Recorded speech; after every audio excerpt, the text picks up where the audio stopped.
being short in the decade ahead. All right, let's see. We're just going to open it right on the opening screen here.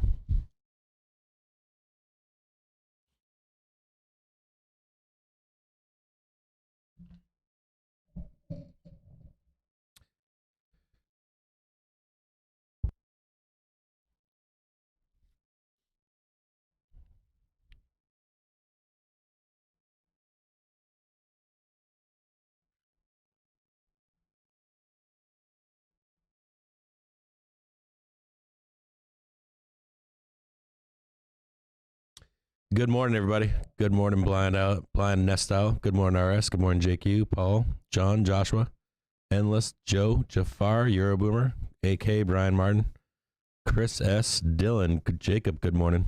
How's everybody doing? Sorry, I'm a little late this morning. I've got a breakfast with my babies. It's been a busy weekend. Plus, we had the superb owl this weekend. Bobcat, Johnny Five, Desperado, Chance Sue, Joe. Happy Valentine's Day to you and your family, Joe. Eric, good morning. Vegas, good morning. Felgen. We got a lot to get to. We've only got 13 minutes until the bell starts. Just as a heads up, you guys can see up here already that there's a short on the market, or there's a pin on the market right now heading into the open bell, trying to keep it down into the opening bell. More than likely, it's dealers trying to pin to weaken. Yeah, good morning, Gerald, Brad, John, Ben, Paul, Mohan, good to see you. Jill, good to see you. Desperado, good to see you. Yeah, it was a wild night, right? It was definitely a wild night. And it's funny because we have all this horrible news and it was intentionally pinned all weekend long. It's kind of disgusting when you see stuff like this in the market. It shows how manipulated our market really is. It's kind of gross when you see this stuff. And then, of course, I saw a tweet this weekend saying that only smart people are making money in the market. And it's not smart people. It's powerful people making money in the market. That's all it is. So I'm a little pissed off at that, too, as well. Good morning, T. Crone. Hut. Good morning. That puts the little people at a disadvantage across the board.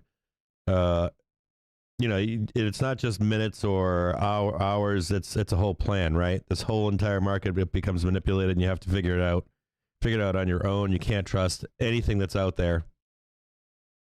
Now, we've got a bunch of stuff to go through real quick here. I'm going to put some charts up for you on Twitter to show you levels for today. But I'm going to get through a few things we have going on here. I'm going to tell you to expect call or put selling at the bell today. Now, we did break down to 435.20, and we didn't quite break. I don't know if we did in the over. I haven't checked the futures to see if we broke below 435.00.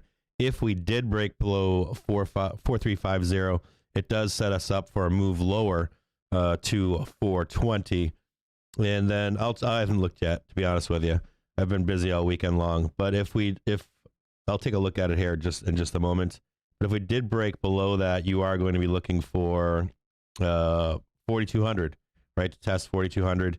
And then another issue that we have with this, I'm going to take a look right now and see if we did. Another issue that we have with this is the gig is kind of up now. If you guys recall when we touched back to 420 back in January, I kept buying put hedges all the way up, right? And I had some real low ones print, and then I had some 442s that wound up printing on Friday.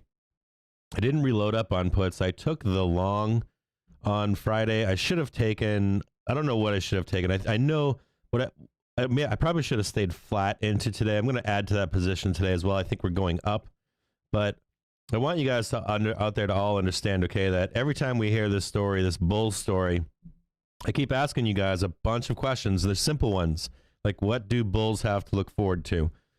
Give me something, right, that bulls have to look forward to, and they really don't have anything to look forward to. And there's panic, of course, from bears that are short this market or want to be short this market. I'm going to put another post on Twitter about the way the market's been trading. That doesn't mean we don't break out of this this pattern that we're in right now either. But it does mean, I'm asked, like, are you still bearish? How can you be bearish when we're trading up, right? I've been asked that ad nauseum. Russian press saying that President Putin is deciding on whether to make their response to the U.S. public. So I've been asked that ad nauseum, right? How can you be bearish in the market yet bullish at the same time? I've been asked ad nauseum. What do you mean we're neutral here and not bullish? And that played itself out on Thursday and Friday. The draft of the response to security issues prepared. So none of that has gone away. And just as an overall macro view of the market, I have to warn all of you that we will trade up, of course. We're going to make money on both sides of this trade. But I do want you to realize out there that you should be able to have both a bearish and a bullish outlook in the market. There is one key problem, though, and that is at some point you can't trick bulls anymore.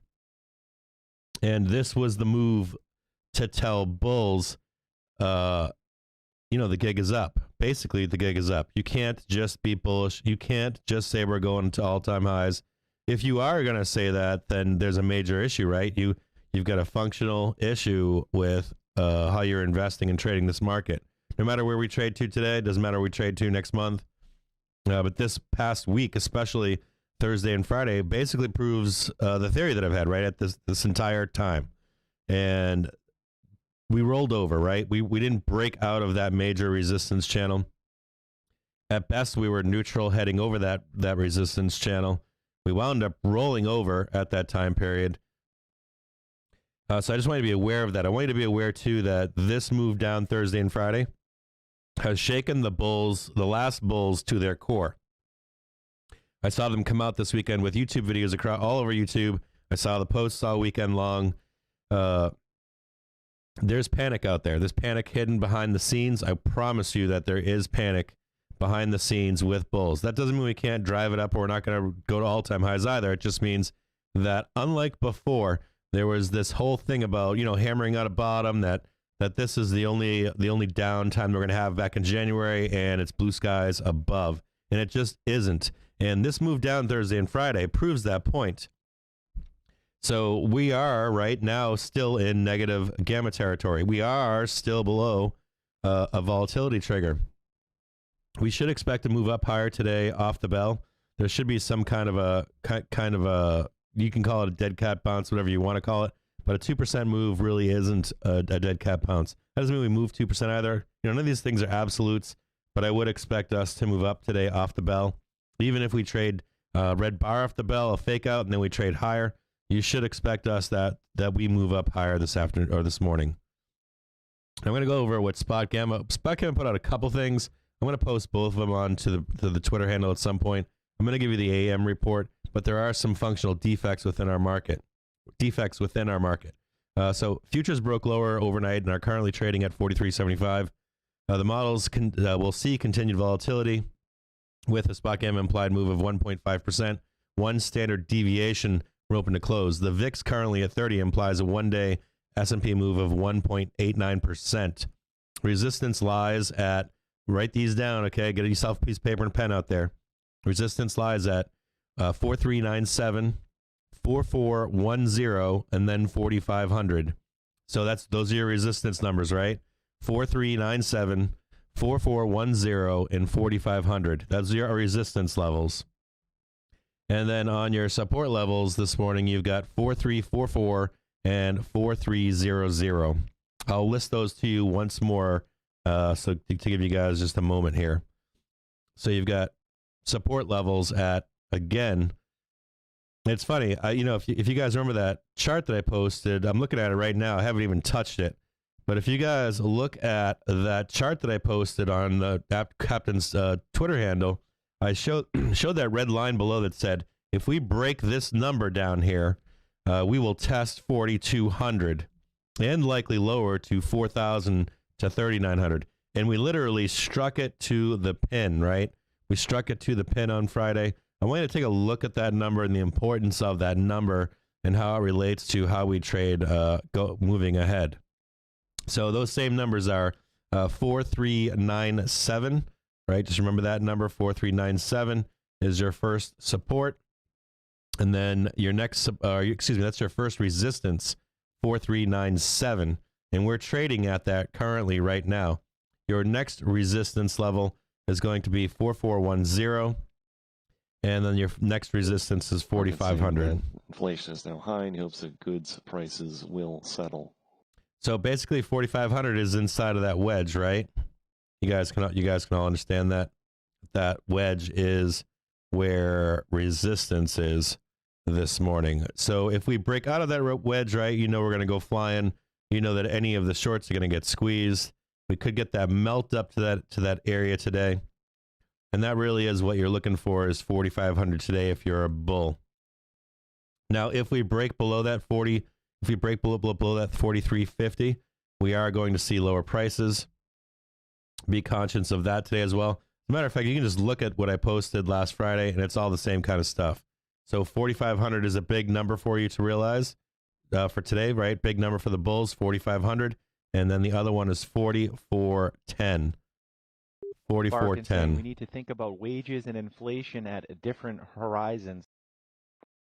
And we're right on that right now, right? So 4397, 4410. So the price target today off the bell, expect to move to 4,500 unless we get rejected right off the bell. Expect some short covering. Also expect put selling off the bell. You should see some large put flow on flow algo this morning at 9:30. Barkin saying that he hopes and expects that inflation won't persist. So through an options lens, this is a market in control of puts and elevated implied volatility. The existing put positions are large, as shown below. The surging implied volatility levels, VIX greater than 30, suggests puts are expensive. So I'm going to key into this, okay? Puts are expensive. We need new and or rolling of put positions to significantly change the gamma profile and push to that lower bound down. Basically, if we don't have any bad news today, right? Unless we talk about this, right? Put hedges and then puts are different. We have puts that are out there. We have put hedges. We've got put buyers on Friday into the bell. And if we don't have any negative news today, they're not going to print them. That's the basic line, right? If new buyers of puts don't step into the market to print the old put holders longs, right? Longs in this market, that there's no way the dealers are going to want to print those. And that's the key heading into the Friday close. And now this morning, Monday, they're going to take all your money and they're going to run. Nobody bought calls on Friday. Everybody bought puts into the bell on Friday, and they don't want to print those. So the bears are going to have to double down. If you're down, if you're into for like 10 grand, right? You better all at the same time drop another 10 grand on puts right now at the opening bell today. Otherwise, this market is going to trade up today at least. And then we're going to get into it at some point. I think I'm going to turn off. I have an appointment today for my eyeglasses. I already got a new pair, and I've been waiting to pick them up. But I do at some point. I think I'm going to turn off the book map and just go about some other stuff with you. If the market slows down at all, if this doesn't rip to 450 today, if we kind of trade sideways or anything crazy like that, or if we start trading off at the bell this morning, I won't do it. But if we have some time, I think I'm going to turn off book map and try to get you guys at least a daily brief in. And trading on the NYSE has commenced. So we'll see what the plan is right now. It is 9:30. It is opening bell time.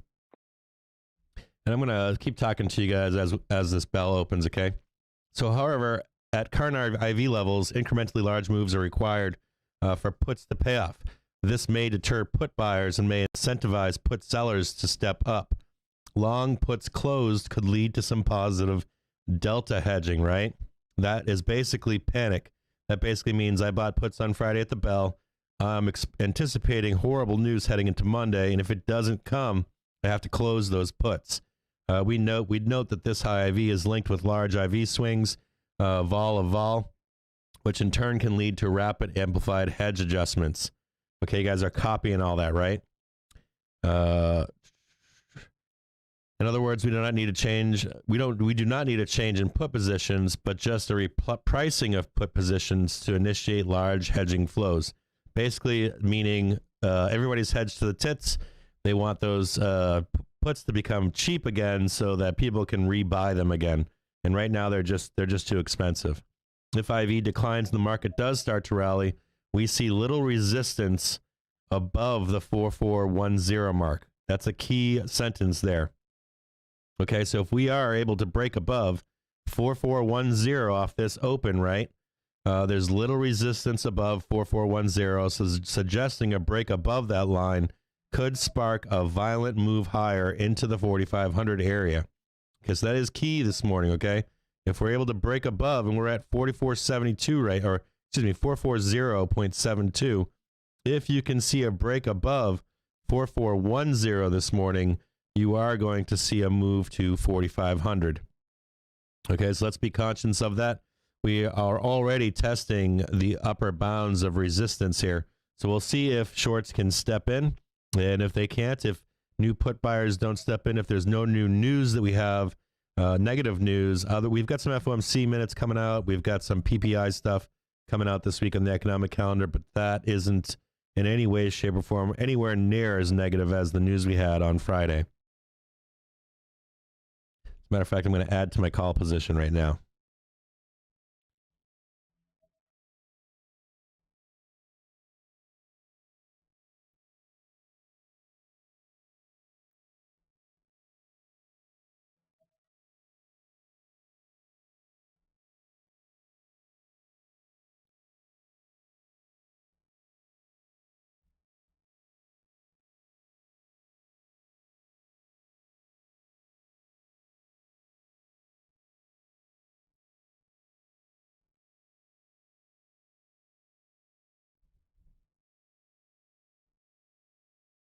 Also note off the bat, we've got calls on Facebook, puts on Oxy, calls on XLF. I like the idea with the calls on XLF. We also have calls on, let me see here, PFE, June 17th, 60C for $40,000. XLF I like a lot. February 18th, 40.5, $106,000. High algo score. We also have Facebook, February 18th, 220C for $284,000.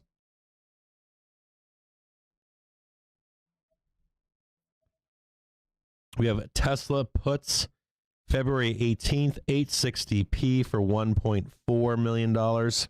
That's Tesla puts, February 18th, 860P for $1.4 million.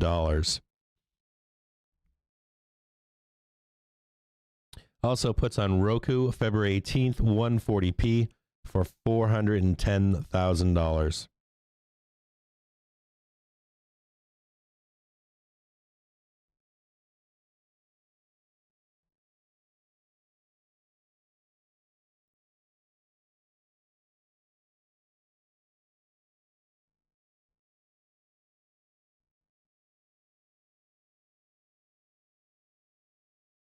Whoa, I've got like buy 200 on here.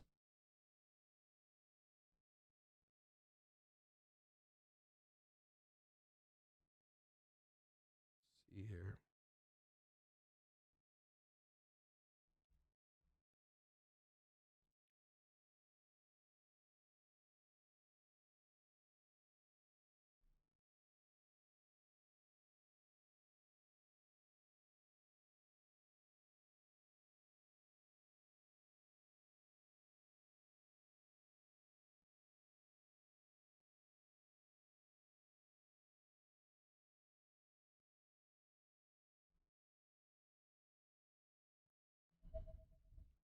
Yep.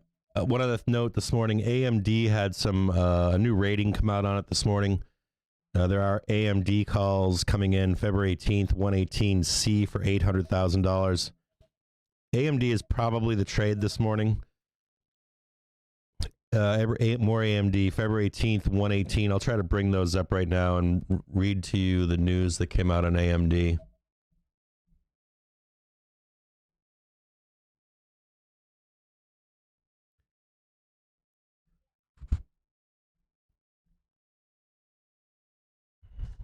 So S&P raises the rating to A- on AMD. The outlook is stable. AMD has received all regulatory approval to consummate its all-equity acquisition of, I don't know how to pronounce it. I think it's Z-Link.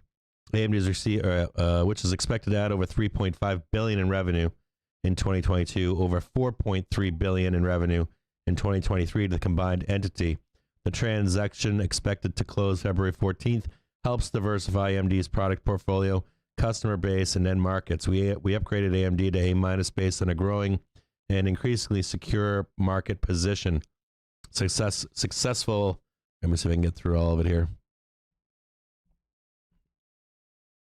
Successful execution of its leading-edge roadmap and a conservative balance sheet.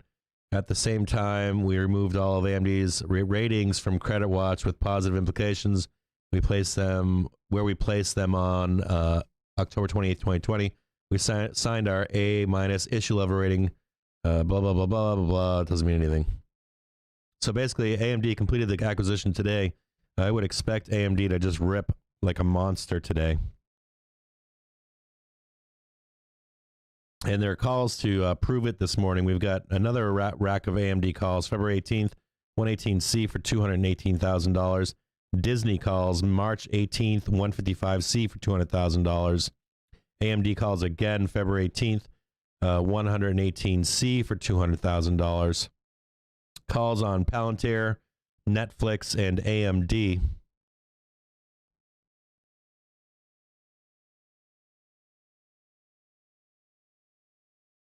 And you are looking for this break above 44100. Calls on NVIDIA. Looks like a sympathy play on the AMD play. February 18th, 250C, $375. Or, excuse me, NVIDIA, February 18th, 250C, $375,000. Calls on BAC, racks and racks of calls. BAC, February 25th, 50C. Calls on the Qs, February 16th, 350C. Also calls on Tesla. Unsure about those calls on Tesla right off the bell there. That looks like it was more of a pinning action, as I can see some high algo score calls on Tesla. February 18th, 930C for $200,000. Looks like someone out there wanted to tell the market not to trade Tesla today.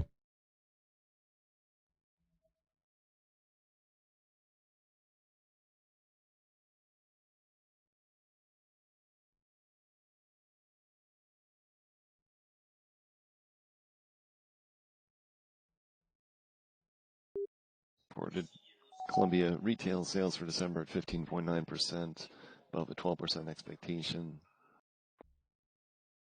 Columbia Manufacturing at 13.1%, above a 9.2% expectation in an early release of data.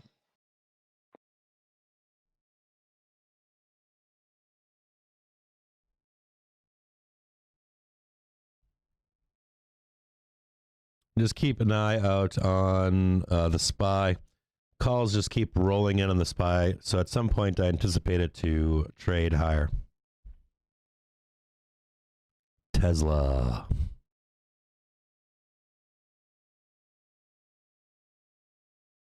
Yeah. So what we'll do is we will. I'm gonna post some. I'm gonna post the larger chart for you guys, so you can see where you should be buying shorts, or where you take new put positions, or where you take on more put hedging. And this doesn't mean if you're a bull that you don't trade this market higher. It means that as you trade this market, that there are key places that you should be loaded with hedges, right? So you trade this market higher all the time, right? Always trade to the right this market, and then you know where the key places are to hedge your positions.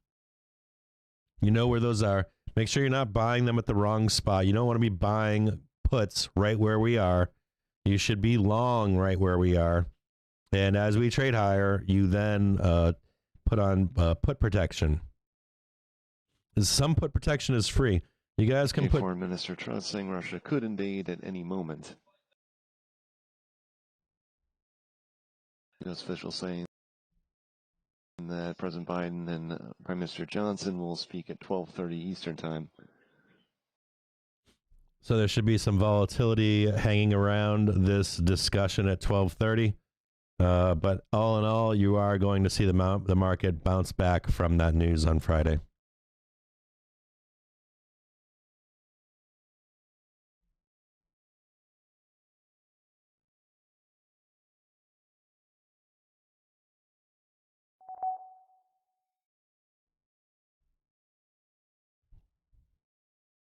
And the moment this breaks here, this resistance here breaks, you will see the market move higher.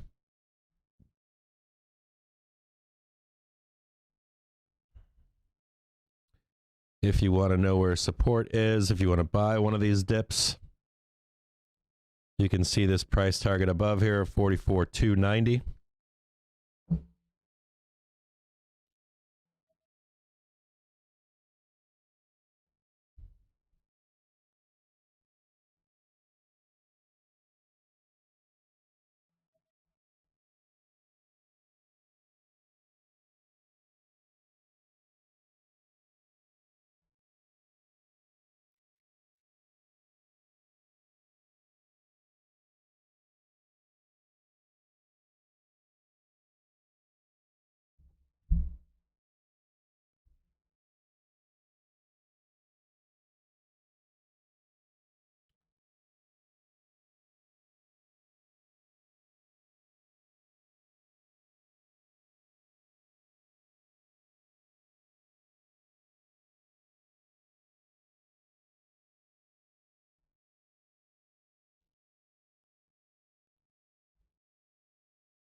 Looks like you've got support right about here at 440.21.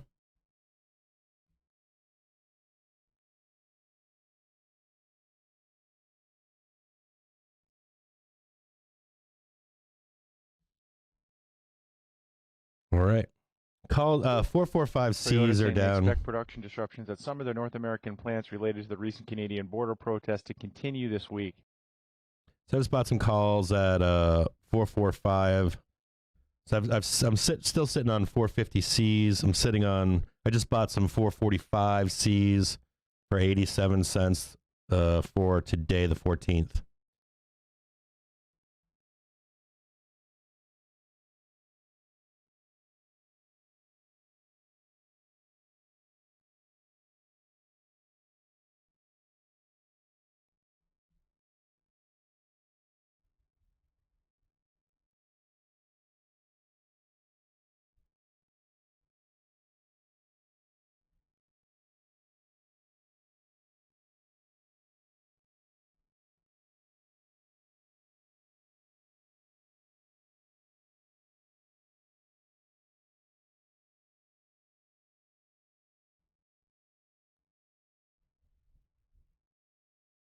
We'll look lower and higher and see where resistance and support is.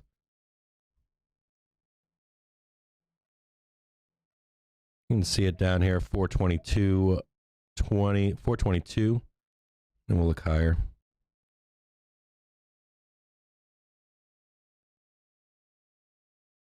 $442.65. See if we can.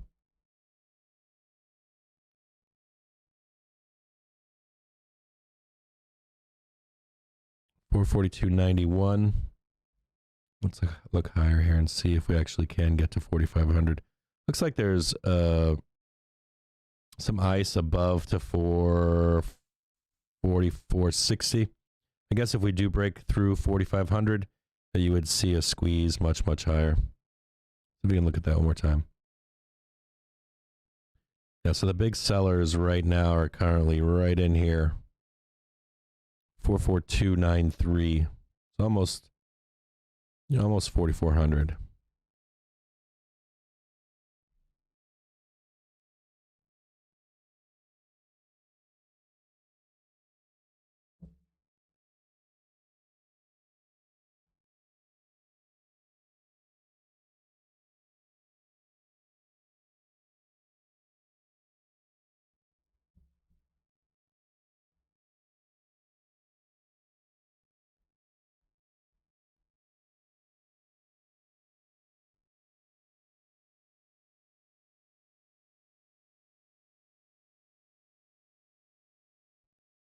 I'm gonna post some stuff to Twitter right now for you from Friday. Some important stuff for you guys. To see.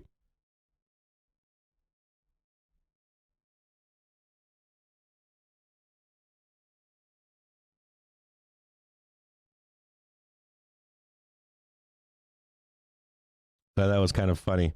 How many rate hikes have been priced into the market as time has passed? Someone made a comment on Twitter this week that I thought was kind of funny. They said by the time the year is over, from every macro event, we'll have priced in 20 rate hikes by end of year.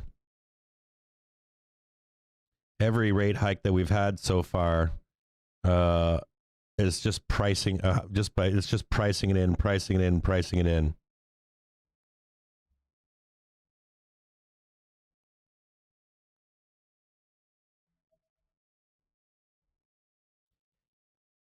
And the next one that I'm posting here, this is from the Friday note from Spot Gamma, the 10-year danger zone. Something else you want to key into.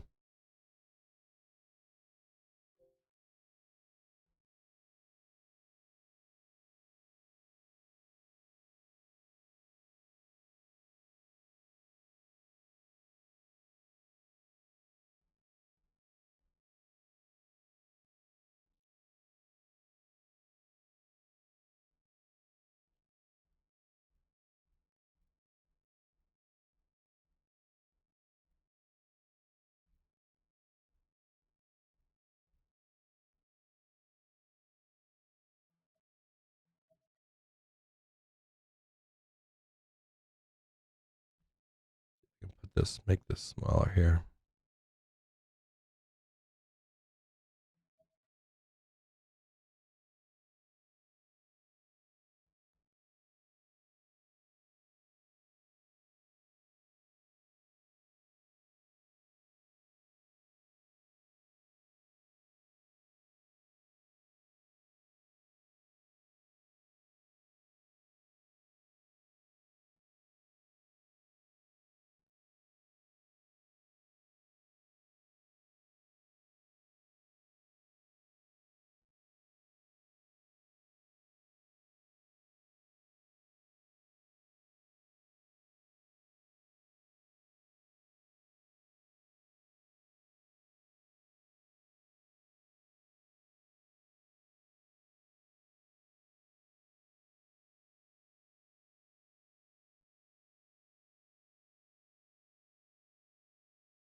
Hang tight here, guys. Almost there.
All right, so here is the note I'm going to post for you guys.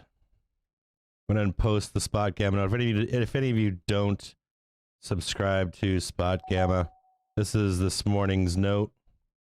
So it'll give you all of your levels, everything that you need to know. If I got all this right here. Okay. This should be everything you need to hear. I think that's everything. Yep, so I just posted the morning note from Spot Gamma. We will... Looks like there's some more resistance above here at 44.1.82 and then 442.92. Expect to trade higher today. Lots of calls coming in across the board. We've got calls coming in for everything, right? Loading the boat here. AMD calls, Apple calls, $500,000. May 20th, 170C. Baba calls coming in. Tesla calls, February 18th, 900C, $500,000. Calls on Dave. Calls on Facebook, $300,000, February 18th, 220C. Calls on the Qs, February 14th, 352C. Calls on Snap, February 18th, 45C, high algo score. AMD calls, $500,000.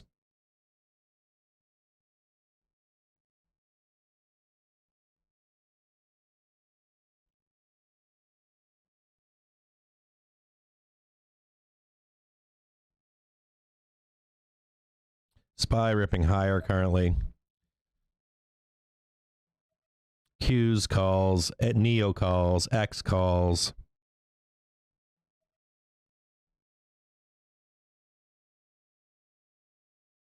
Yeah, there's a, even with this resistance above, you guys have to understand, if you're going to take this market short, there's a better place to take it short.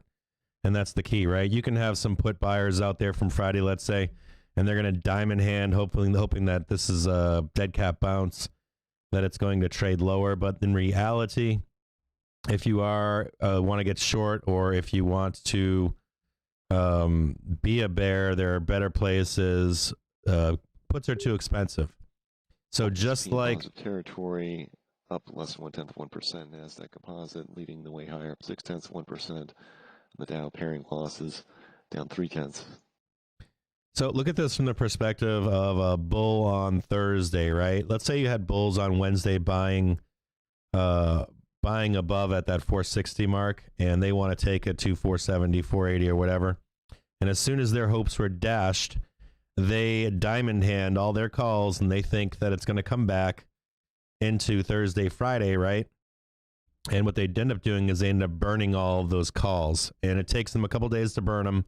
And they're going to do the same thing on the put side of things. Unless some negative news comes in, the same thing is going to happen for put buyers on the close of Friday.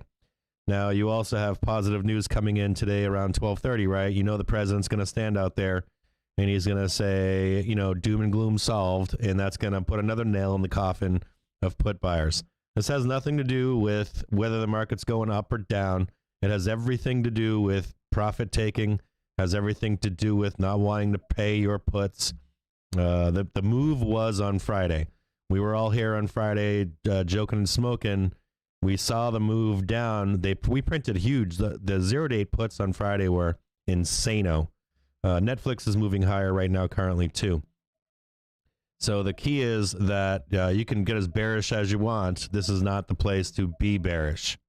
You want to see some sort of a rejection higher on that pennant that we're on. Markets and geopolitics driving the market at the moment. There's issue of massive underinvestment in energy. A massive underinvestment in energy. Laugh my fucking ass off. That's hilarious.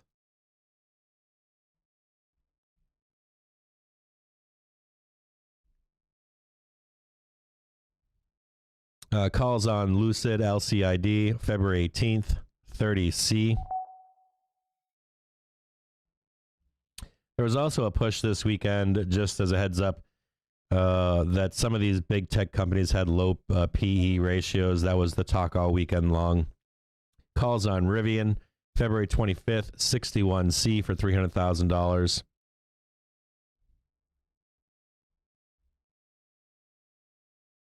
Calls on CPNG March 18th, 22.5C. It's got a decent algo score, $150 or $144,000, 22.5C.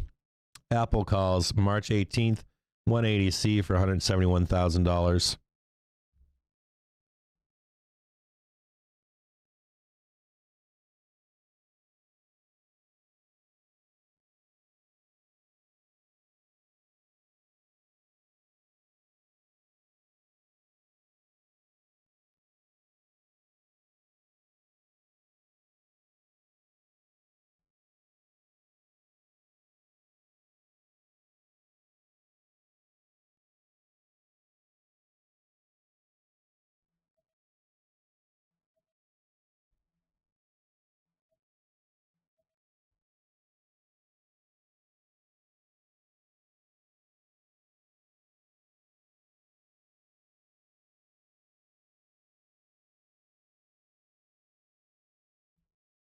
Yeah, I'm watching some tweets right now on Twitter.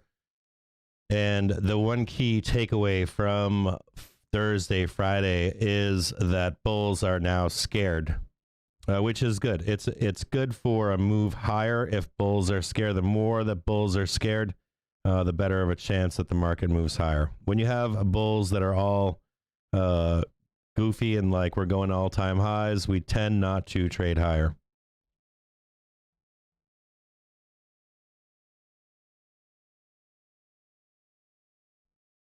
I need some panic. I need bulls to be scared and bull panic.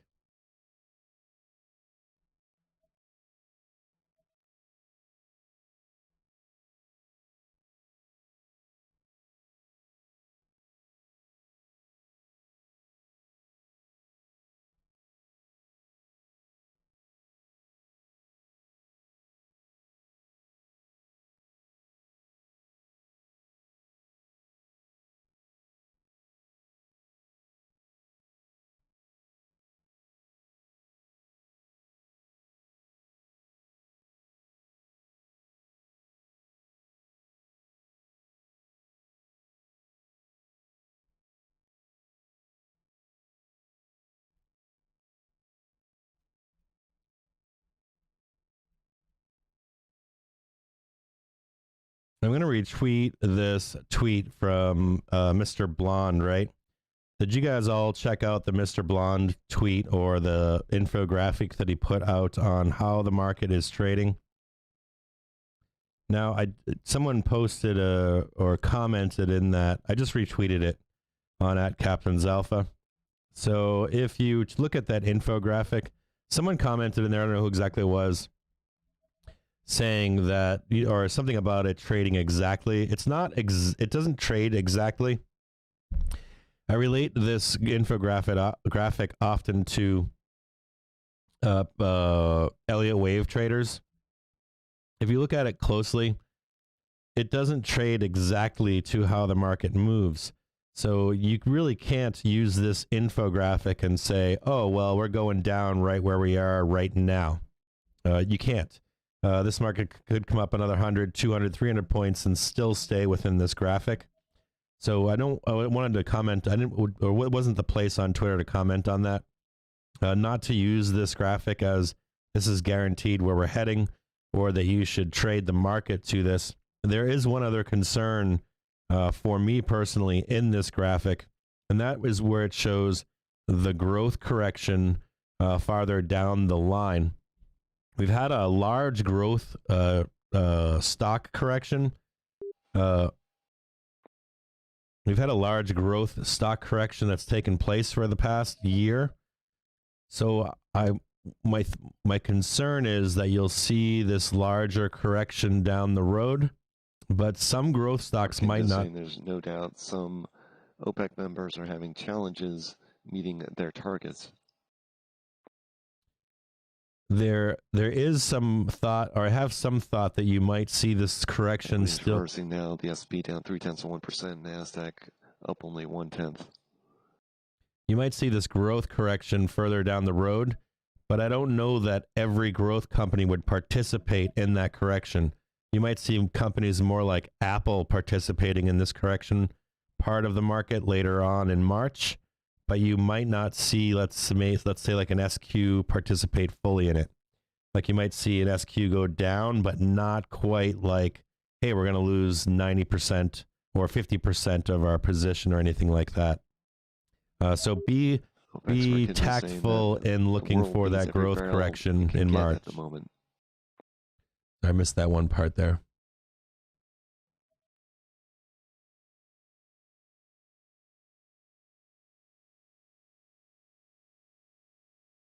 Saying, let me see if we take a look at this.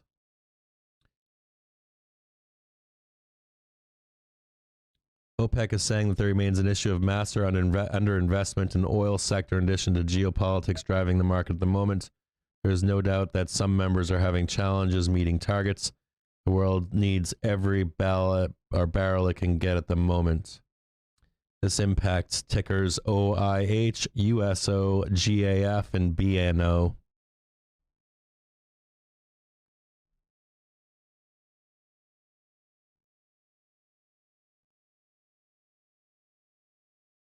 There's calls on XLE March 4th, 73C, one for $173,000 with a high algo score.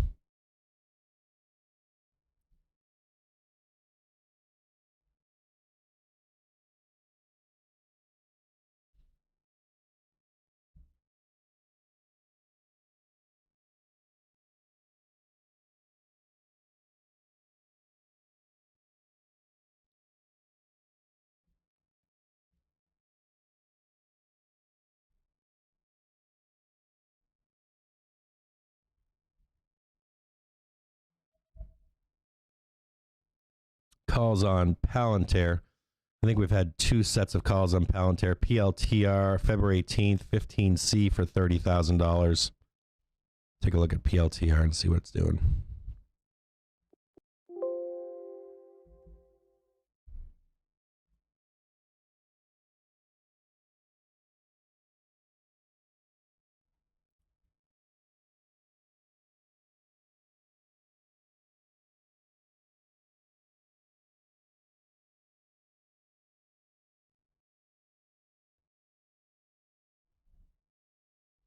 And we'll look at AMD.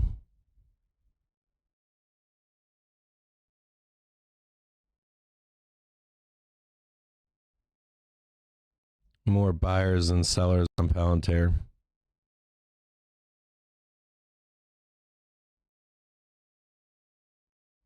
I don't think there's a hero indicator for PLTR. But maybe there is.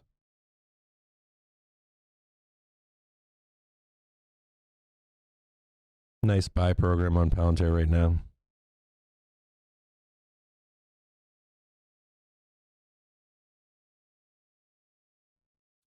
I'm going to be buying 1206, 1251, 1288.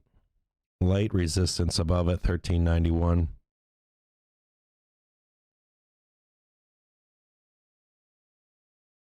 OPEC Secretary General saying the world will continue to be thirsty for oil for the foreseeable future, and we're beginning to have challenges to access investment capital.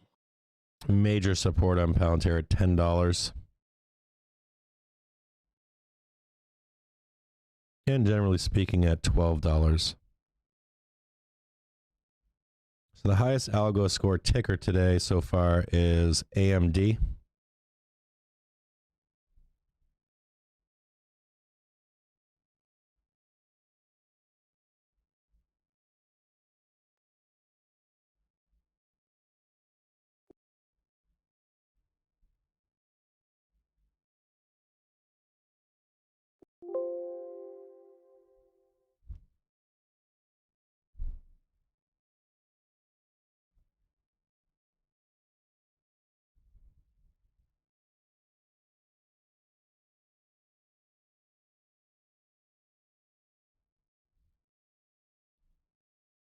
And then number 2 would be Tesla. So we'll do Tesla after that.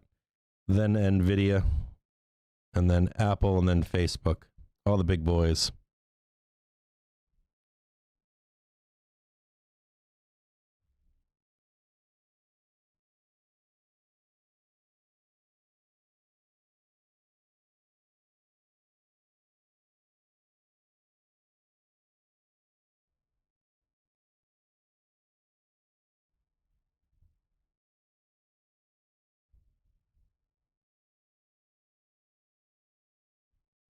Major support at 101.13, 105.95, and then 110.90. Price target above, believe it or not, is 150.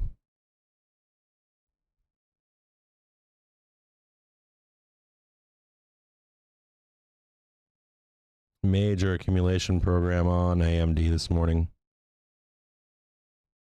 Hair indicator super duper green.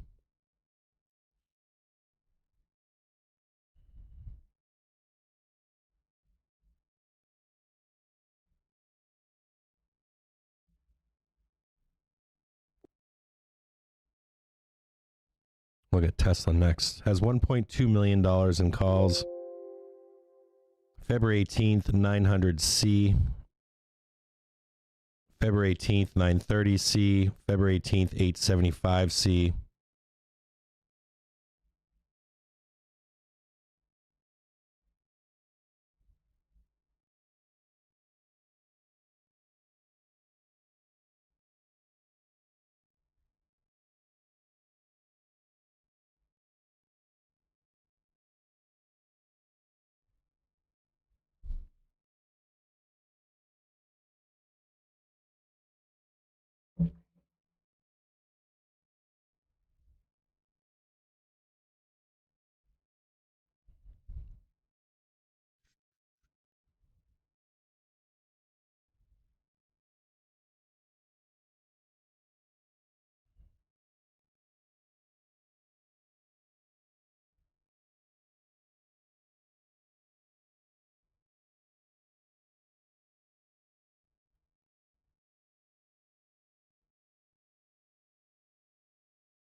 Getting a little bit of a pause here in the video.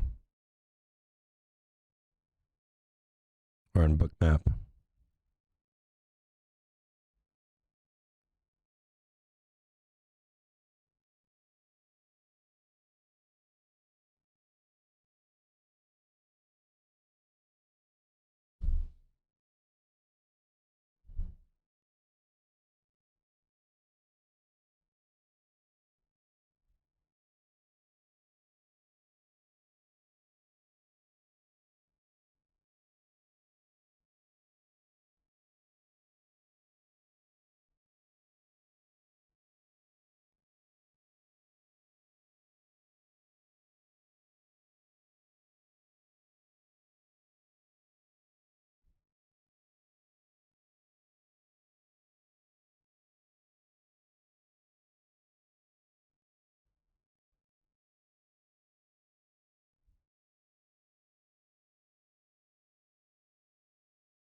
Just keep note of this 800 down below here on Tesla.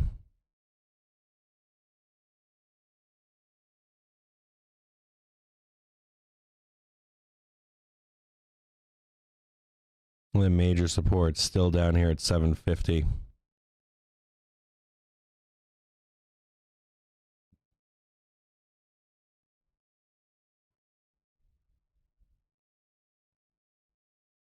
Look for a price target above of 9 or 898. Some light resistance at 878 on Tesla.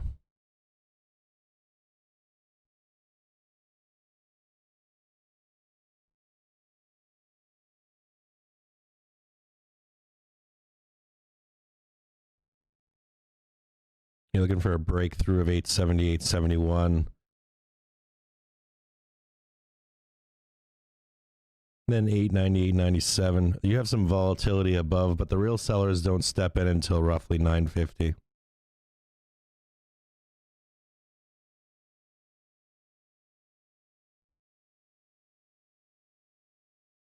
So lower range on Tesla would be 750, 800.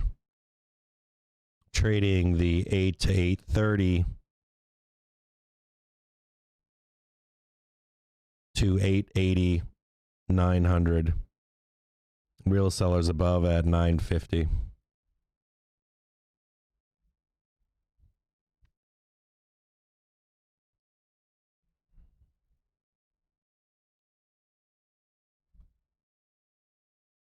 We'll look at Apple next.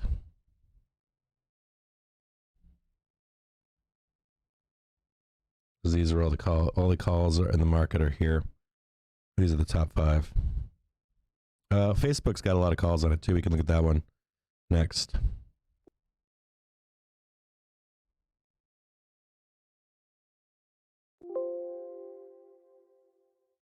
And hero indicators very positive for SPY right now.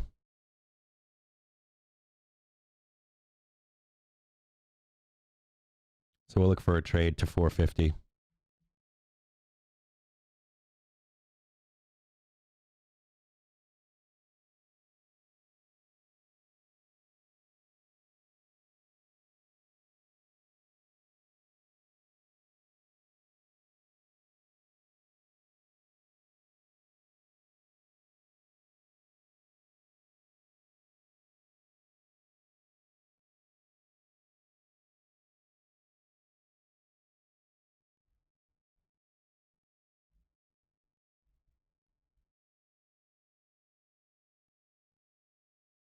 Leave that right there for Tesla.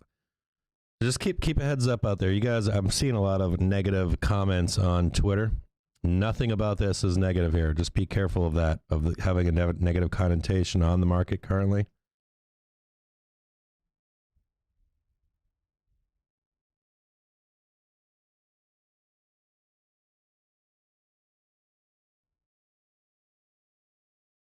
Apple sellers above at 170. See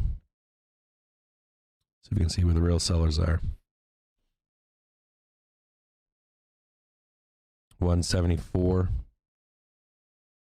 It's probably where that first resistance level is in the SPY up here, 170. And then heavy selling at 174, 175. We'll see if there's a positive call flow on Apple currently. Leave it here for just a minute.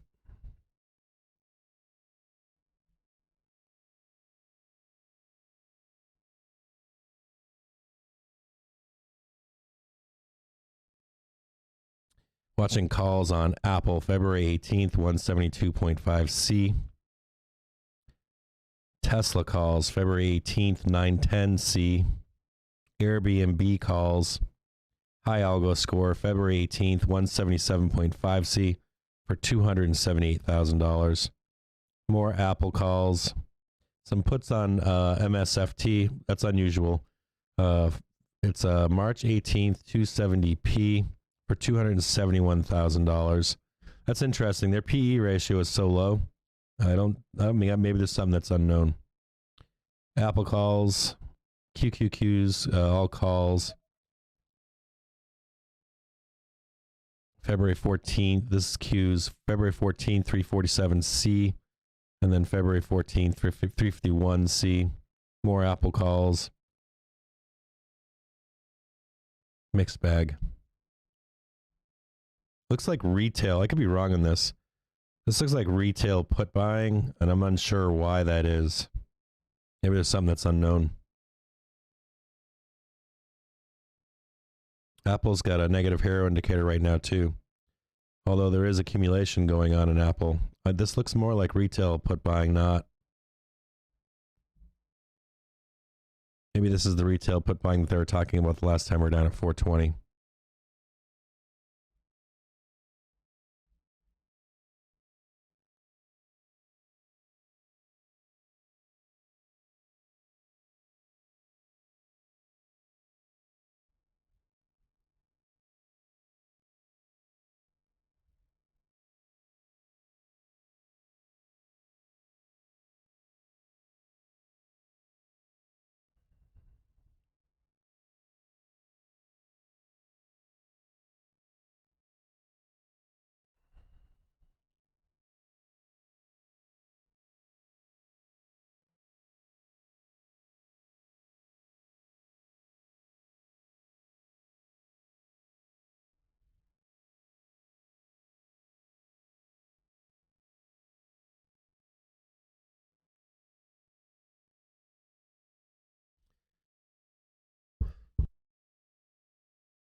Yeah, Zero Hedge just posted a meme that says, "I'm sorry, I need to do some hedging trades."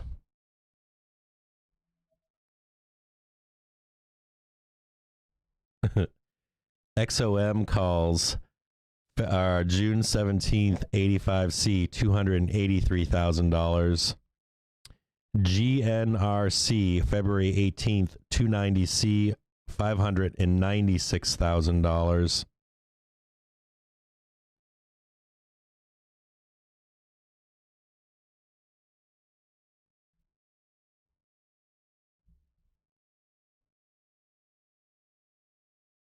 And XLE is down right now at 68.85.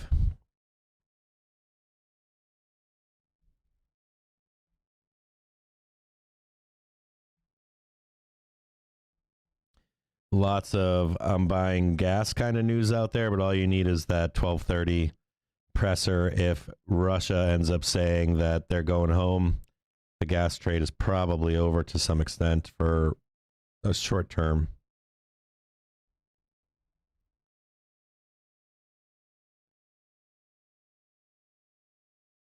Netflix continues to trade higher.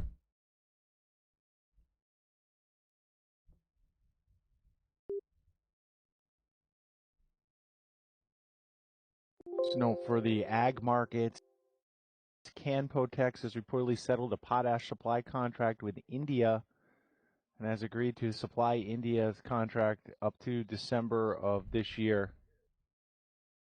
We're about 40 minutes into the U.S. trading session. Stocks under some modest pressure once again, led by the Dow, down about 300 points, while Treasury yields continue to rise. The 10-year back to 2% here in the U.S., the 2-year back towards 1-2-10 spread of about 40 basis points.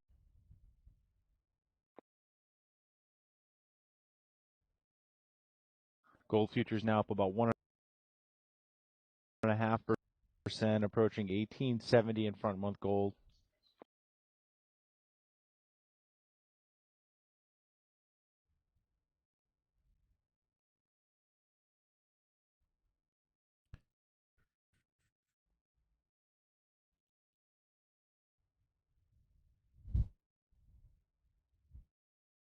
Netflix now trading at 401.52.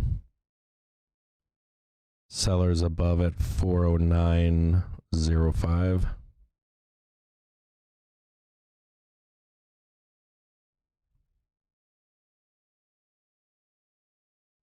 There are some sellers here right where we are right now. Looks like sellers hiding here at 405.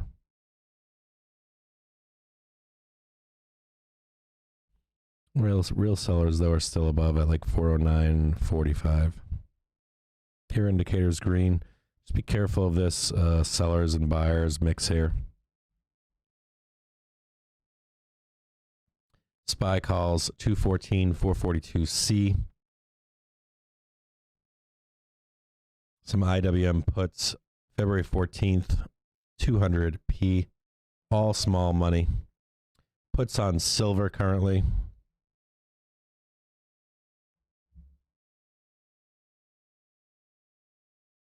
Silver trading higher from Friday from 21.14 to 22.13.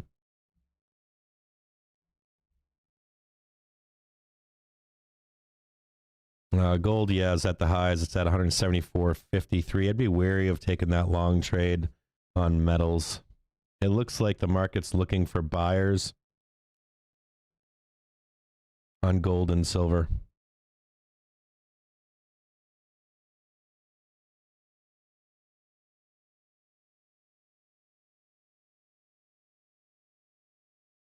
Same, looks like the same on XLE as well. I'd be wary of the gold, silver, and energy trade as we head into the 12:30 hour.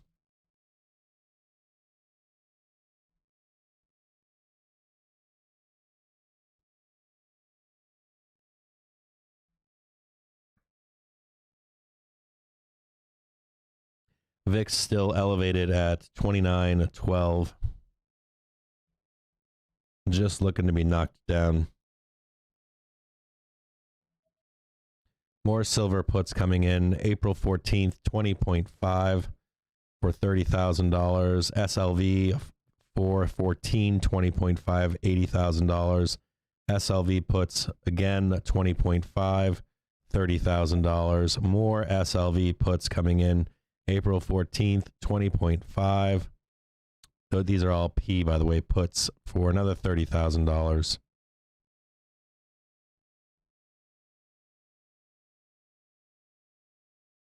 Load up on puts retail.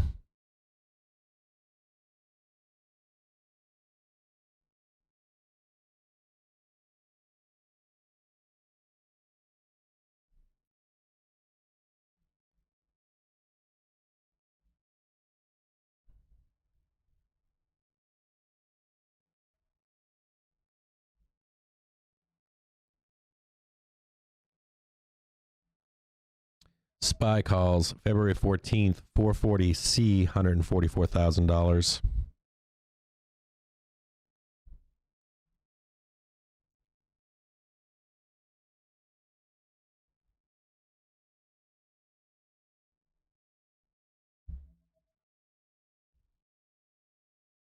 All right, let's see what you guys are talking about. I missed everything you guys have been saying. I've got a bunch of side work I'm doing here.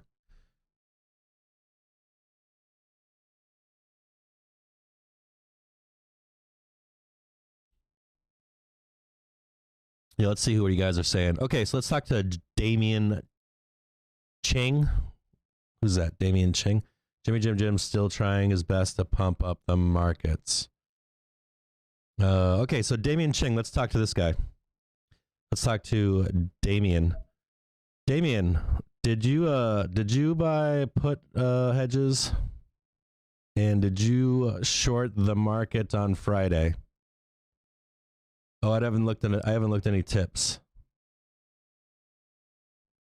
2 rides now. I've taken 2 for 2 rides. I need a big break over 441. Am I still bullish, Cap? Am I bullish on today? Absolutely. I'm very bullish on today in the market, if you're asking. Let me see. I haven't looked to see if I've got any tips. Let me take a look. I've got Trip. I've got the mini feed is covered up. Trip Dreff has subscribed. Thank you, Trip Dreff. Alex P has subscribed. Thank you very much. Joel K has tipped on Friday. Thank you very much. Cal Pico has subscribed. Thank you very much. Coop Black printed on Friday. Thank you very much. Quantum Leap tipped. Thank you very much. That was on Friday. Chris tipped. Thank you very much. Hell yeah. Winky. Woo. Thank you very much, Winky. Didn't even see it, brother. Let's bring Damien back up here. let's see what Damien's saying. Hey Damien, did you trade down Friday? Because I'm gonna bet you didn't. I'm gonna bet you didn't trade shit on Friday going down. You didn't make shit. So let's talk about my videos. I think if you're a Damien, right, that you don't tune in every day at the beginning of our shows, right? So every day we talk about, are we bullish and are we bearish in the context of that. So my assumption is that Damien doesn't trade. If I had to guess it. Oh, he bought UVX calls on Friday night when the U.S. warned everybody. I don't believe you, Damien. I think you're a liar. I think you're a liar. When did they warn everybody, Damien? What time? Oh, right when the U.S. warned everybody? I bet you did, you fucking liar. You fucking stroker. Right when the U.S. warned everybody. I bet you closed your UVX calls too, right? Right at the bell? I bet you did. Hilarious. Damien the fucking stroker. I know. He's such a bitch. He's such a fucking fool. He's such a fucking fool. You can tell that he doesn't tune in either. You can tell he doesn't tune in. Damien Chang. If I had to guess, he's probably someone else. Let me look him up on Twitter and see if I can find him. Damien Chang. Oh, he's got a YouTube channel? Is this him? Check out my YouTube channel. Oh, this is him. I found him. Nice. He's still got it up and running. It says, please check out my YouTube channel. If you enjoy watching my vids, please give me a sub and help me reach 1,000 subscribers. He's still got a Twitter handle. He hasn't posted since... When was the last time he posted? October 3rd, 2020. He's pub gaming mobile. He's playing... How old is this kid? Let's check out his YouTube channel. He's got 6 followers for...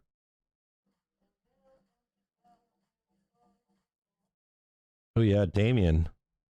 5 months ago, bro. You playing PUBG, bro? Nice. Where's he at? I got you, bro. I got your channel. I got him up. You guys want to see his YouTube channel?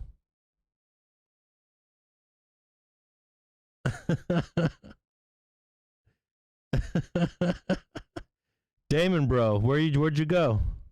I got your YouTube channel, brother. I got your Instagram too. Let's check out your Instagram. Oh, your Instagram's turned off, bruh. Why'd you turn your Instagram off? And you got a Facebook too. Hold on here. I gotta try to open your Facebook on another. Hold on. Copy address. Copy link address. PUBG, bro. What's your favorite? Who do you like to play? What's your favorite character? Oh, dude, your Facebook is shut off too. What happened, bro? You get some pumping music though in the background. Let's turn it up.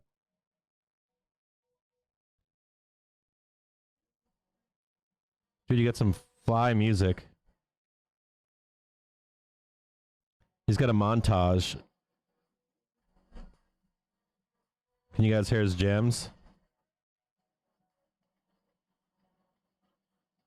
Dude, you are such a badass.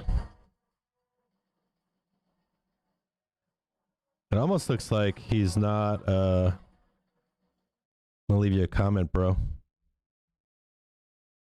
I left you a comment on your YouTube channel.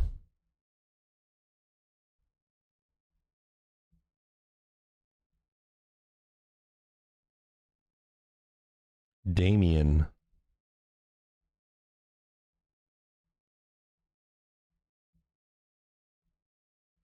Do you have an outfit that you like most in PUBG Mobile? If so, we'd love to see the picture and hear from your story. Please share your favorite outfit in PUBG Mobile and get rewards. Hi PUBG Mobile, I just wanted to say I tried getting this set which I really want. Damn, the internet's a weird fucking place.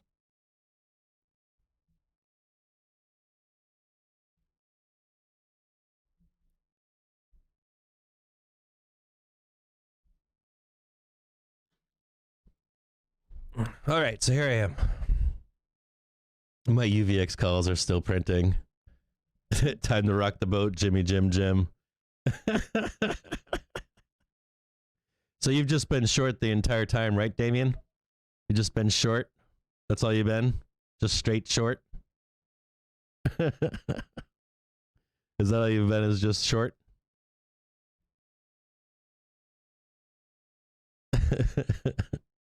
Okay, so I'm back to looking what you guys are saying.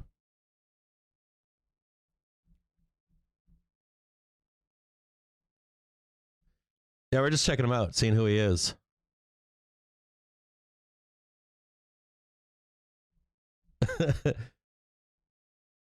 Yeah, I'm not going to be hard on him. I'll be nice to him.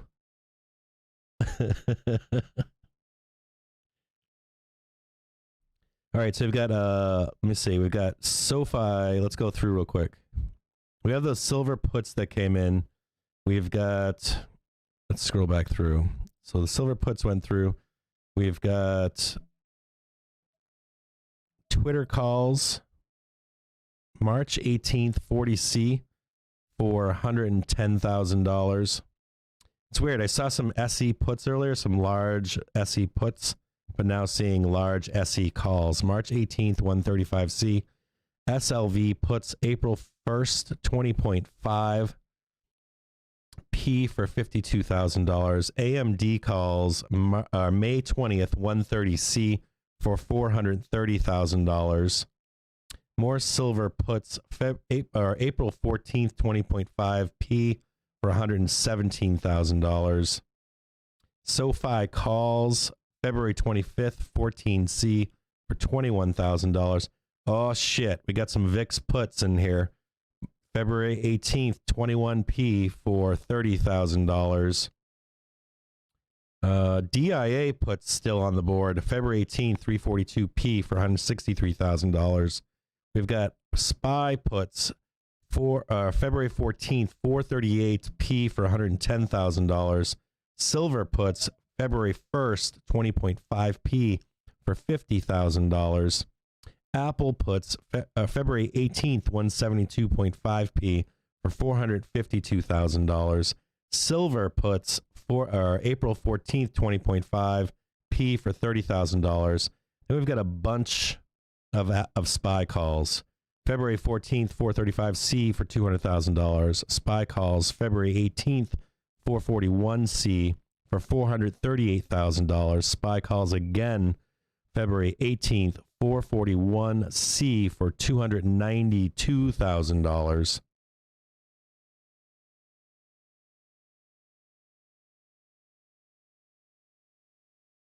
Yeah, so let me see. This is SPY, I think, right here. Yeah, we're just waiting for it to trade higher. Or in my view, we're waiting for it to trade higher. Silver, April 1st, 20.5P, $41,000. So massive puts coming in on silver currently. We'll take a look at silver next and see if we can take a bird's eye view on it. Silver puts coming in by the truckload.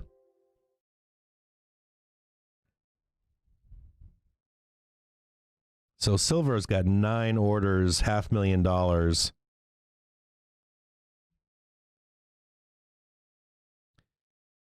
All focused around the 1st of April and the 14th of April. April 1st and April 14th for 20.5P. So we'll see if we can take a look at silver and see what's up.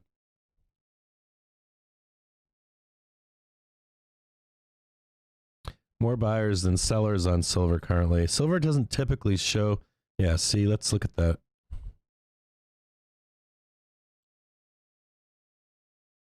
Loads of buyers on silver right now. Hero indicator is negative. More buyers than sellers.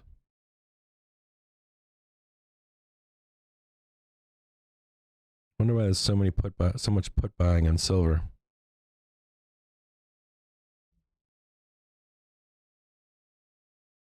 There's no real resistance above either. I don't think that Bookmap works well on some tickers. I think this is one of them. 49,000, 50,000 sellers. Look below here. Yeah, the silver trade looks like Bookmap looks great.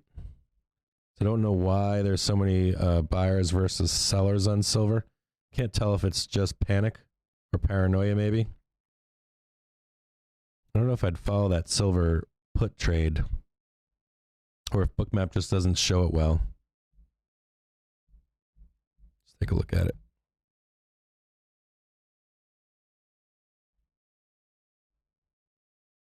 See right here, you can see all this negative connotation even though it's trading where it is. My assumption is that this has something to do with the Putin and Biden announcement at 12. If I had to guess.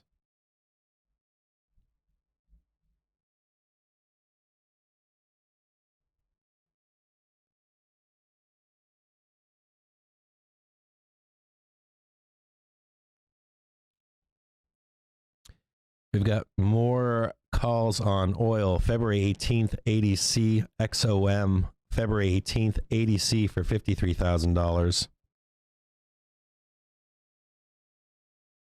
Calls on FCK. FCK, February 18th, 42C, $55,000. And we've got calls on FCK again, April 14th, 45C for $1.1 million.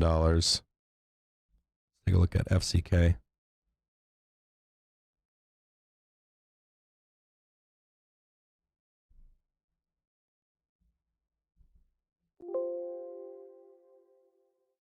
Or FCX. Did I say FCK? Or did I say FCX? I don't know why I always say that. I always say FCK and I mean FCX.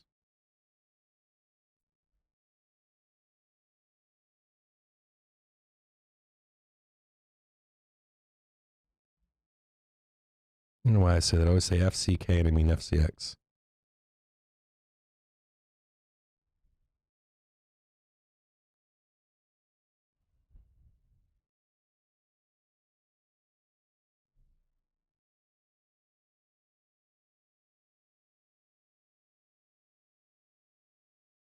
So those calls are April 14th, 45C, 5,000 calls at $2.15. It's got a high algo score.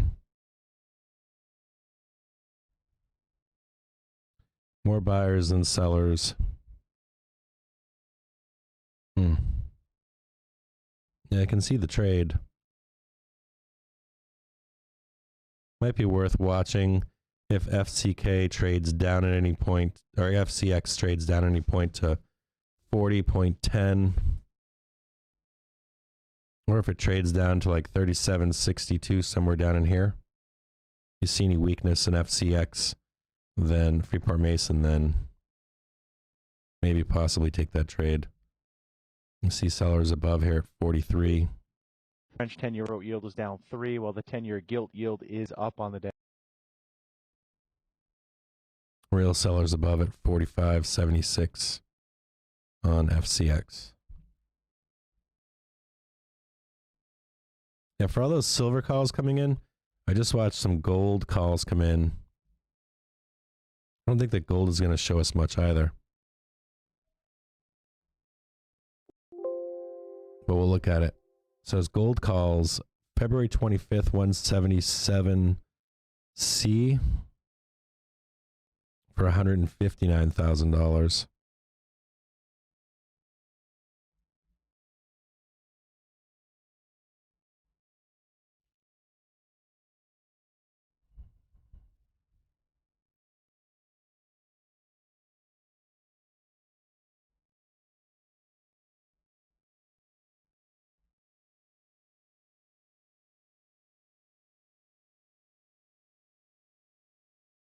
And talk about the two different tails here. We've got silver's got buyers consuming sellers.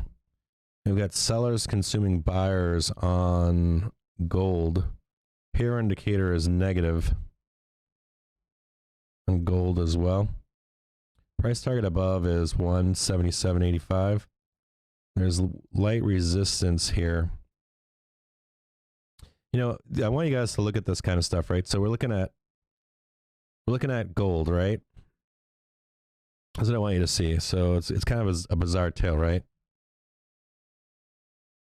You got this drop back here on gold. Now it's climbing again. The hero indicator is climbing again. The silver hero indicator is negative, even though it's we've got more buyers than sellers here. And then let's go back and look at the SPY and just look at the hero indicator on it.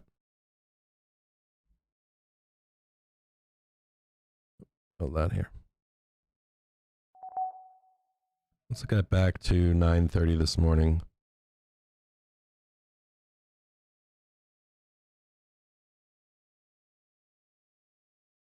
We can bring this back.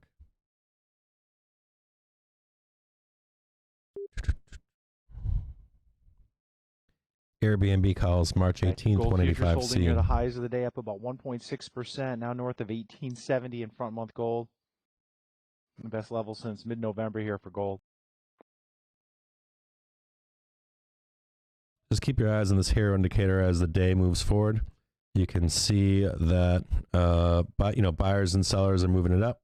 You can see that the hero indicator has been positive since 9:30 this morning. There's nothing to say here that the market is negative this morning, or at least underneath the hood.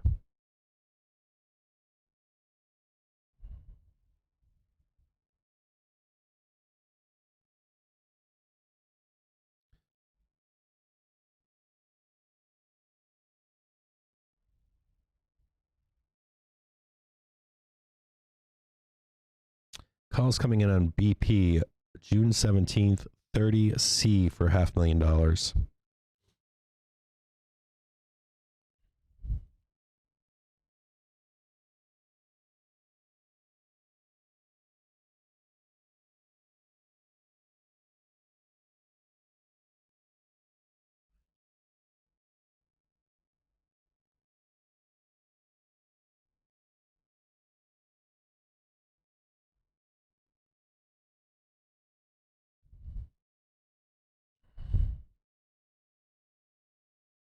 Got my let's see here.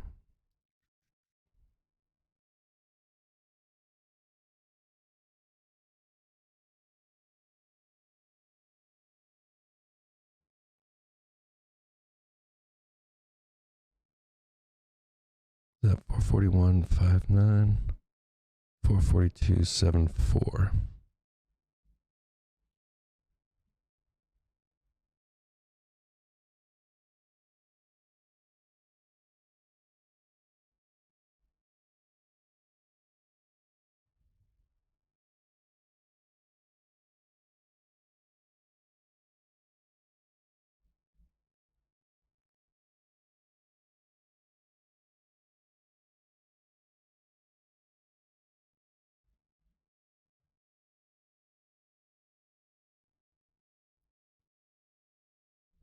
All right.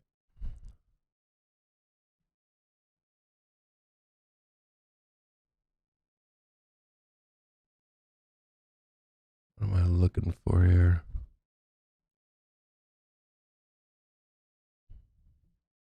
All right, so this is America's macros. The U.S. Market trading hours summary. Markets remain jittery over Ukraine and rates summary. U.S. 10-year moved back up 2% after FOMC voter Bullard reiterated he wants the Fed to move aggressively on rates and the balance sheet. Worries about an imminent Russian invasion of Ukraine remained front and center, but commentary from Foreign Minister Lavrov did soothe the markets to some degree. Russia-Ukraine tensions are in focus. Risk aversion sentiment dominates as growing geopolitical risks in Ukraine added to broader worries. Let me see if I can click on this and get more.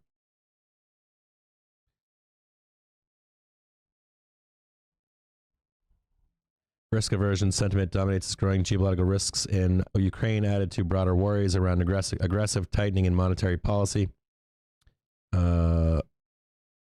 Various ECB members continue to cool excessive interest rate rise expectations.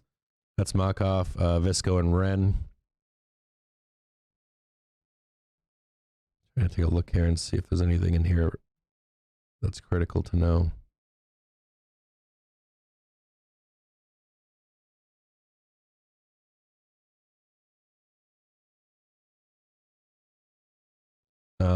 The Russia Foreign Minister Lavrov will propose continuing diplomatic work. We already know about that.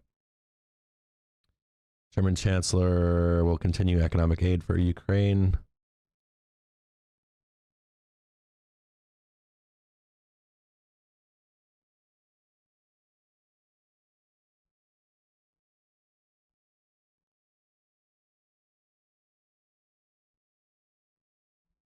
There's not much in this market summary right now.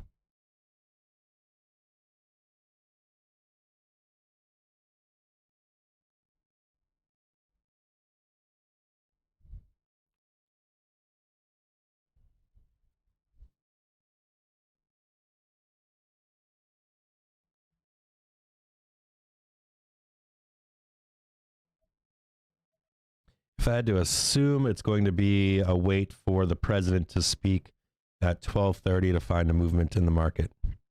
We've got calls on AMD, February 18th, 125C for $66,000. I want to see if, so they didn't break. From what I can see here, 435 did not break. I was looking in the after hours on the weekend to see if there was any break, and let me see if there was. Yeah, so there was no break down below of 43.50, and you need a break of that number for us to visit 420.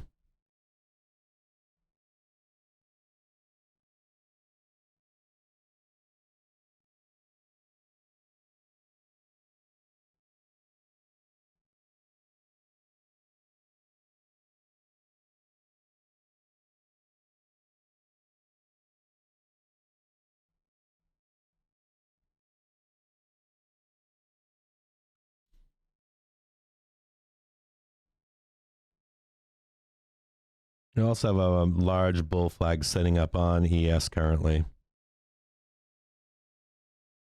Diamond hand those UVXY puts, by the way.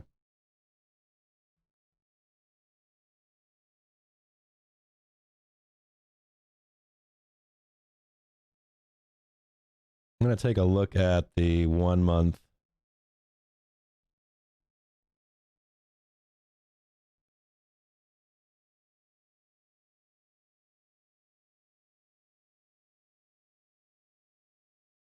Or 42.3. Now I can see on ES where it wants to reject. If you don't get the reject, I guess you're looking for the rejection on ES. We can make this smaller here.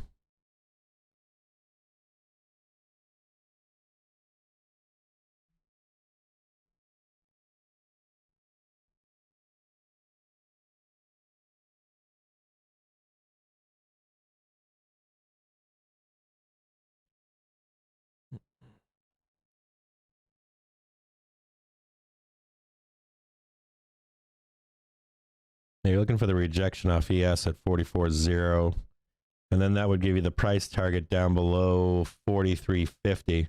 You'd want to see a rejection off 44.40 to get the break of 43.50. If you get the break of 43.50, that's when you'll see 4,200 once again. I guess everything rests on that.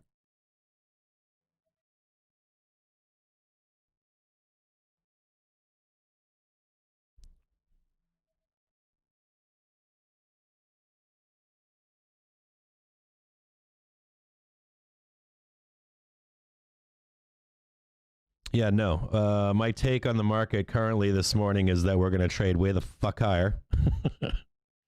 At a minimum to 44.05. If the news is good from Biden, we'll trade higher from there. If you're looking to take a short position, you're going to wait for at least 44.05. There is some resistance at 43.9575, somewhere in there. But I wouldn't take another short right where we are.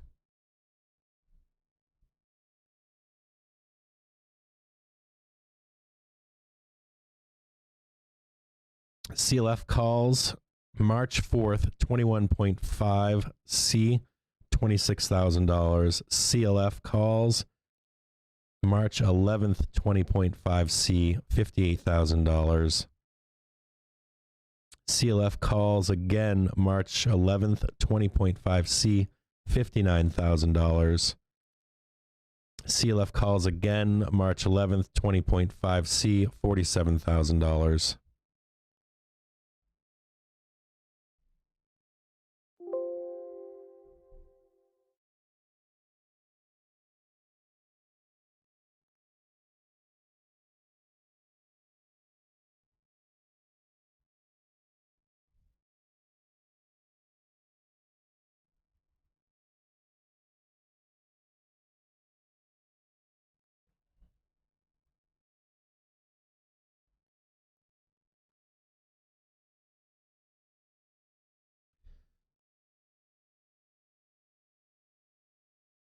calls on CLF. We've got 4 racks of them, but for like $200,000, 20.5C. Buyers down below at 1756. Again at 1803. Resistance above at 1920. See if there's hero indicator. I don't think there's a hero indicator for Cleveland, but maybe. And their price target is February 18th, 20.5C. I don't know if they get there unless there's news we don't know about. 1920, big resistance. Price target somewhere up in here. Lots of sellers above here. For the Italian banking industry, Italy's intrabank fund approving their carriage stake sale to BP, being reported in Italian press. Here's that 20.95.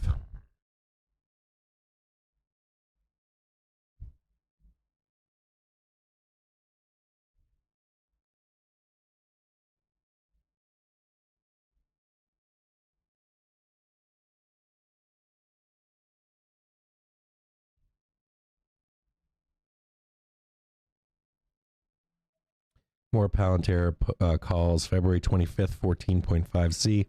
More calls on NEO.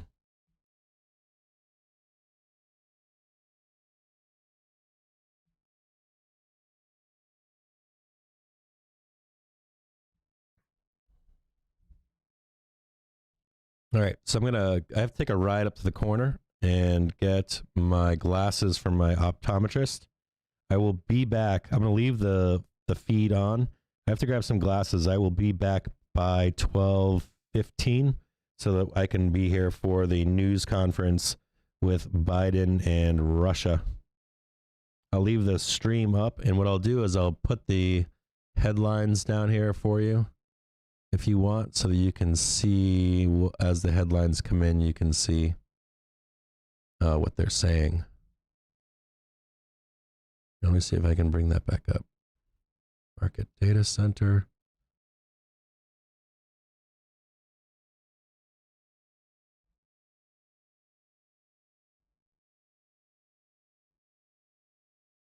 Hold on here. I don't know what this is.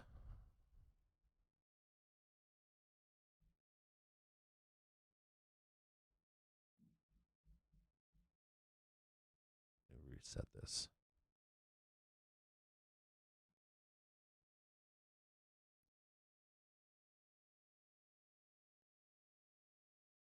Yeah, so I'll post this for you on, so basically what you're looking for on, hold on a second guys, we'll get back.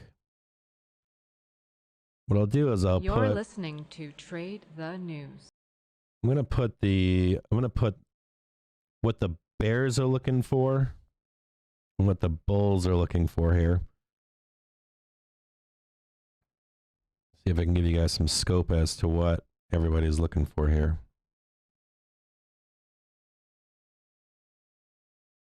So I'll post this chart. See if I can get a better SPY calls, February 16th, 442. This might help. Okay. So this is tough to show. Latest incremental report on Ukraine says that Russian mercenaries have increased their presence in Ukraine in recent weeks. Another indicator of potential invasion. Report citing security sources in Western nations.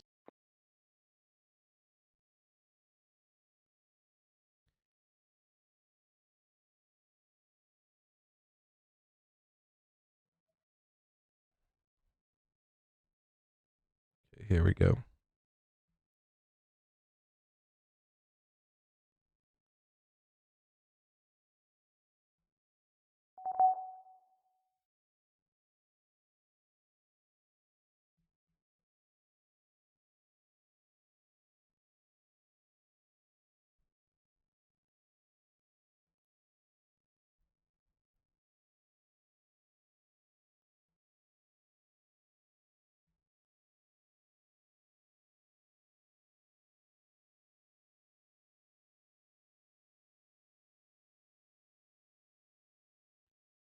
4450.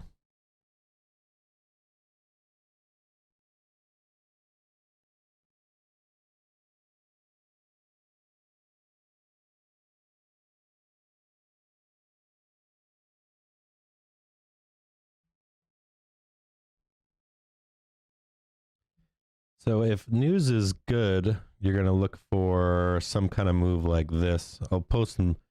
This is the bull case.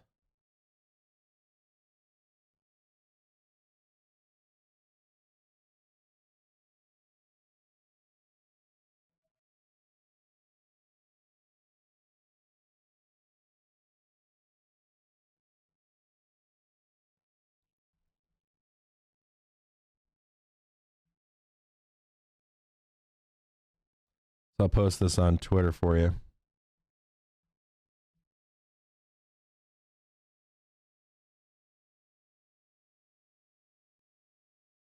I'm going to show you where to take short if you think that the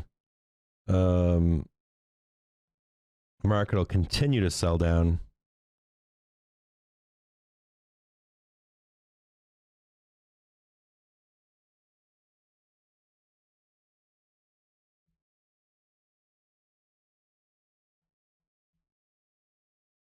Right here.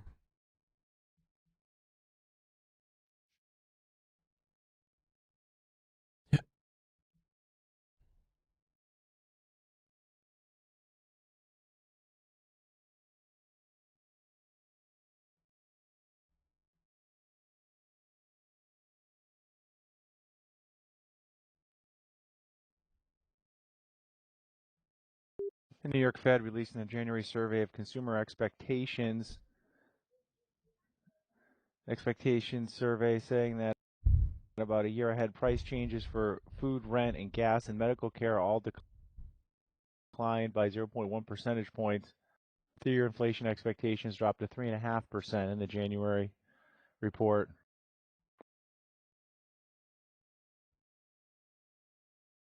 We're 30 minutes now, 30 minutes to the European cash equity close.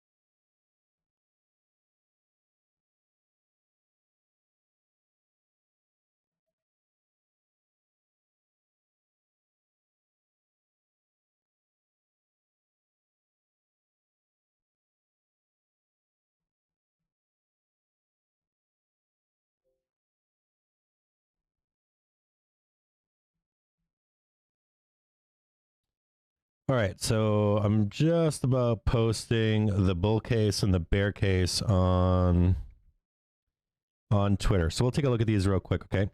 So on the bull case, right? You've got a large downward trend on the ES, right? The S&P 500, the ES, and you've got this giant flag that's been going on since the, let's call it between the 10th and the 11th, right? Where we sold down. And the point would be that you're going to lift up. You've got puts that were bought on high at 460. We traded down to 435. And so the question would become, no matter what, that we're going to spring back up for cheaper puts, right? That's what SpotCam is saying this morning, that we need cheaper puts so we can rebuy puts again before we take this lower. So the bull case would be that we trade higher above 440. Let's call it, this is right here. See this area right here, this 441, 442, that we'll trade above this so that puts can get cheap once again. Now, SpotCam's note this morning is also saying that if we can break above 4410, that we should have a free ride to 4450. Now, on the book map, it's showing it a little bit lower. It's showing it currently at 442.96. So be aware of that as we trade. Let's say we get a bullish report from Biden in Russia or whatever, and we trade higher. Right now, currently, it's actually lower than 44.50. It's higher. It's at 442.86. There's more sellers above at 441.92. Now, this can change, of course, depending on what that news is. We often see support and resistance disappear depending upon what news hits us. So that's the bull case, right? That we're going to trade higher. We're going to get some good news, trade higher, whatever. In reality, it's more than likely just a chance to reset, buy cheap puts, and take this for another leg lower. Now, with that said, the bear case, right, is right now, currently, believe it or not, it's just bears that are stuck in shorts, bought late in shorts, bought on Friday short, or bought the open today with shorts, and are looking for a fat print. The only problem with that is that puts are expensive right now, right? We know that they were dirt cheap on Friday. We know that they were dirt cheap on Thursday. We closed our puts on Friday at the bell, right? And so we're now looking to find out which direction we're going. So the second thing that I posted was the bear case. And the bear case is, hey, we're going to take short right where we are right now, right at 43.85, and we're gonna push this market down. There'll just be full rejection. Fuck the news at 12 o'clock. We're getting in right now. The reality is that puts are very expensive, right? So you're looking for a trade higher to take short if you're a bear at either 4410 or again even higher at 4450. Now the key to all of this is, regardless if you're a bull or bear, if we trade down for a price target of 4,200, you need to break 43.50. If we trade, let's say we trade higher, or even we sell down now and we bounce off 43.50, let's say it's just a check down below to the futures on the overnight at 5 a.m. Let's say we don't even go higher, we just trade down to 43.50, but we do not break it. That would be uber super duper bullish. You should see a reaction much higher. What you really want to see is the break. The key level here is 43.50. If that is broken, that would be the signal, especially if it's broken and it's not rejected. You don't want to see like a break and then we pull back higher. You want to see a break below, and then you want to see a resistance form at 43.50. If the resistance forms at 43.50, the next target lower is 4,200. Then you'll see another trade higher, and then we trade down below to that 390 mark that we've been calling out since forever. Maybe that should give you some perspective of where we are, and perspective on where, when bears are telling you to take it short, this is probably not the place. Or you could take it short here, but it's expensive to take it short here. All you need is any kind of good news, and your puts and your shorts are fucked.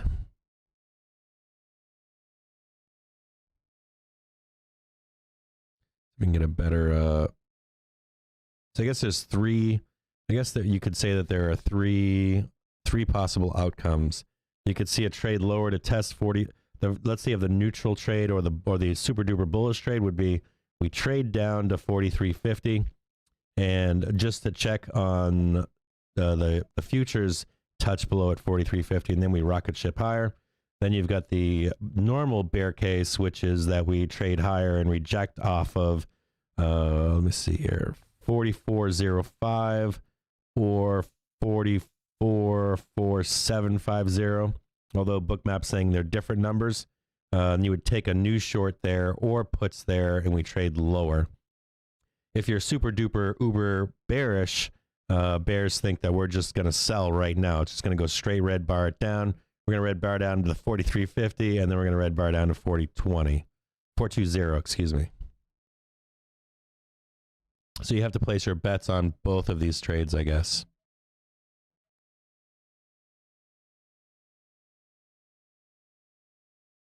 Yeah, it looks to me like what it looks like to me is it looks like they're selling puts to bears, and they're selling oil to bears, and they're selling silver and gold to bears. and then they're going to let it go higher. And then you'll buy more cheap puts, and then we'll short it again. That's what it looks like. This looks like the same thing that happens to bulls above. When we're at 460, this is what it looked like. That doesn't mean we don't trade down from here, but the overall look of it to me is that we're going to trade higher here, and it's just a matter of unloading all these puts on bears. I got more Oxy puts coming in February 25th, 40p for $98,000.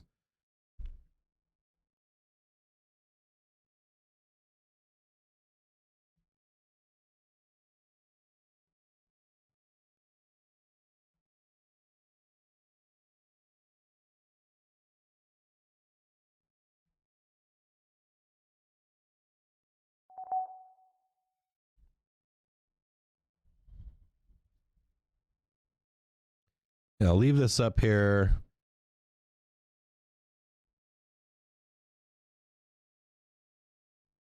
And I'll be back. It should take me just a half an hour. I've got to drive like 10 minutes up the road. I have ordered my glasses, left them there. I haven't been able to pick them up because I'm live streaming with you guys every day, and I can't have anybody else pick them up for me. So I gotta take a drive out and pick them up. I'll be back. Hopefully, not hopefully. I should be back before 12:15 or so when Biden speaks. And place your bets. I guess you know what else you could place. You could place a straddle on the market, as if the whatever that pressure is, if it's negative, we should trade straight down. But if there's any positive connotation to that presser, we should trade higher.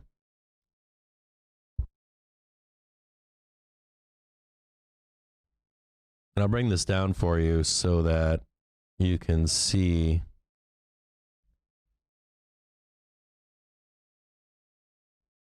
See the headlines as they come in, because not all the headlines are being verbally talked about. We'll leave them up I'll leave them up for you so you can see them.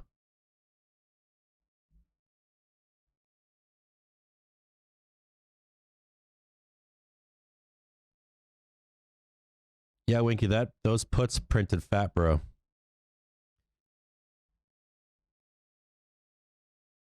See if that helps there.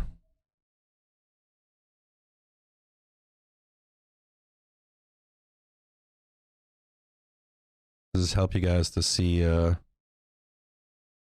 news as it comes in here? So not all of this news that's here is verbalized, right?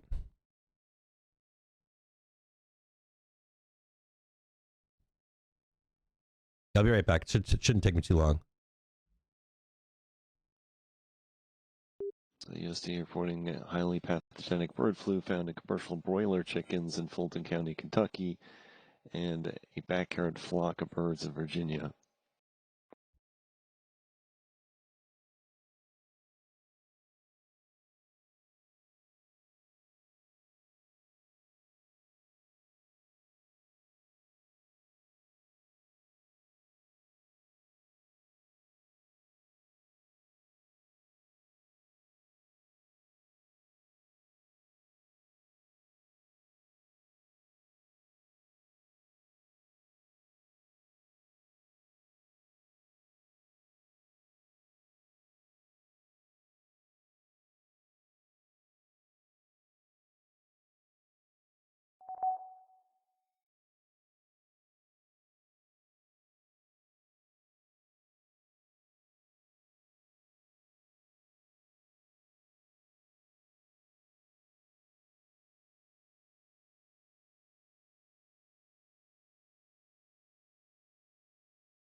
10 minutes.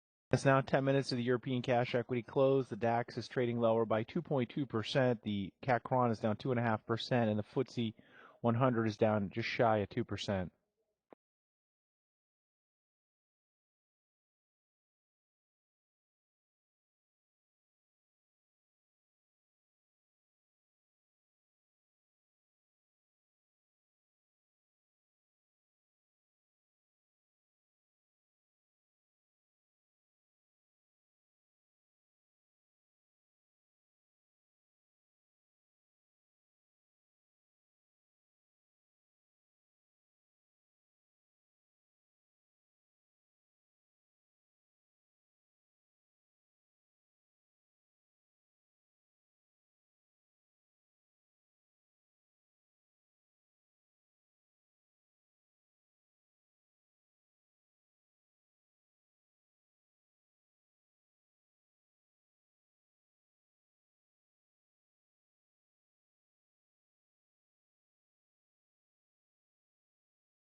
3-month bills draw 0.440% with 93.13% allotted at the high.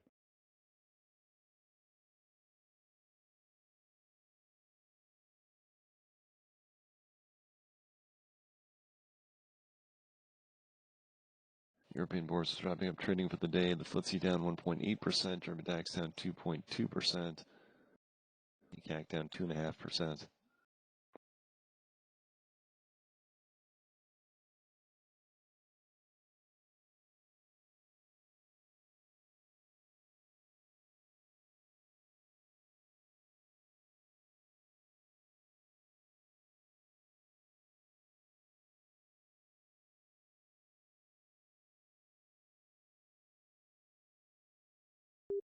Results of a 3-month bill auction at bid cover 3.06, drawing 0.440%, 93.2%, a lot at the high. 6-month bills drawing 0.770%, 73.3%, a lot at the high. Bid cover 2.99 in the 6-month bills.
Capgemini reporting fiscal year revenue 18.2 billion euros, slightly ahead of expectations for Charlie Alpha Papa in France.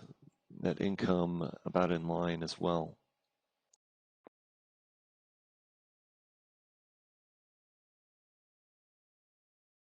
Capgemini guiding fourth quarter revenue, excluding FX, up 8 to 10%. It's about in line with consensus.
ECB's Lagarde saying that bottlenecks will still persist for some time and that our target is an inflation rate of 2%.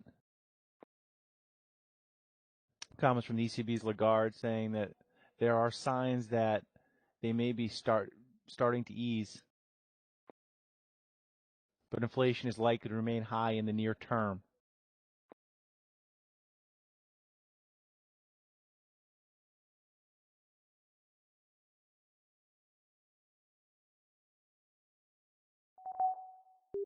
Lagarde saying we continue to see the risk to the economic outlook as broadly balanced over the medium term. Saying risks to the inflation outlook are tilted to the upside, particularly in the near term, says the ECB's Lagarde.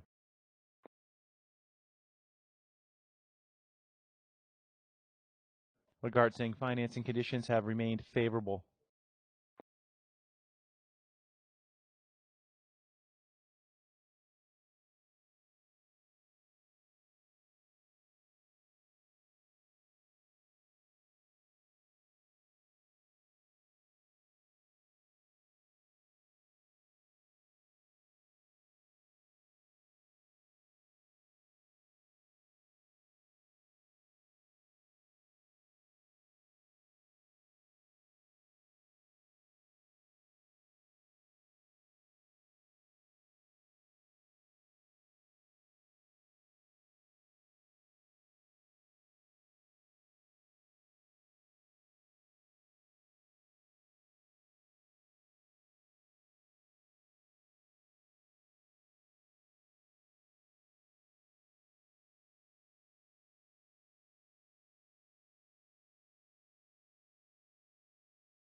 Michelin reporting full-year revenue 23.8 billion euro. That was above the 23.3 billion consensus estimate. CapEx totaled 1.71 billion euro and EPS at 10.31 euros per share.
All right, I'm back.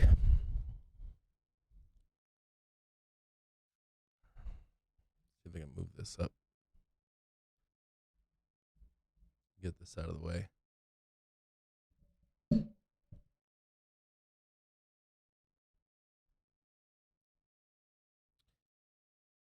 All right. Let me see here.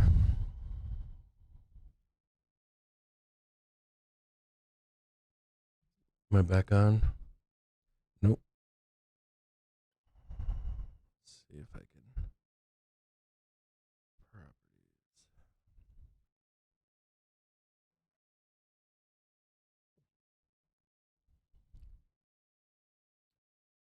Deactivate. And then activate.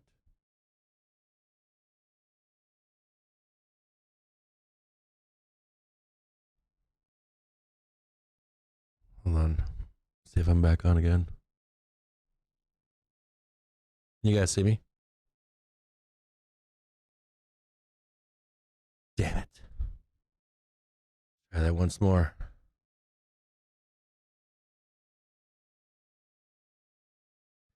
All right, good.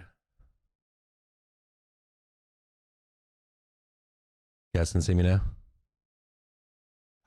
Fuck. Dude, what is going on? Hold on here.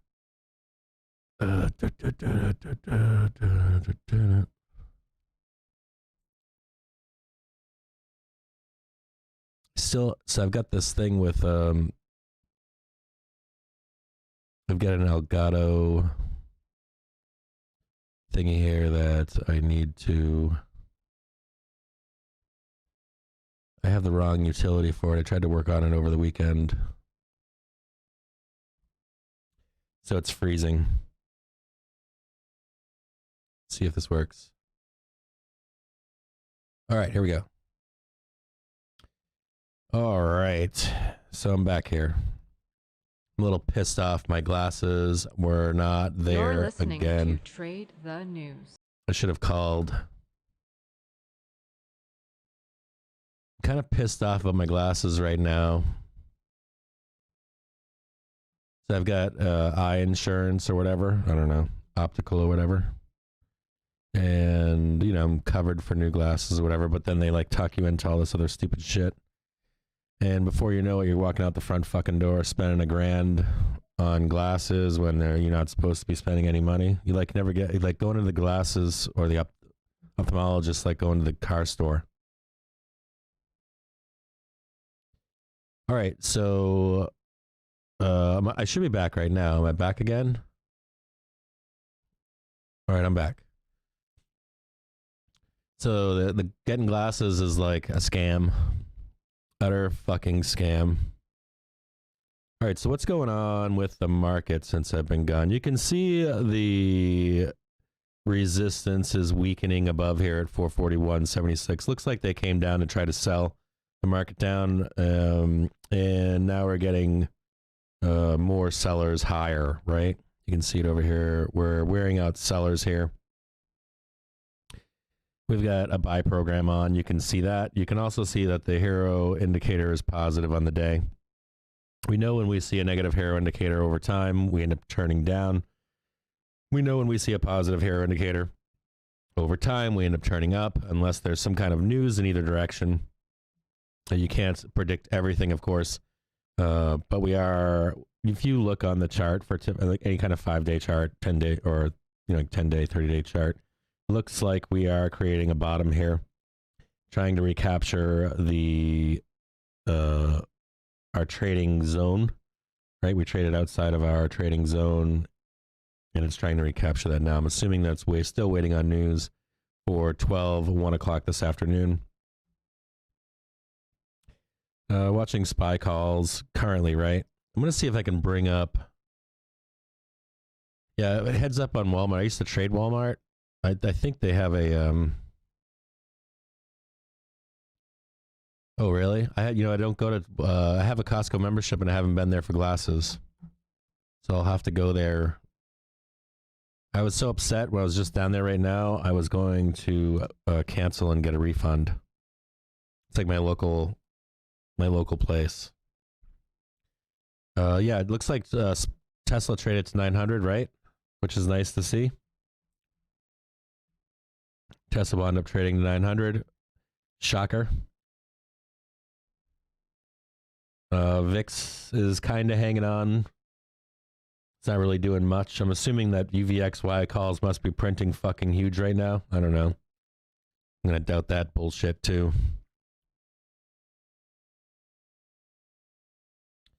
What else are we looking at here? More Uber calls, more SoFi calls, GM calls. This is a moment though in the market. I do like to look at Tesla. We talked about it going to 900, and you'll want to see if we can break above there or not. There is some resistance on Tesla. Tesla's become a better bellwether for the market. So we'll take a look at Tesla right now and see if it can break higher or not, because this can be a moment in the market where we do trade back due to like a Tesla being at resistance, right? So we'll take a look. But if you do see Tesla break above 900, you will see the market move way higher. So let that load up and see what's going on. And yeah, I'm going to stick with my same thought process here. And this is the same currently at the moment. It reminds me of, bulls being at a top. You want to see it. You want to see us trade higher and then buy cheap puts again. But we'll look at Tesla and see if it's at resistance. Because if Tesla's at resistance, which it was earlier right around 900, if Tesla's at resistance and can't trade higher on some kind of news, or the market can't trade higher on some kind of news, we might not get any higher here. So my assumption is that we're waiting for something from Russia, believe it or not. I don't know why it's Russia news, but I'm assuming that it is. Oh, on the Walmart.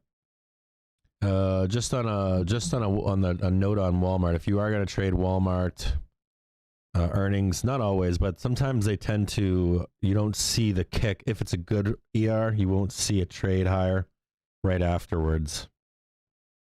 Walmart's a tough one to trade. I've only been successful with spreads on it. Never on calls or puts.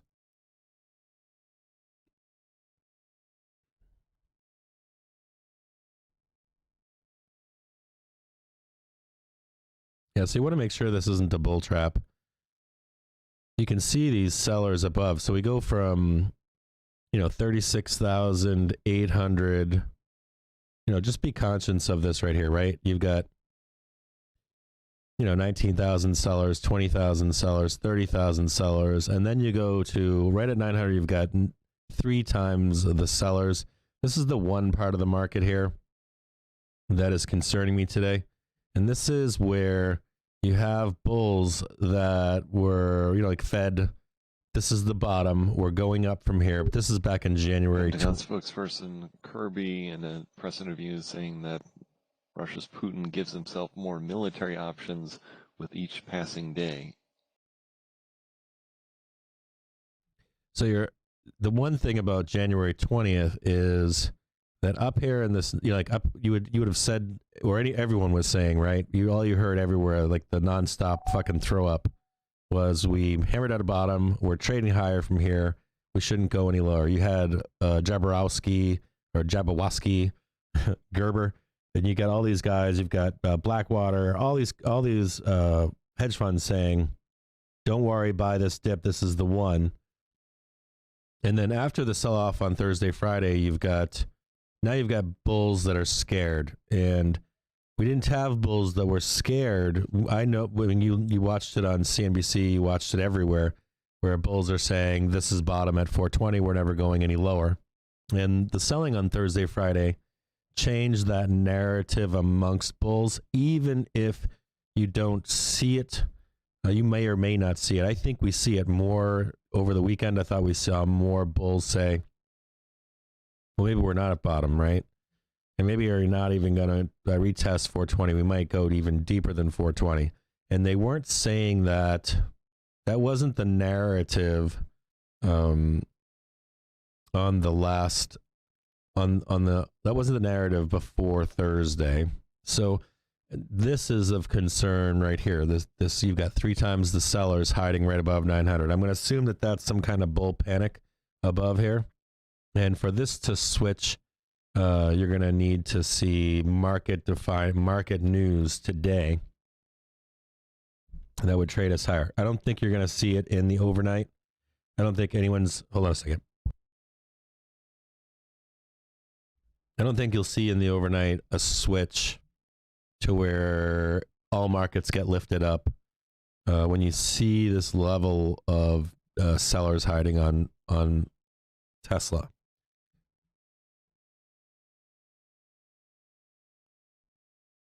So I'm still going to assume you're going to need some news. And you're hearing this news come out. I think the past couple hours you've heard things like there's mercenaries and just this news you just heard right now. A Department of Defense spokesperson, Kirby, Russia President Putin gives himself more military options with each passing day. It's not really the news you're looking for. The news that you're looking for is whatever this coming out today at whatever's coming out today with this has more to do with like the US dollar to the ruble, EEM, US dollar to UAH to the CE4FX, ESR and RSX. Doesn't have to do as much with the SPY. This is all, it's like European macro news. Looks like it's intended to talk about the European markets. So we'll look at Tesla once more. And that is the only concern. You want to, I'm using Tesla, not fully, but you know, you don't want to see this many sellers above here. You want to see these sellers go away. You can see too, it's 94,000. You want to see this come down to like 30, 40, 50,000, maybe 60,000 for the markets to move higher.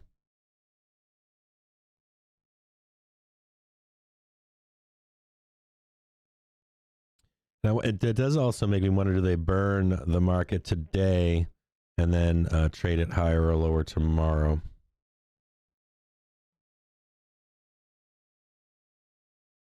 Yeah, I saw some news saying the ECB is backing away from rate hikes. Putin backs off while barking. He won't look weak. Yeah, I don't think that's the most negative news in the market right now. I think that's more noise you're looking for. Is there war or not?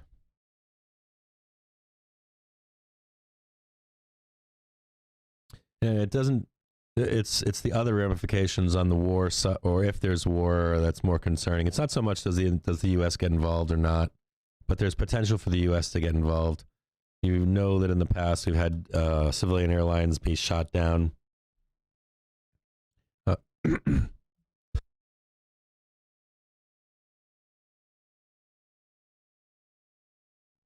Someone said this morning that it doesn't matter if we sanction Russia because of their ties to China.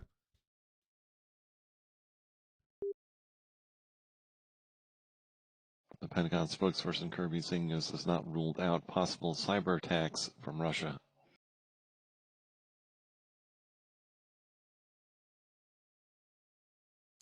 And jets are up this morning. Jets are up 1.53%. So the market's telling you something different than what the news is telling you today.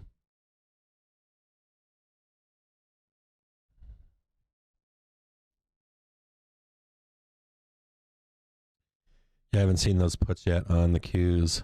How much strike price? Yeah, I'm still holding calls. I'm still long. And I'm going to stay long until something changes. And then what I'll do is I'll buy protective puts once again, but not where we are.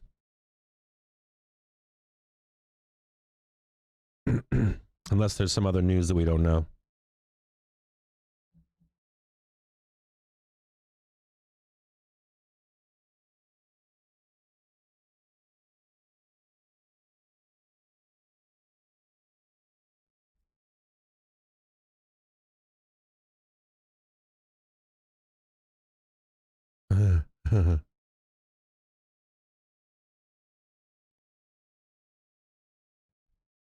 Yeah, everything says we trade up. It's 12:16. We should have some news out. I think there's a press. Is there? Can anyone confirm that there's a presser at 12:30 on Biden? I can't see it anywhere.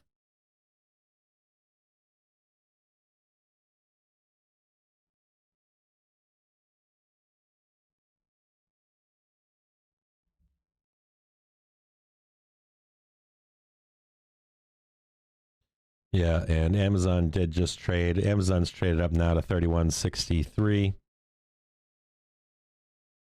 So they have taken back everything they gave up on Friday. Tesla, same thing, right up around 900, right? Look at Apple. Apple's not quite. Apple's high off the bell was 172.80. They're now at their closing price of Friday. So we are at a moment right now in the market where we're either going to start selling. Facebook's not really doing shit, right? Facebook's just kind of dog shit. BA calls right now. February 18th, 220C for $112,000.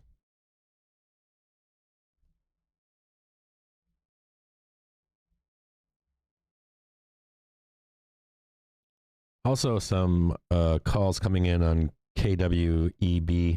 I never trade it because of the politics, but it is worth a note that there is calls on February 25th, 36.5C, $150,000.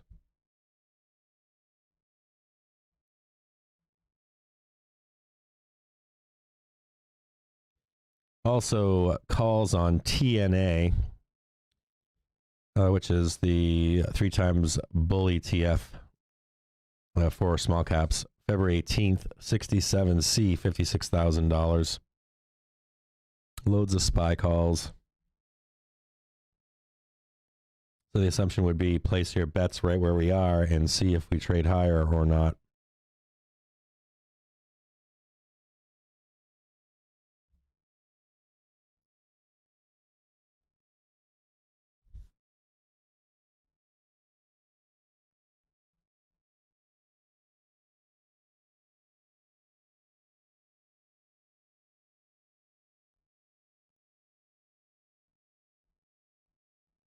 Looking around the market right now, everything is sitting.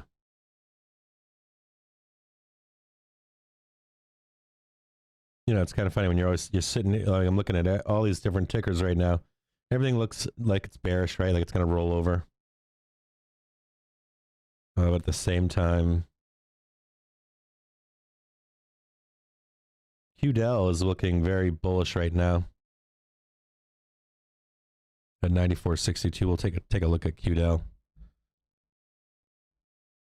I've been wanting to enter a trade on QDEL for a few days, 2 to 3 days now, I think.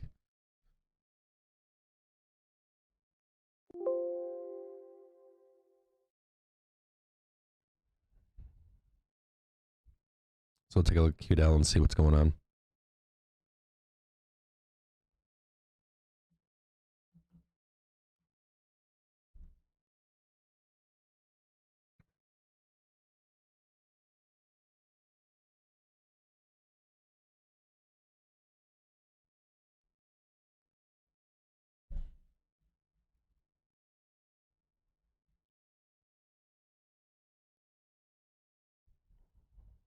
Great buyers on QDEL. I think that Winky brought this one up the other day.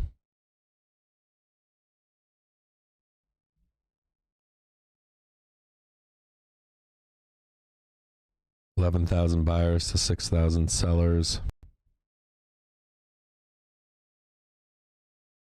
I think they have a. Do they have a an earnings report coming up? Or did they already have their earnings report?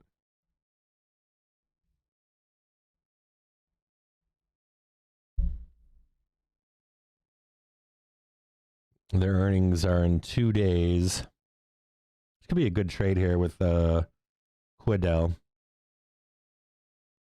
Earnings are in 2 days.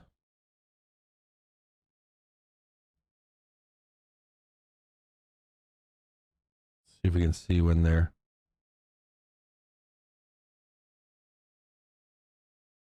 They're kind of under the radar too.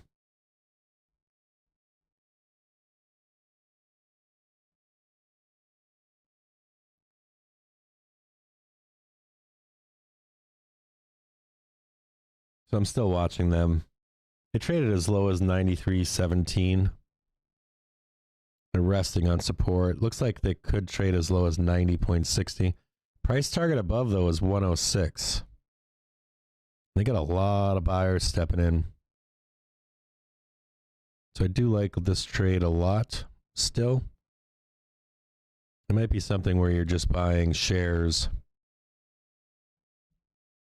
I'll just keep monitoring it. Does anybody know? Hey, Winky, do you know when is there ER before or after? White House has something at 2:30.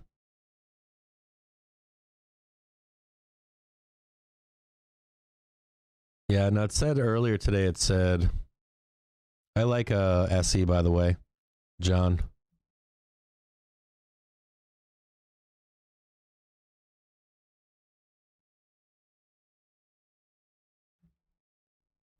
Yeah, it's on a fucking bull flag right now. It's actually trading higher. But it is on a bull flag. Its low today was at 94.27. Right at support.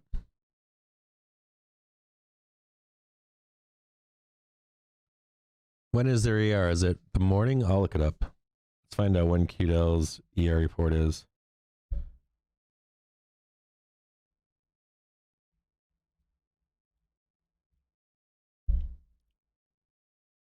That's down 1.36% today. It's after market close on the 17th.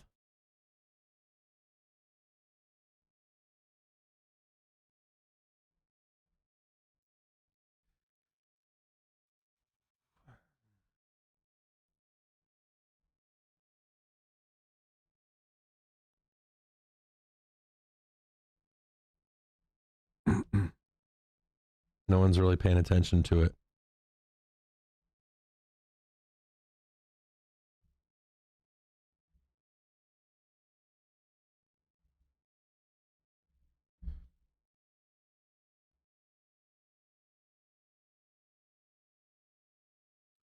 They just got some good news.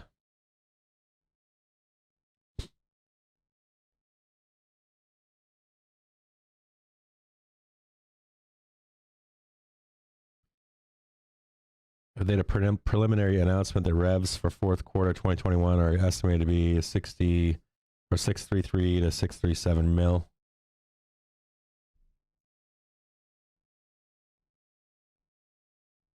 Looks like they trade on news. They're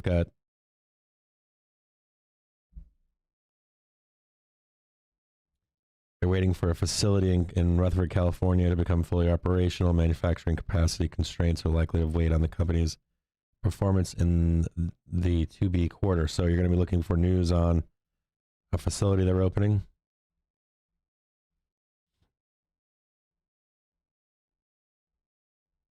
I'd call them up.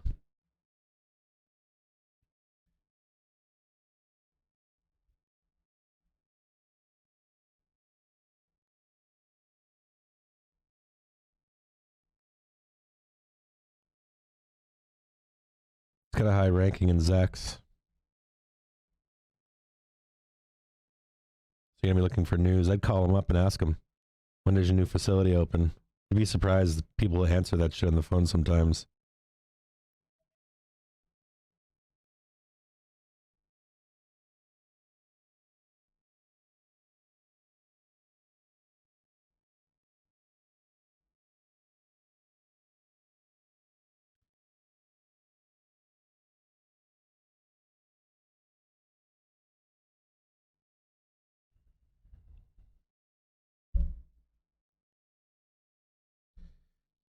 Give me the payment just in shares. Yeah, I like the idea of shares.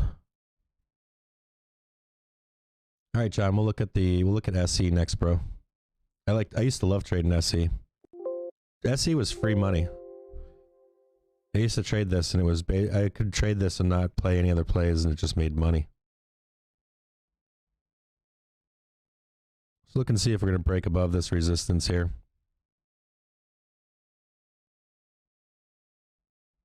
All these SPY sellers. There was something else. Here, I'll show you guys this right here. I'll read this to you. So the New York Stock Exchange volume is 314 million shares, 12% above its 3-month average. Decliners led advancers 1.9 to 1. NASDAQ volume is 1.78 billion shares, 23% below its 3-month average. That shows why NASDAQ's moving up and SPY is in rotation.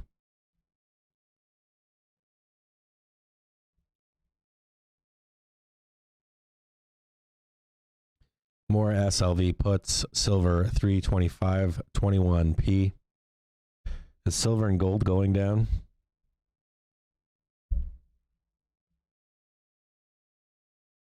Yeah, silver's been going down since open, right? Looks like those puts are printing slightly.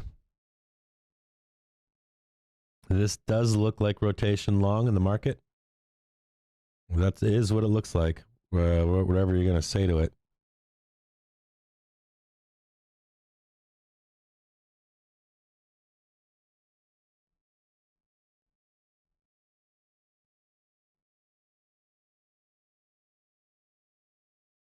SPY trading higher now. Texas Central Bank board member Benda says can imagine some additional check rate increases.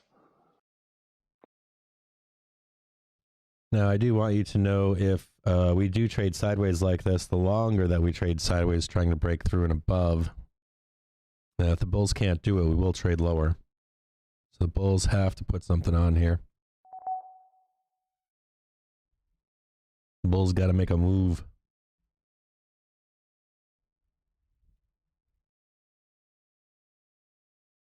Let's look at the big picture on SE.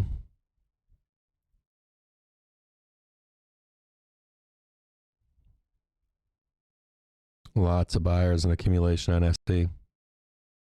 I don't know if everybody here has. I know John has experience trading SE. SE is a bang trade. Where you enter is key on SE. So all the buyers are down at 120.67. Looks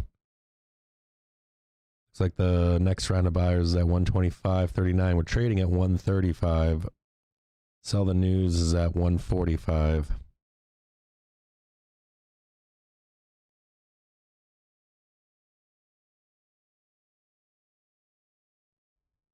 And there's light support below here.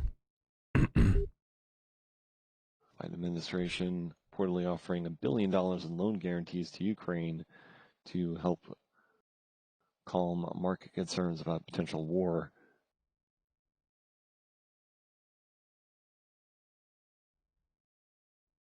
Here comes the SPY trading higher right now, retesting highs, prior highs. If you are uber super duper bearish right now, this is where all the shorts have come in, right around 441.0. This is the other major resistance point from the SG report from this morning, right? 441.0.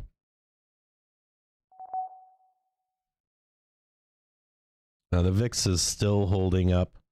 You're not going to see a fall in the VIX until we break above. German finance minister commenting that is skeptical about temporary tax cuts. You're going to look for a trade higher for the VIX to fall at 44.1.28.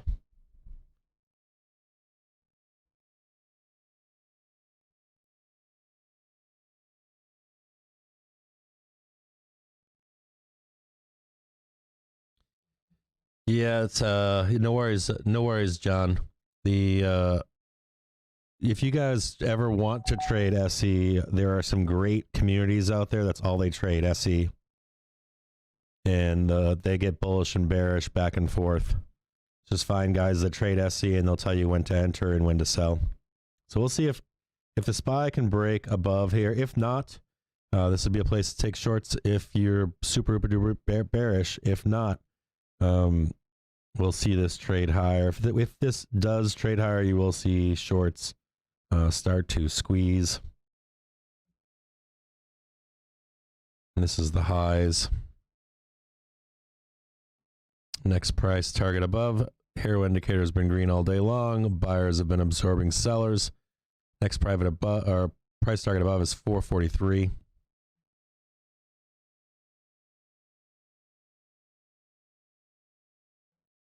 Tesla is ripping. Uber, May 19th, 50C.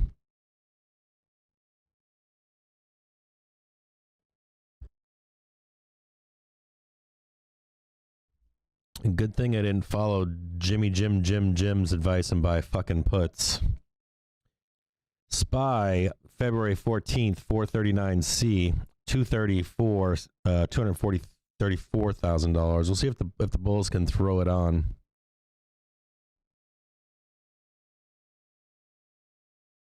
Yeah, John Haggerty is saying SE equals think of all the folks in Asia. Jones going to gamble their money away when spring and summer arrives. Now trading higher. You should see some short covering at this point and a rip much higher. This is where some bears took short. The pros.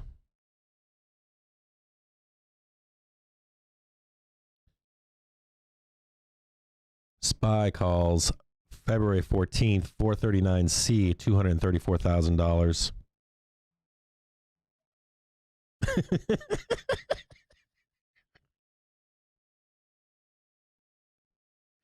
I don't know what to say.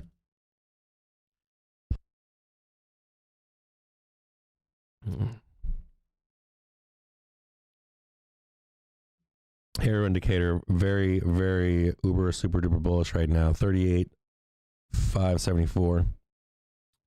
Buyers consuming sellers still. AMD calls February 18th.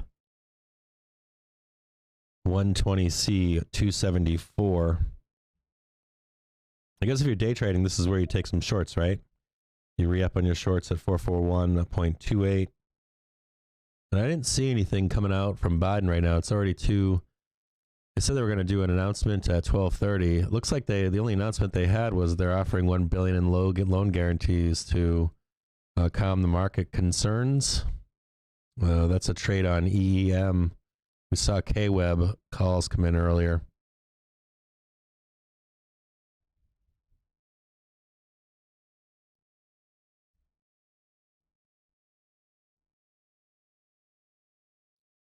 So Russian news, Shoigu is saying part of the military training coming to an end.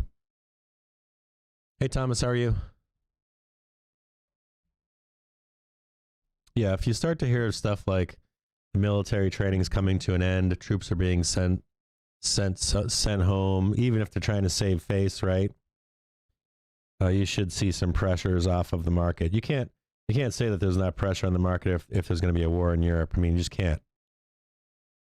But if there's any kind of de-escalation, even if they're just claiming that their training is going away, you will see pressure come off our markets. Yeah, you guys heard that too, right? Yeah, I heard that same news earlier today that there would be a presser today at 12:30, and I'm not seeing anything. I'll look to see on maybe Bloomberg's got some.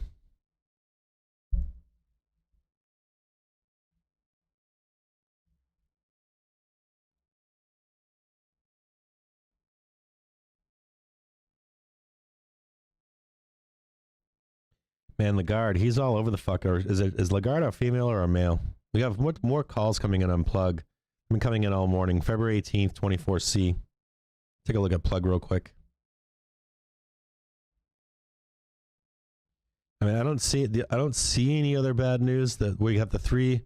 We've got the truckers, right? Truckers bad news. We know some of this news is manufactured, but we've got the trucker news that is the negative news. We have Russia-Ukraine war, which was bad news. And then we've got the rate thing, which is already known but used to amplify bad news.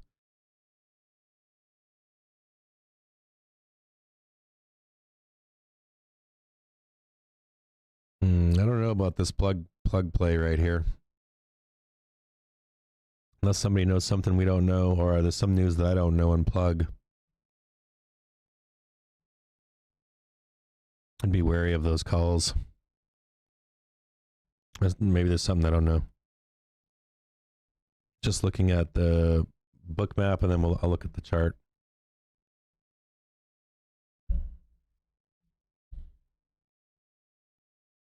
Yeah, I don't know about that chart on plug, why there's still calls coming in. That's a tough play. I mean, the buyers were in unplug at $17.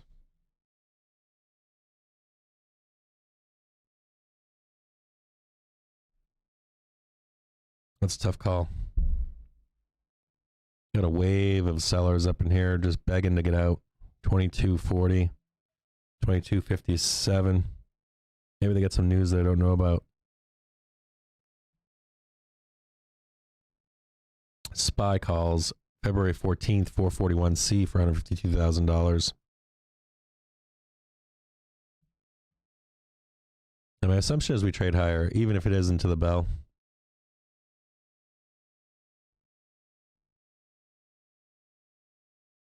Yeah, I always forget if it's a male or female.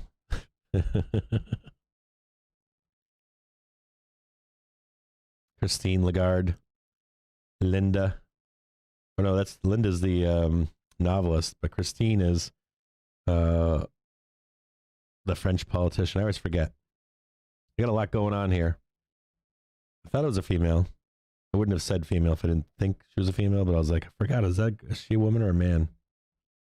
But it is a woman.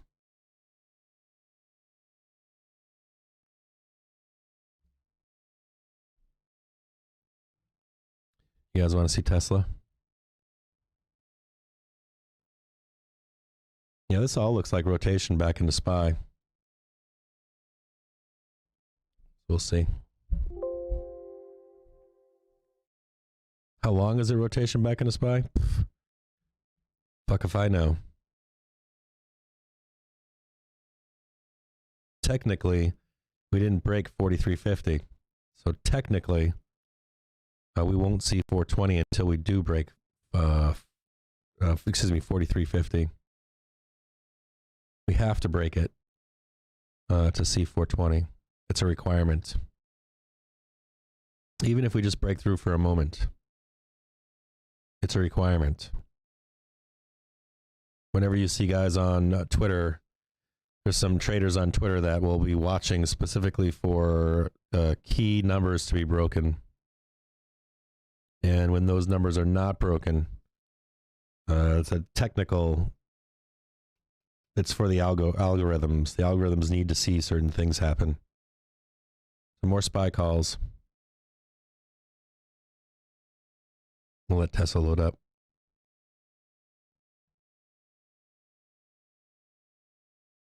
Yeah, I got A-Run. I got Tesla coming up right now for you. Then I'll do Roblox. My only concern here is, again, right? Tesla needs to break above a wall of sellers. The only bear case that I can see is that bulls are more scared than they were the last time we hit 420.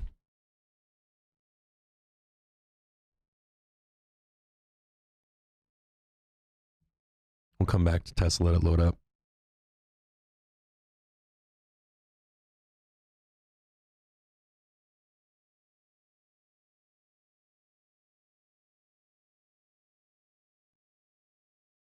I'm getting some lag here on Bookmap. I wonder if I got something going on in the background.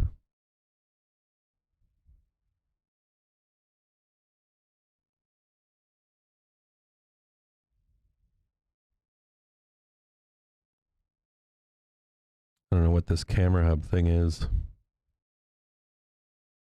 This is some kind of like...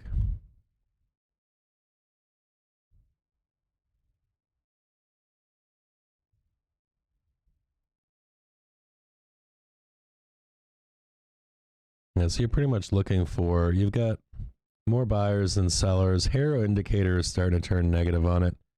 Bears are starting to step back in again here.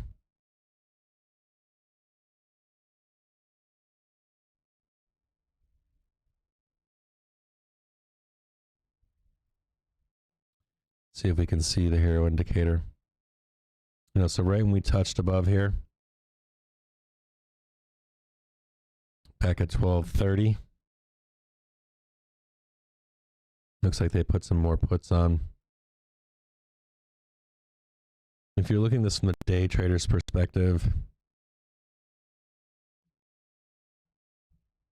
the buyers are down here at 850. They're selling 900.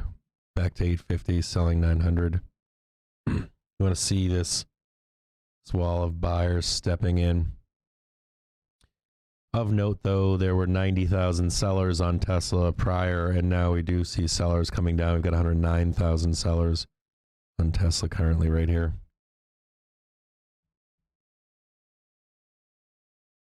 Yeah, it looks like a rotation.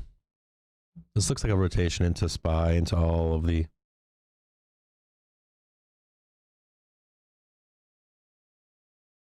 So it's not really how we look here. You guys got to see that. I want you to be looking at the DOM over here, okay? It's important that you look at the dome over here. DOM, the dome. Got 108,000 sellers here, right? You got 400,000 sellers above at 950. It's going to take some work. This doesn't just go away. You know, even if we trade up to 950 on Tesla, this doesn't go away. These sellers, these are monster sellers above here in Tesla. My assumption is that like a guy like me, Kevin, has sway over.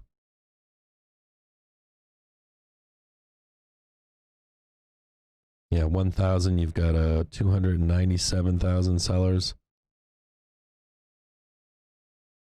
And it's not just me, Kevin. If you check out his cohorts out there, they all did videos. I didn't watch them all, but I watched some of their videos over the weekend for like 5 minutes, and some of them are putting out videos saying it looks like the market's going to go down for the next 3 to 4 months. Like everybody's switching over to that.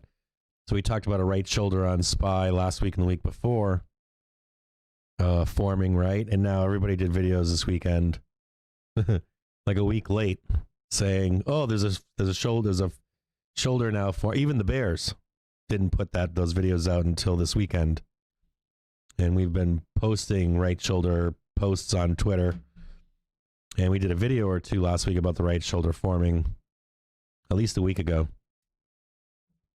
before it formed, quote unquote. So you don't want to be late to the trade too, right? So that's part of the key, right? Is oftentimes you'll get videos made on YouTube and they're fucking late. They're always fucking late. They're like a week late, a day late, week late, whatever. And you don't want to be late to that information. You want to know that they're there prior to, especially when we're our most bullish. And the same thing goes for today, right? Where we are today. Should you have a bullish or a bearish stance? I don't know. I don't like this right here, us being at 900. Get some more VIX puts coming in February 18th, 23p for $200,000. More SPY calls. You know, I don't like us being right here on Tesla. I would like to see Tesla, like, you know, back down at 830 and us be where we are right now so that I could know that Tesla has room to trade higher.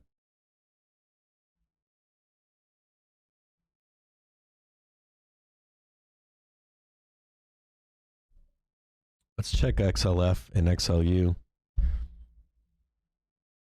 Those can give us some viewpoint.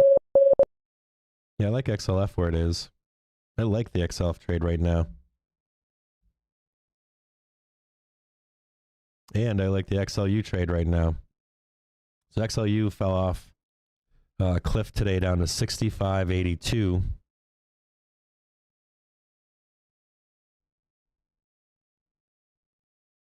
And it hasn't been that low I got to take a look at XLU, and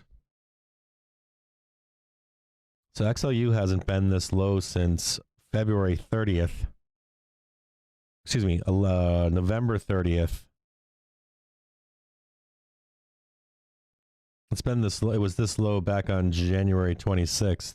As a matter of fact, I might be buying some XLU calls here. Open up a browser, take a look at XLU on a 3-month chart.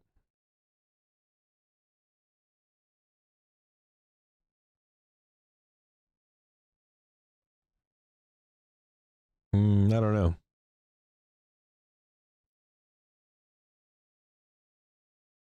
Might have a nice trade in it still. Maybe not. Looks like seasonally it dumps right now. Dumps into March. Dumps from now into March on XLU, right? In previous years, especially in 2020. Excuse me, 2021. Right around now, it's dumped into.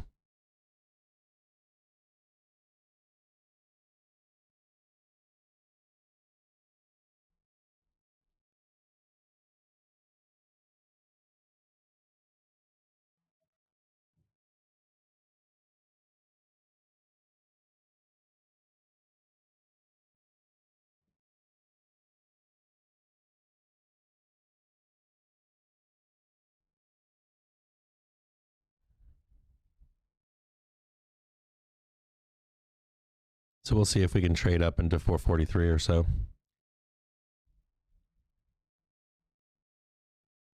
Now, if you look at XLU, this is like a bad time of year for XLU. It'll tend to trade down from now into, let's see. It's got a maybe I'm not going to buy. I said that I was interested in buying some XLU. Probably be interested in shorting XLU down to 64 or so.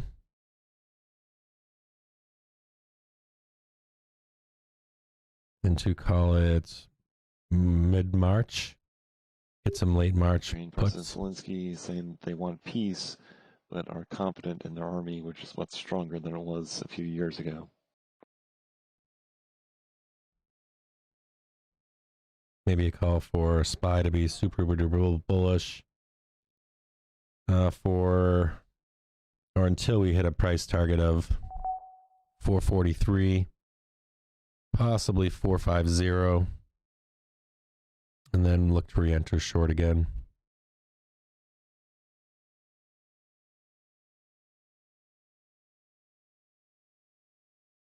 Yeah, so I show what I do is I reset. Yeah, I reset every session. And the other thing too is I need to start resetting. I need to start resetting after hedging flow too. I think it'll show a better. I have a feeling that the hedging activity, if they're selling puts, right? If puts are being here's how it goes. So if there's active hedging and the prop desk is buying puts, right? Then you want to know that and its impact on hero indicator. And then you want to see if they're selling puts and whatever hedges you see come through on flow, but not buying puts alongside it. I think it gives a different hero indicator. Does that make sense to you? I don't know if I'm describing this dumbing it down enough. So some days you'll see major hedging activity, and that's when the market's rolling over. Then other days you'll see us down in the day. You'll see tons of hedging activity come in. SPY calls across the board, just loading the boat. Then other days you'll see the hero indicator will look negative, but we're on the wrong side of the trade. So I've been resetting my hero indicator every day rather than let it run over. I don't know, maybe we could do it every 10 days or so, like a 21-day moving average. But I don't know that I think it gives it false readings over time.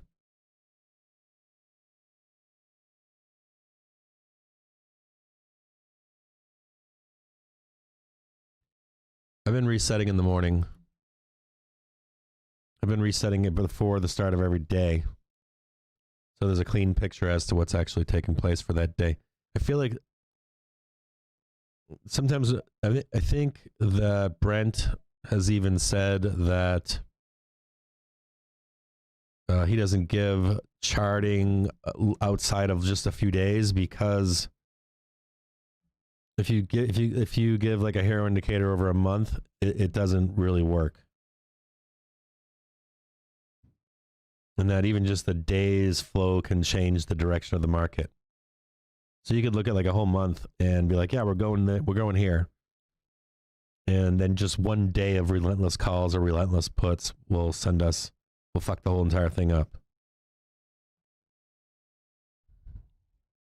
But hero indicator's been green all day long. Buy program all day long. I don't know how long this rotation lasts and how high we go from this. I'll be looking to get some puts somewhere around 443 and even higher, right? Right around this 450. I guess what you'd say is this. I guess what you could do is, if you're bearish still, I would say get in the money puts that expire 1 to 3 months out right now. Put spreads, excuse me, like in the money, 440 Ps. I wouldn't say a month. I'd say like the March OPEX. And then maybe even a month after. I don't know. Maybe a week or two after the March OPEX. Maybe let's say call like March 31st. In the money put spreads you could buy here. And then the second problem is this, though, if you're bearish. You're looking then to enter some puts at 450. And truly, you don't start selling the market until we get up around 460 again, right? 458. Could call it slightly lower. Could say I'll go balls deep short. Somewhere around 453. Could start putting some heavy bearish trades on. But for right now, I don't know what to say to you. I can see the bear case here, but if you don't want to lose all your money, then I wouldn't be taking short here. Well, maybe I guess you can see some short behavior coming in right where we stand right now. I get the idea of it. I just don't think that I would get some put spreads here, right where we are. Date them far out, and then wait for the rollover to get a real nasty short. If the rollover doesn't happen, you stay inside your put spreads and trade the market higher to the next level. This is how we do this around here, right? Here, I'll post this. I'll post this on Twitter so you guys can get a feel for what I'm saying.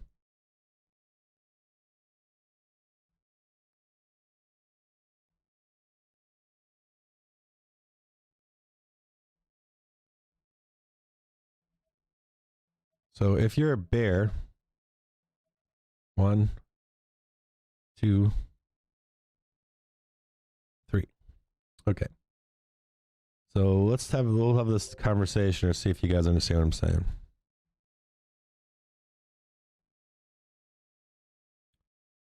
So while shorting the market, I talk to Joe Donut about this all the time. This is a nonstop conversation. We've had it 1,000 fucking times.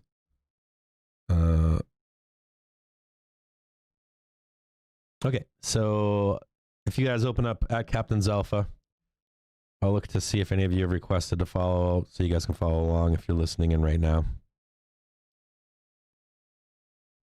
Okay, let's say you're bearish the market, right? Overall bearish the market. We already know that we're bearish until we get to the the large downward channel, right? The other day it was at 460. We want to see us trade sideways. That makes us neutral, and then we get bullish if we start to trade higher. And we never got out of heading neutral, right? On Thursday, we didn't get out of hitting neutral. So now we're heading back up right now. I'm watching lots of calls across the board. Tesla calls, February 18th, 895C for $874,000. But let's just look. I just posted this chart for you, okay? And you can see from last Thursday, I've got the skinny little line here. This is just a localized downward channel in the SPY. This isn't the big one. This is the little one for 3 days. And you're looking at the numbers that I put there, 1, 2, and 3. And so if you are super, duper, duper bearish on this market, you know, this changes every day. It's going to go up. The prices are going to change. But generally speaking, at number 1, you're going to put it in the money, put spread on, date it for like March 31st. Make it 441, 442. Then you're going to trade. Let's say we keep trading higher. We don't roll over right here. Right? So if we start rolling over, fuck it. You're making money on your put spreads. If we don't roll over and we start trading higher, you trade calls against it for a move higher. You maintain your put spreads at 440 for this 420 or 390 we're going to hit, but you're making money. This pays for your put spreads. You're not breaking even yet, right? Your put spreads are losing money for the moment. They will get their money back if we trade lower. In the meantime, you've traded calls all the way up to 450. And you've made money. You've paid for your put spreads at this point, right? You're breaking even now. And then it's a free ride from here and north, right? So if you're just trading calls, are you going to add more puts at the 450 level, and then you're going to add more puts at the 460 level. And you're going to layer this all the way down until we trade back down to 420. You can't tell me where we're going to roll over. You can't tell me it's there at 441 or 445 or 450 or 460. So you layer your protection as we trade higher here. And let's say we never come back here. We never come back here. Let's say we go to all-time new highs. You made money the entire way up. You didn't get fucked on the entire way up. You weren't just sitting like a dumbass on puts all the way in here. And you're making money longing this market from right where we are. Now, if we at any point start to roll over, you're going to stop buying calls, and you already know you've got protection to downside, and you would switch then to heavy puts or shorts on the market to trade it down to that 420.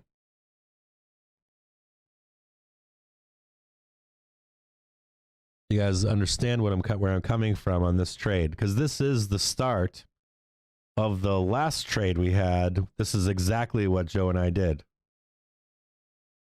We traded it up. And then, of course, I had all the bulls asking me, "You're still bearish?" And I'm like, fuck yeah, I'm still bearish. I'm adding puts at every level. And if we trade down at any level, those puts will print each level. And if they don't print, you just hold on to them until they fucking do. And we're kind of right there all over again, right? This looks like another reset of take the market long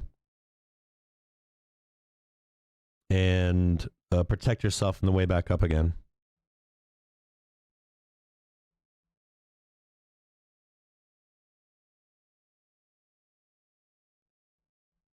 So I just posted it there. This is the exact same play as we traded the last time. Nothing different.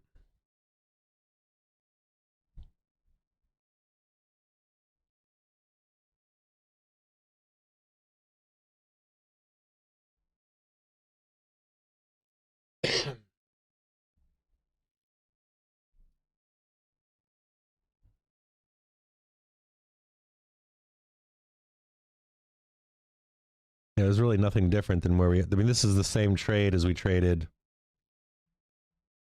We traded this back from January.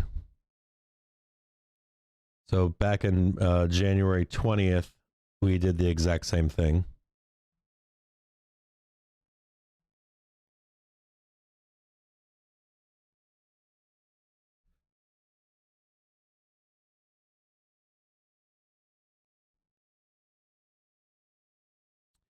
Oh, I bet those those VIX calls are just printing, right? UVXY calls, but they're fucking mad printing.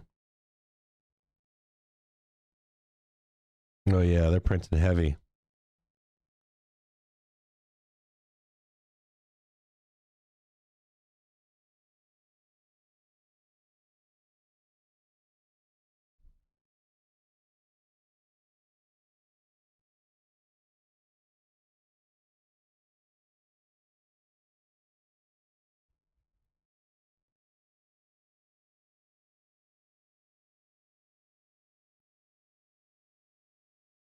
Yeah, does this help you guys on how to trade right here? How to figure out how to do this? You can even, I mean, if you want to make it even, you don't have to get like 441 like in the money put spreads here. You can make them 450s. You're not going to make as much money, but as long as we're below 450 on expiration, they're going to print. SPY calls, February 14th, 441C, $159,000.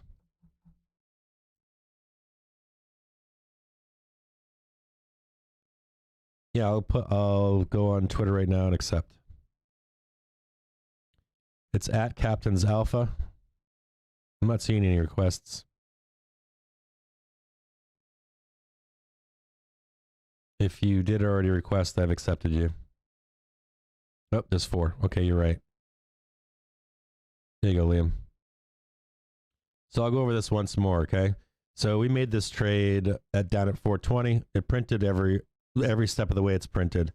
At every level, you add on more and more, right? At every level, each level, you can see all 3. They're labeled 1, 2, 3.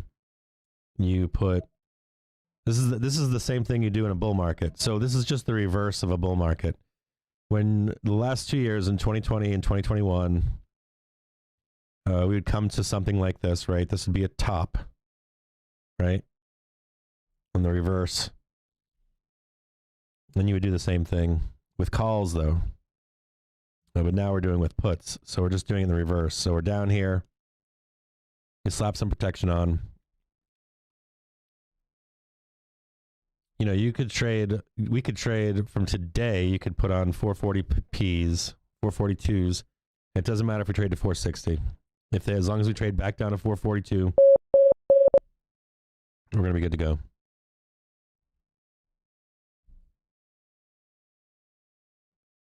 Ukraine president, what do we got here?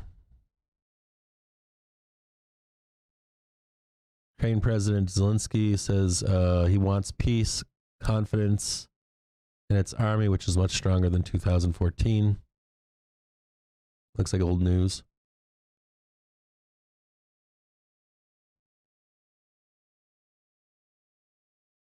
I don't know. I can't tell you.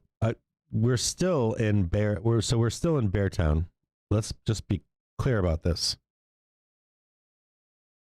We have a major channel, right? We have a major downward channel going all the way back to, I think, first week of January. All the way back to January 4th.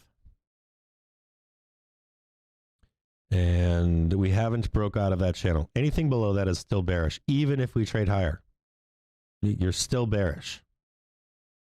If we break over that downward channel, right, you start to get neutral, and you wait to see if it consolidates and trades higher. If it starts to consolidate and then trades higher, you become bullish. If it consolidates and trades lower, you become bearish, which is what took place back on the 10th. Right? We consolidated sideways for 1 day, and then we started selling down. Now we've hit support, traded below it, down to the 43.5 level, but we didn't break through the 45.3 level. If we had broken through the 43.5 level, we would have then had a price target below 427 or 420. Without that break below 45.30, we should trade higher here.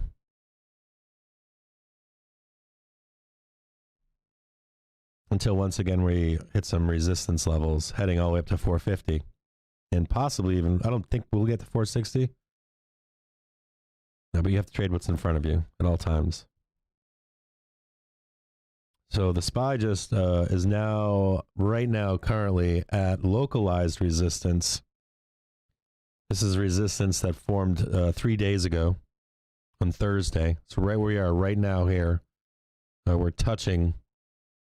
This resistance was began on Thursday of last week to the pin, actually. It was actually an actual pin strike at 44163.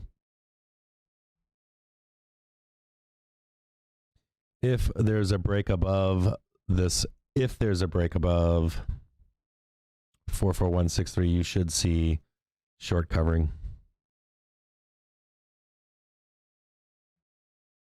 Yeah, I can zoom up out.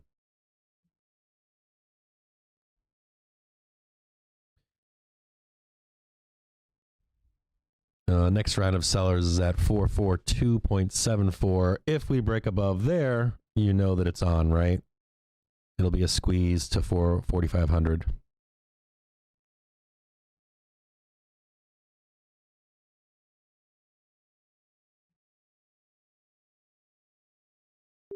The last few minutes used Burrell tweeting regarding the Iran nuclear talks, saying that they had another important call with the Iran foreign minister.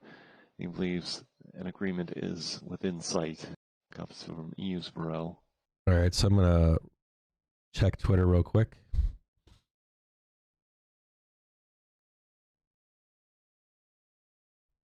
I think I went back in and got you guys. Oh, there's more, 6 more. All right.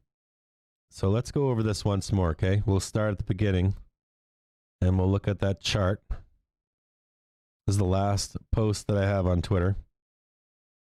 And we traded this the same way. Click on that chart, make it a full screen so you guys can have a look-see. And you'll see here, now there's another line in here that you should know about, which is 445. 0. I didn't put this in here. It's just above where I wrote the number 1. But because we're in a bear market, this is kind of an opposite trade. I used to, at bottoms like this, when we were in a bull market, if we were down here, I would be buying right where we are right now. If we were in 2020, 2021, this is exactly what I would do. We would hit this bottom, I'd buy a 1 to 3 month out call spread in the money, and they always fucking printed. And then if we traded to number 2, I would be buying outside the money call options, dated much closer. We traded to number 3, I would be buying calls, FDs, weeklies, didn't matter. If we're heading towards number 3, right? So we're in the reverse now. We just did this same operation from late January. So, and then this is where I catch all the shit, because people are like, are you bullish? Are you bearish? Are you neutral? What are you right now? How can you say you're bearish, but you're taking longs? Big question I get right now, all the fucking time. Get bitched about it ad fucking nauseum on Twitter and here. So what you would do here is you trade this north, right? You trade this with short dated calls, weeklies, dailies. I don't give a fuck what you're trading. You on resistance 1 here, you buy in the money put spreads or higher. You could make them 450s. You're not gonna make as much money, but you just buy them in the money. Date them out a week or 2 past the next OPEX in March. There's some OPEX in May that has some puts on them for 390, I think. Way out in May, you could buy some in May if you wanted. It's your risk level. But you bought these put spreads, they're in the money, and you just start trading us north. You trade bull from here. And you're eventually paying for your put spreads. It doesn't matter if they ever fucking print or not. You just know they're there to protect you in case you get fucked. You trade this north, and then when we get to number 2, right at 450, you're going to add some more fucking put spreads on, right in the money. And you're going to keep trading this north from there. I guess 445 would be a key strike to add some on. And then 450 you add some more on. And then 460 you add some more on. And meanwhile, you're just making money all the way up. And then if we trade back down, you're going to end up cleaning up on the back end of that trade. Now, if we don't ever come back here, right, you're still going to make money from trading bull from this point forward. IWM calls February 18th, 207C, $228,000. IWM, February 18th, 207C, $354,000. Calls on small caps.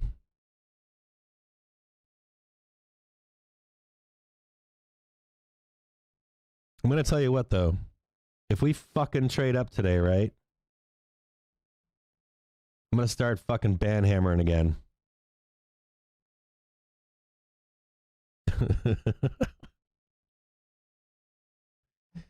Nah, I don't see any sneaky. The only sneaky Pete I see right now, not a suit, is I don't like there's some more SPY calls. February 14th, 441C, $164,000.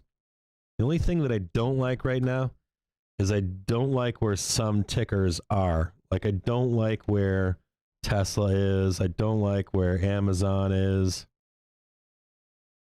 I don't like where Apple is. I mean, Facebook's just the fucking redheaded stepchild. I think the key is, though, like Netflix is rolling over slightly. So if you're taking it all as a whole, it looks fucking bearish, right? It looks like we're going to roll over right here. So my only point on this is you put the protection on. You don't have to actually be in a long at this moment, but you put some protection on where we are. You put on some put spreads. And if we break above this 3-day channel, this downward sloping channel for 3 days, if we break above it, take a long and hold on to your put spreads. But what you don't want to do is be like, oh, I'm buying 0-day puts right here, and then we trade higher, because you're going to get fucked. Even if everything looks bearish, because it does look bearish. I'm looking at it right now on an intraday chart right now. It looks bearish, but, you know, ready? IWM calls February 18th, 207C, $228,000. IWM calls February 18th, 207C, $354,000. SPY calls February 14th, 441C, $164,000. BA calls February 18th, 220,000. 220C, $57,000. SPY calls February 14th, 441C, $154,000. So I'm assuming that somebody knows something more than we do. I'm assuming there's a bank or a hedge fund that thinks, oh, I'm going to fucking squeeze these shorts, you know, and I'm assuming that hedge funds don't want to buy short here. Now, could be all wrong, you know, but I don't know what to say to you. Like, my assumption is that we trade higher here. And my assumption is that you put on put spread protection here. And if we do roll over, that's when you buy naked puts, or not naked puts, because those are calls. Excuse me. I don't think there is such thing as naked puts. Is there? You just buy calls. And those naked calls, which is the opposite of the bear trade, but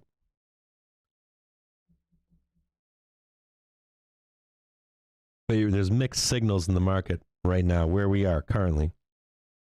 If you just asked me, just looking at a candlestick chart, and I was like, yeah, are we going higher or going lower? I'm going fucking lower. But if you look at the book map, we've got, positive hero indicator. We've got rotation into SPY currently. Whether you like it or not, that's what's happening.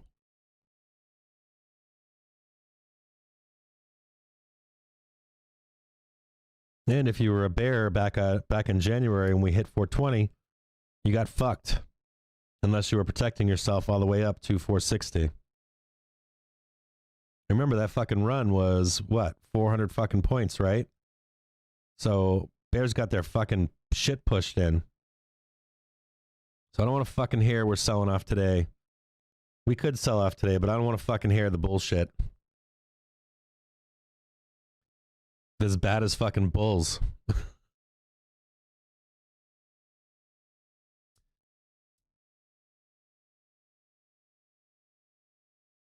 Is that what a naked put is? Just buying puts?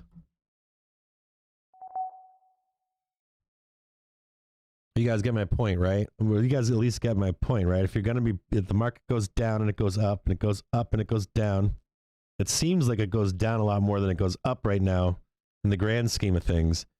But even if you're bearish, you have to give a breather to the market so that shit gets cheap again. SPY calls February 14th, 441C, $153,000.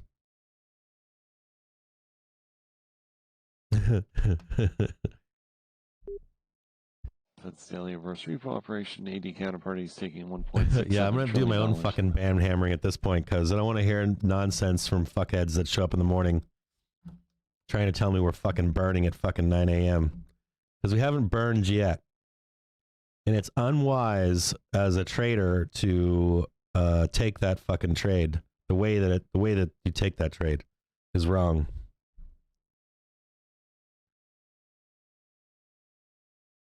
Unless some news comes in that we don't know about. The New York Fed takes 1.6 trillion in RRP program. Oof. That should impact the TLT and the SHI. So we'll take a look at the SHI real quick.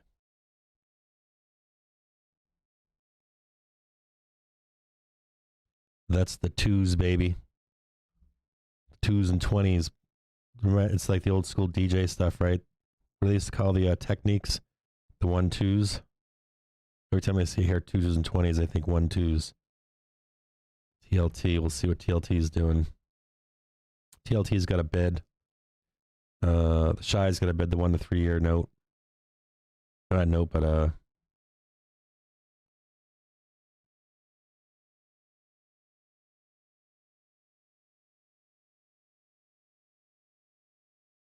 we'll see what happens here.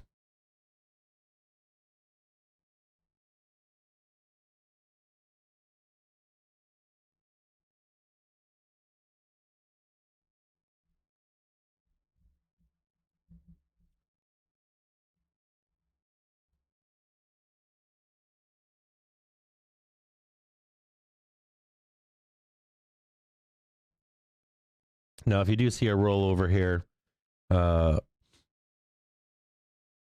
we'll enter some puts. Yeah, the 1s and 2s, right? That's what it's called.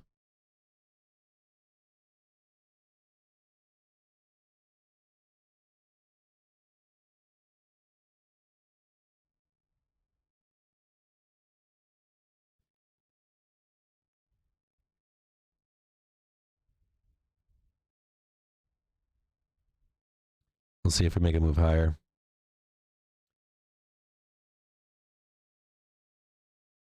I'm not seeing much news today. Let's look at the economic calendar. I know we've got some nasty economic calendar news.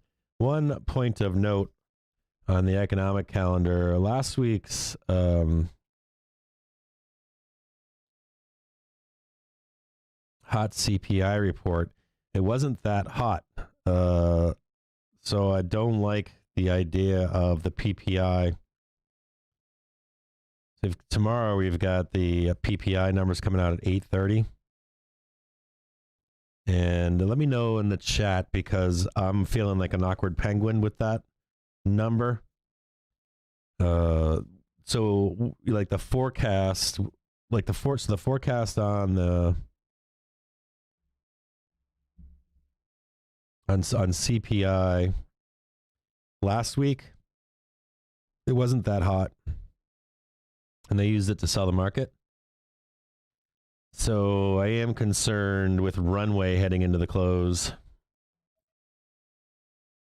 And I'm also concerned, so the previous PPI was 0.2%. Tomorrow's forecast is 0.5%. So let's say it comes in at 0.6%. Is that, Is that a fucking sell down to fucking 4,000 or something? Or if it comes in line at 0.5%, is that considered hot? And then Wednesday, we've got retail sales.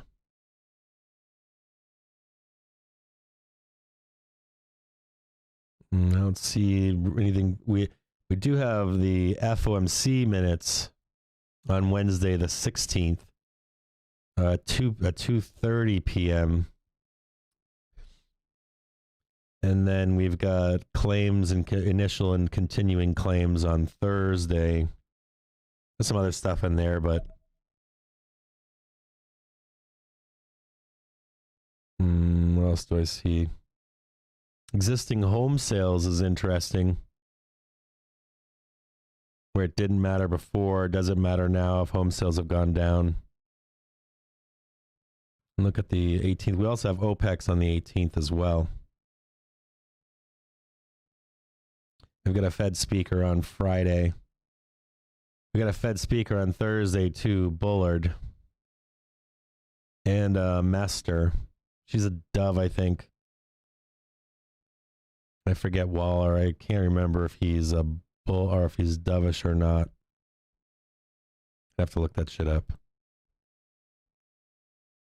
I'm looking to see what else we've got. Thursday the 24th, we've got GDP. Real consumer spending on the 25th. It just gets fucking nasty as you keep going on and on and on.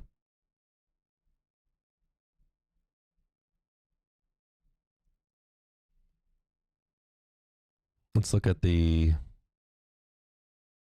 Looks like some put buyers are stepping in here. You see that right back here?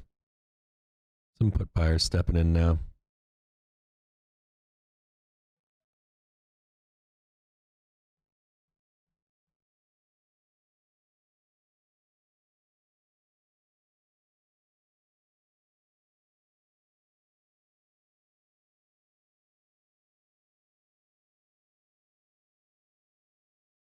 I'm missing what you guys are saying here.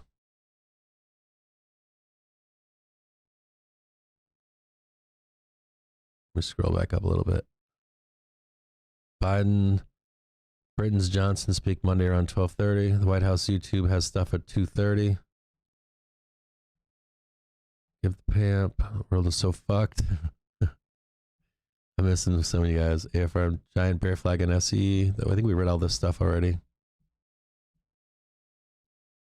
Hill 450Cs into the close. Bought Tesla on a dip. Thinking about selling a bit later. What about the emergency Fed meeting? There was no emergency Fed meeting. Yeah, Biden Johnson call. I don't know what the fuck might happen with that. Roblox, yeah, look up Roblox. Receiving competing bids for second Gigafactory. What's the COB? The previous seller's been love. Good job. Explain that for them. We already read all those.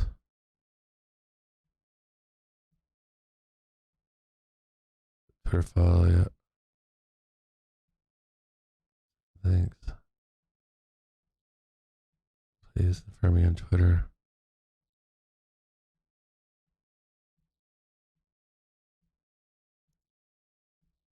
Hammer time. Yeah, I'm angry about my glasses. I am. The ones and twos. Amazon's hella strong. Short squeeze. Yes, been trading up 15-minute channel. Just broke out of it. We'll see. Why did everything just dump? Ugly red candle. Can we take a gander at shop? Yeah, look at shop. Did we just sell off? Yeah, watching some SPY calls. 214 445C for $97,000. And then some Facebook puts February 18th, 210P for $256,000. SPY puts 214 440P, $82,000. And QQQ puts February 14th, $55,000.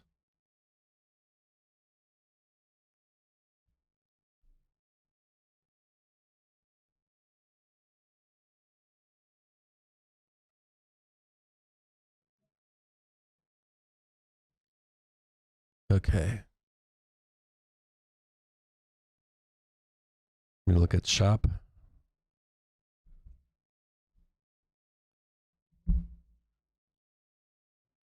Shopify.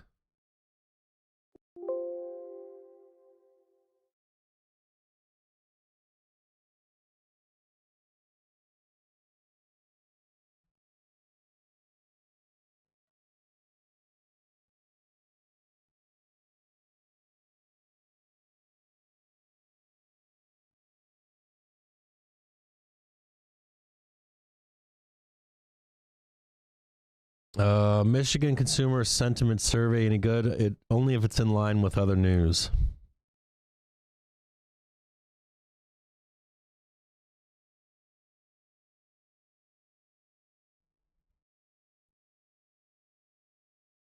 Yeah, it's been similar. It's been the RRPPT or RRP is at what was the change? It's 0.05%. Let's see if I can get. You're listening to Trade the News. Let me go to the Fed. Hold on, let me go to the Fed real quick.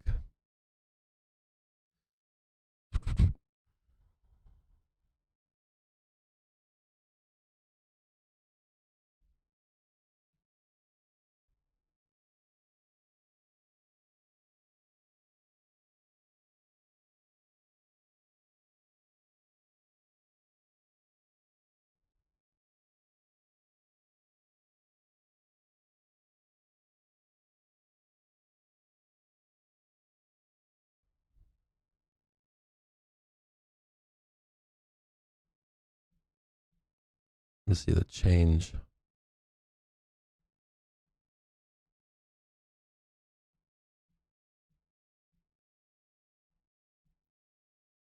If you guys ever want to see this information, let me see if I can bring this down to you. If you guys ever want to see the change, this is the New York Fed Market Data Hub. This gives you the information, the reverse repo operation. This information comes out every day.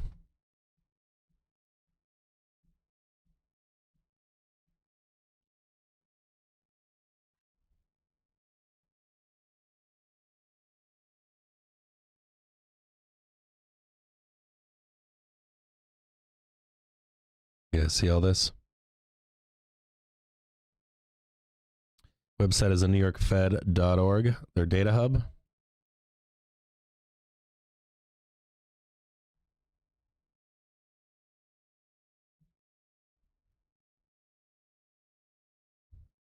Take a look at Shopify. More SPY calls. February 16th, 440C, $214,000. Pins calls, February 18th, 26C, $25,000. SPY calls, February 14th, 441C, $130,000.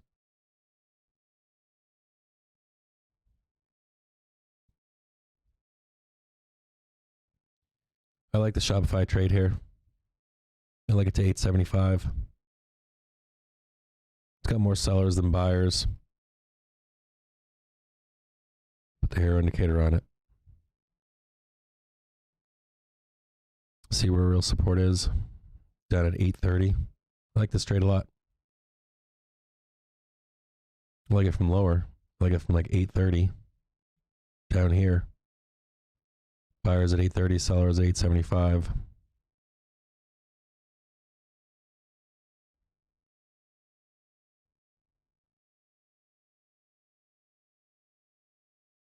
We'll look lower for some more support. Real support's at 800. For large support, 4 times the number of buyers at 800 than at 830.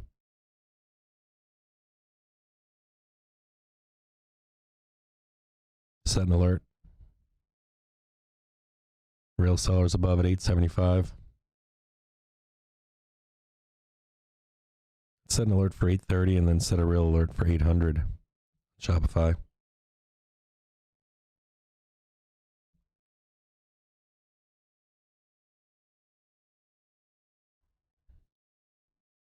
So what do you guys think we do into the bell? Would be my next question. Do you guys think we sell off, or do you guys think that we trade higher if shorts come off into the bell?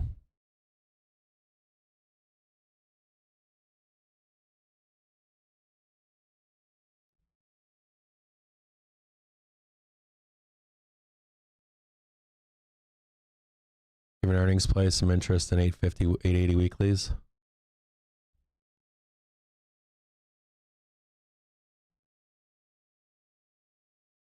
Euroboomer was asking what? I missed what you were asking, Euroboomer. Captain, can you dump SPY to 435 so I can calmly long it? Yeah, no shit.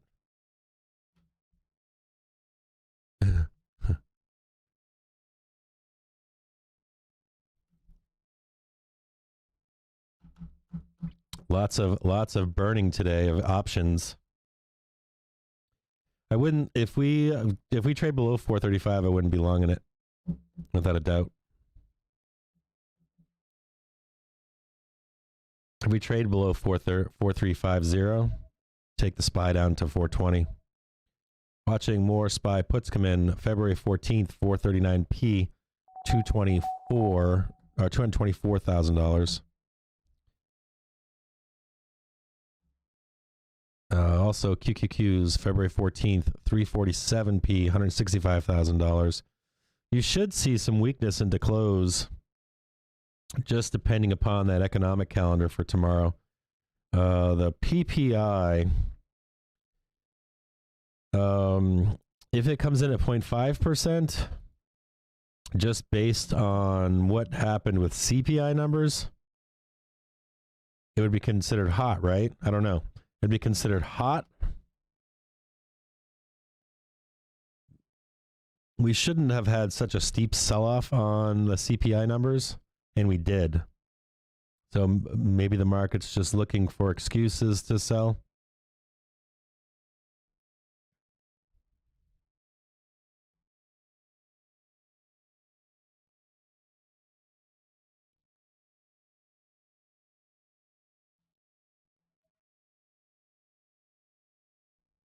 Puts on TXN, February 18th, 162.5.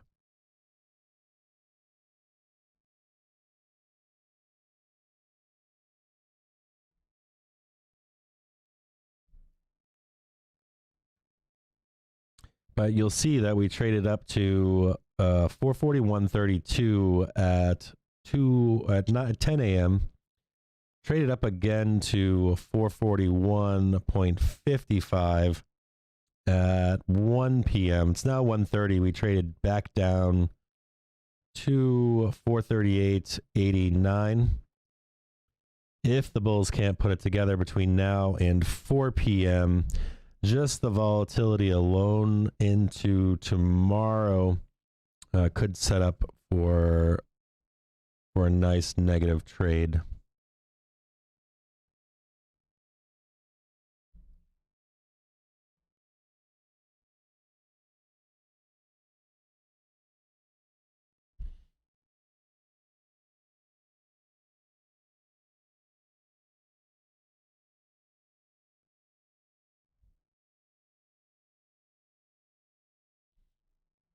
Let's take a look at that chain and see where everybody is.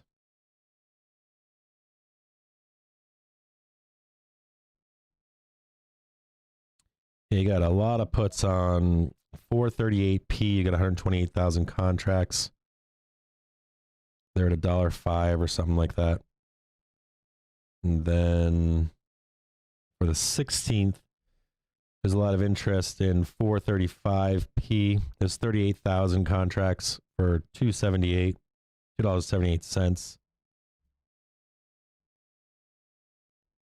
And then for the 18th, there's 435p, $4. There's 40,000 of those out there. Trying to look, see what else we got.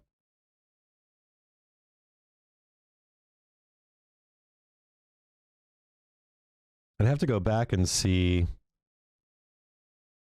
where all the interest was on I mean, I'll look at it right now. I'm going to take a look and see.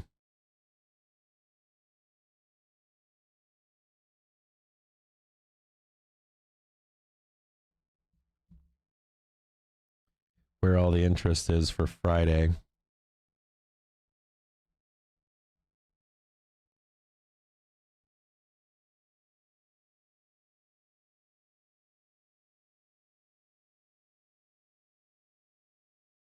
You know, it's weird. So like Friday, max pain is somewhere around 452.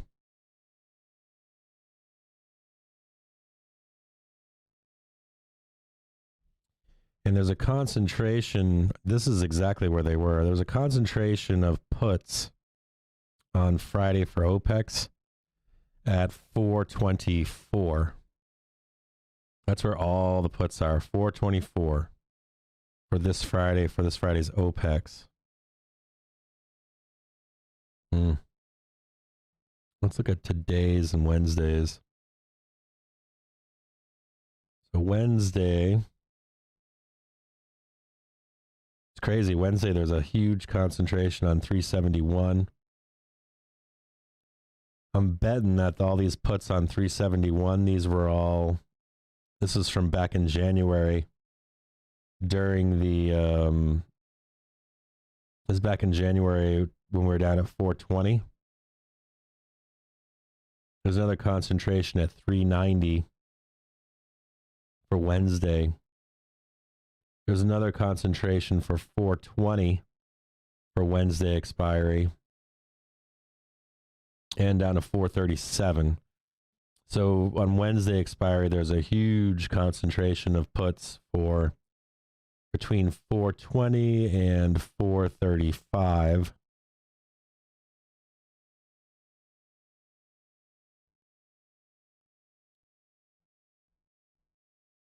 And then for today's concentration of puts, they're at 435. And we're currently trading at 439. So it looks like someone wants us to close at 435 into the bell. There's 45,000 contracts expiring today at 435.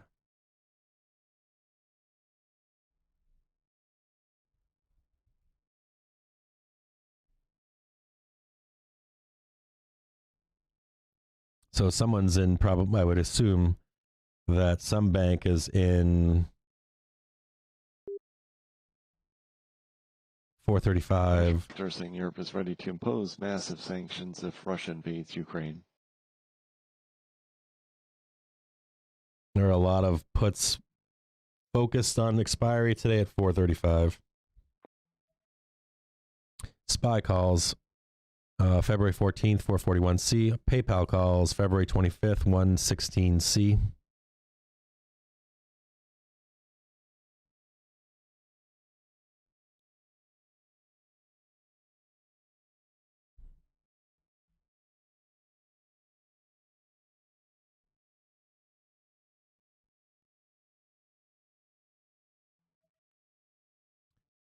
SPY calls February 22nd, 442C, $416,000.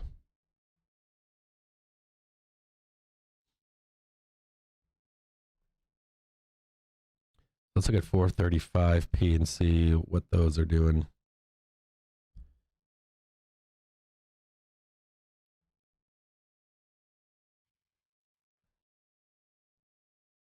Yeah, they're worth 41 cents right now. 43 cents right now.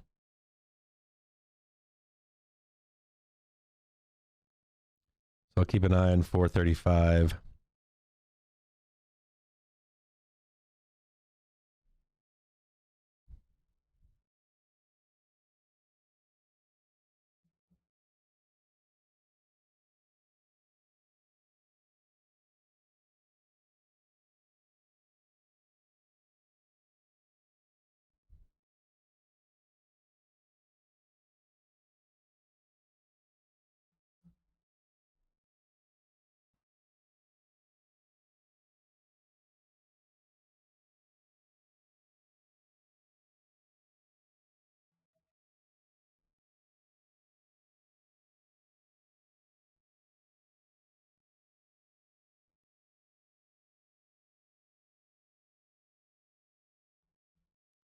See here.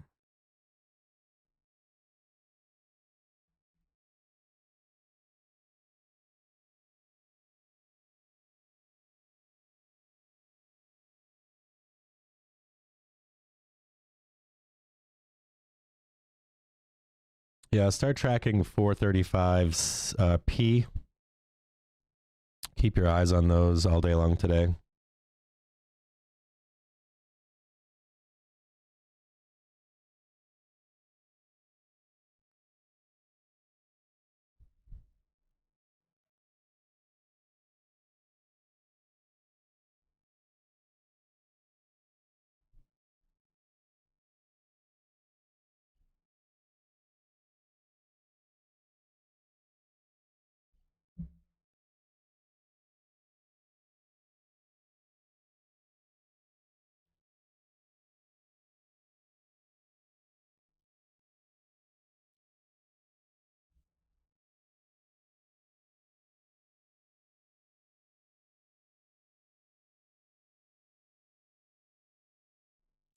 VIX running up to 29.73. VIX moving up.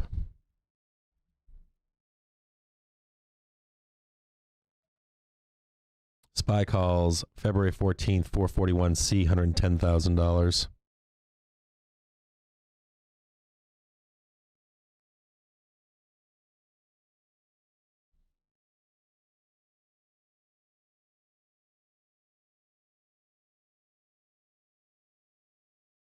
Yeah, it looks like somebody wants to print. There's a ton of puts on 438P that are new, but I think that they're to print 435s.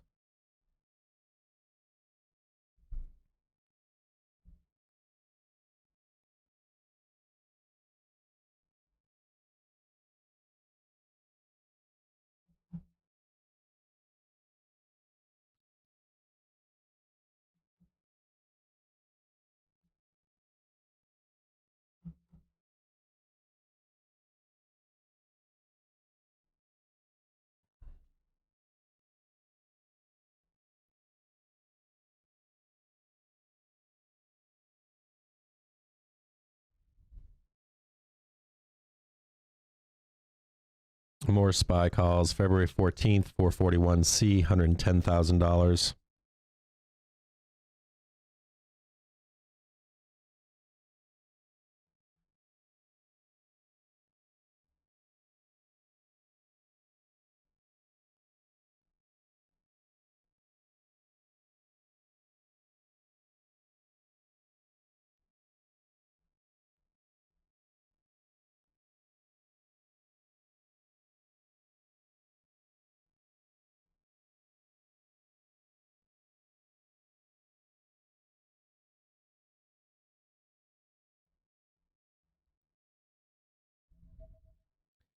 More SPY calls February 14th, 441C, $45,000.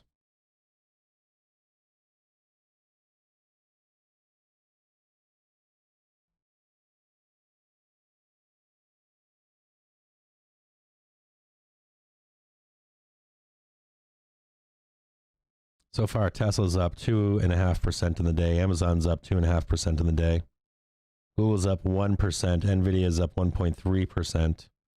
Disney's up 2%. Netflix up 2% almost.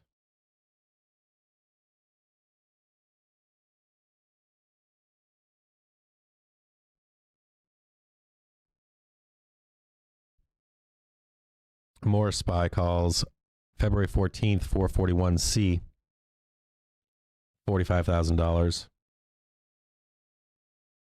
Apple's up 19 or 0.19%. Misfits up 0.16%. Looks like Misfit and Apple are being used to pin. The rest of the market's pretty red across the board. Real estate's down, energy's down, utilities down, basic materials are down, industrials are down.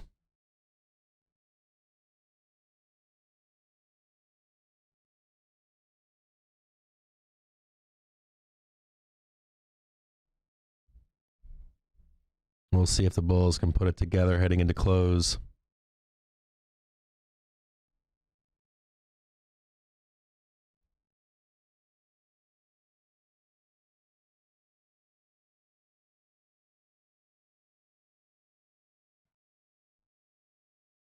Yeah, we've already had a conversation earlier.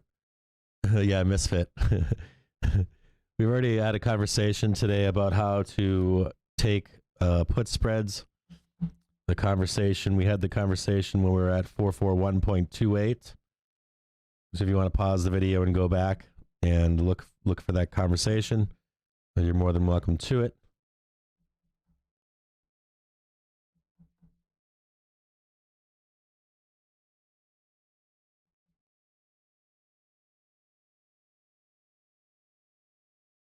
Was there really Henry? Was there really a call between Biden and Johnson?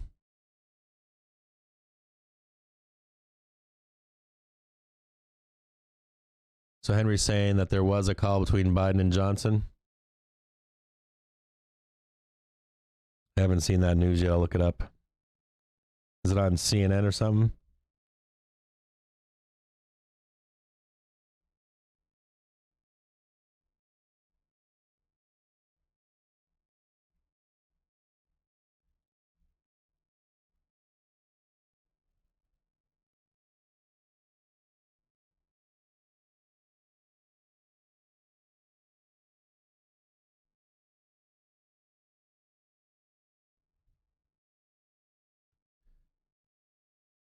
U.S. is closing Kyiv embassy, relocating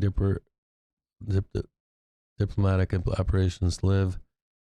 According to officials, Wall Street Journal, State Department, and others, there was destruction of networking, PR equipment, and festivals. Apart from Walter Bloomberg. I bet it was just a text message. Let me see. I'm not looking at the. I don't have the news up here. I don't have the news up here. Hold on here. Let's see what it's saying. Not getting any news from this side. All elements are in place for Russia to launch a strong and quick offensive into Ukraine. Nothing indicates Putin has taken final decision. That's all I've got so far.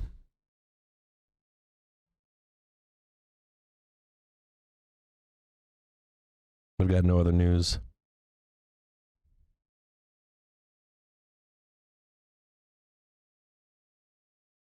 Look at the VIX. VIX is still kind of pushing higher.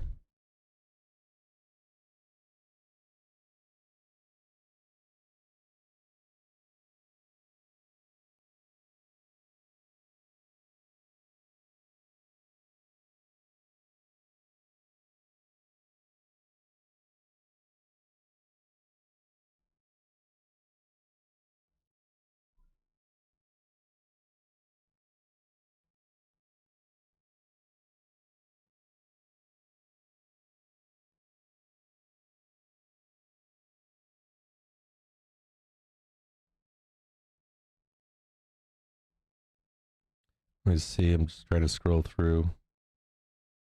Yeah, so those 435 puts were at 40 cents. They're now at 64 cents. That's where the concentration of puts were today, 435p.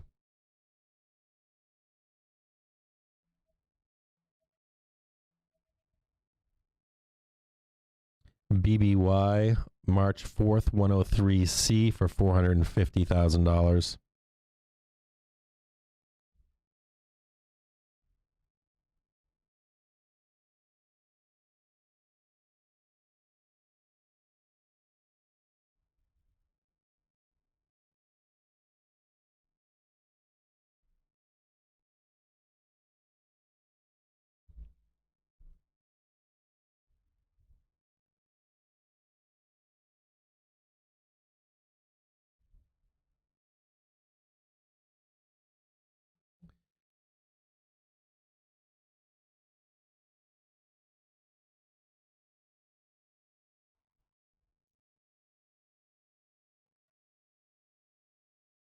Ukraine informed that February 16th, the day of the attack, says Ukraine president.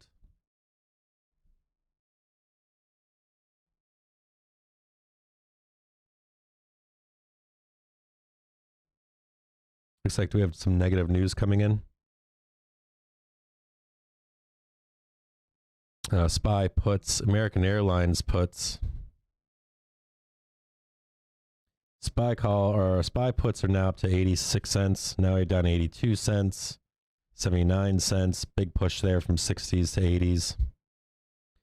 American Airlines puts coming in. There might be some news out there that's not hitting the wire.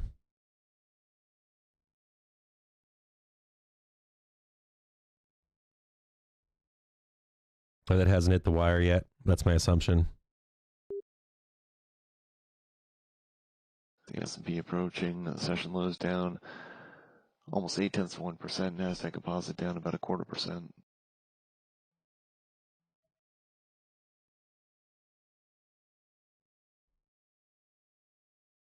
Those SPY puts are all over the place. They were like 92 cents. Now they're down to the 70s. They're going wild right now.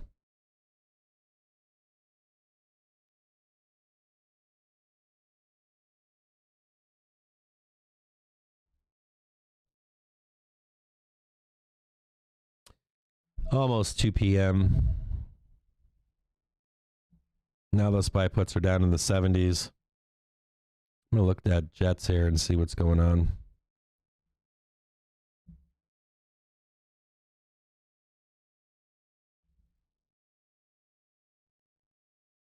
Yeah, SPY or jets starting to roll over as well. Assume that there's some news that we don't know.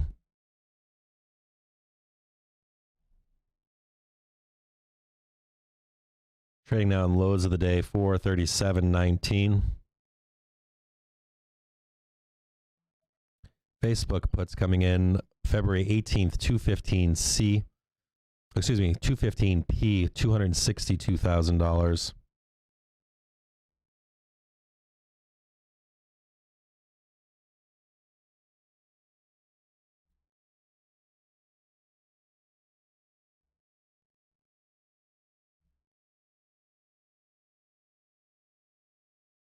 SPY 435P is now up to $1.14, almost triple.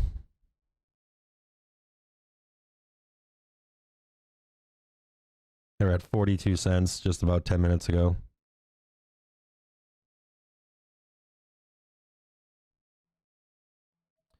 SPY puts coming in, Facebook puts, people loading the boat on puts. Across the board, they're using Facebook to dump the market and SPY. Facebook 210p February 18th. 435 is coming into the money. Should come in the money around $2.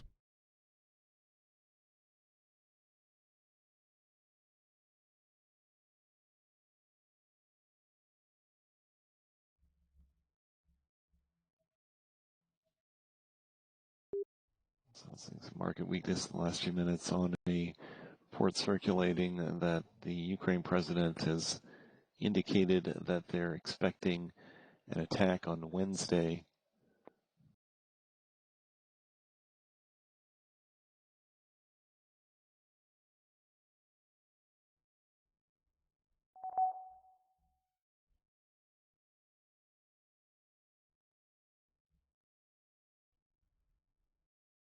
SPY puts now up at $1.28, up 300%.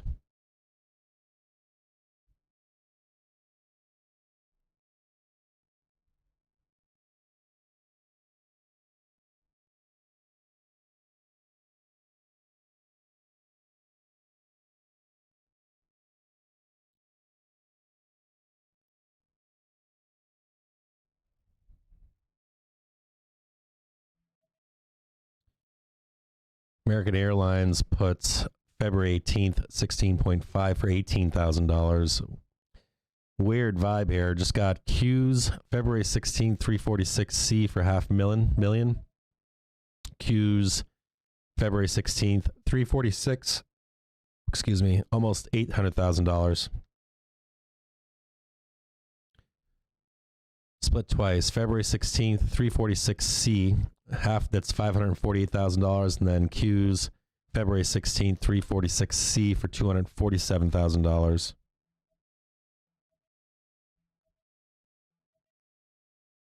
VIX puts and SPY calls. Still not buying it though.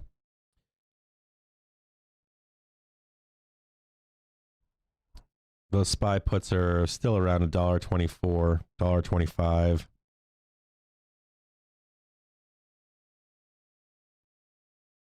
More VIX puts. March 4th, 24 P for $134,000.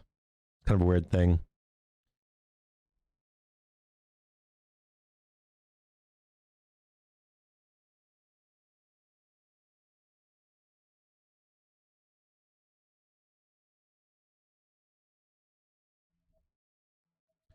More SPY puts. February 16th, 428 P for $100,000.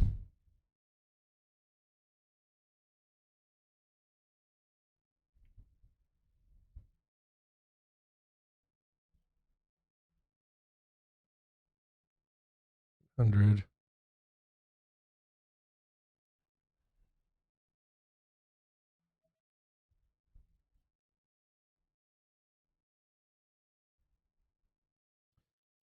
SPY puts now trading down to 113, 108, 110.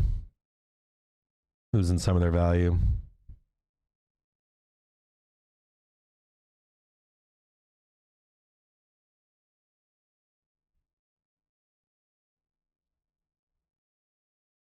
Now down below $1. It's a nice trade though.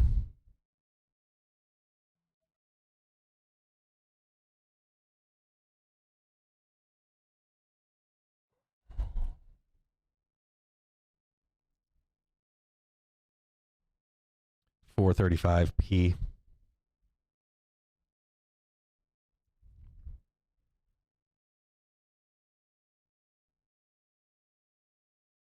Let's see if we can trade it down once more or not. Still have some support down here at 435.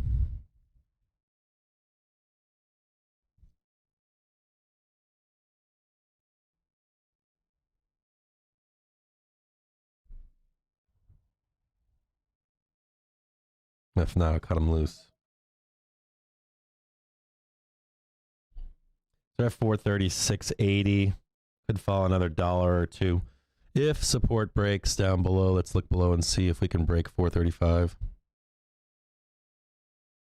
Yeah, this is really what you want to be breaking. 435. Futures rising to $95 a barrel for the first time since 2014.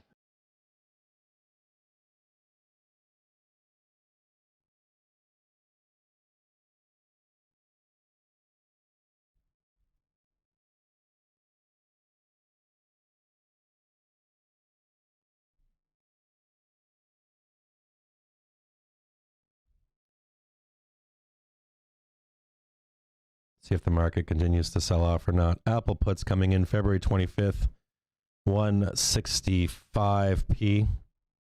Just a market warning here. At some point, there are some calls coming in right now, but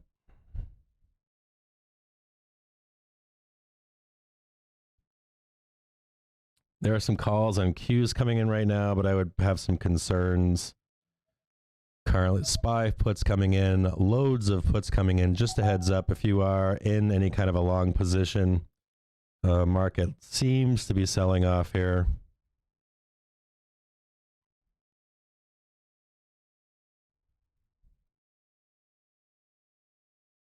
I'm just trading the 435s, buying them at like $1 now, selling them at like 130, 140.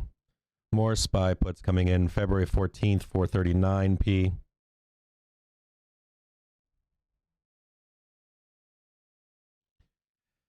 Come on.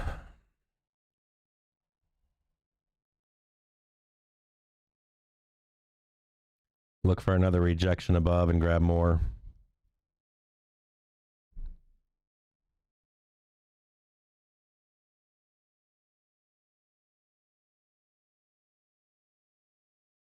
That's February 14th, 439p for $360,000.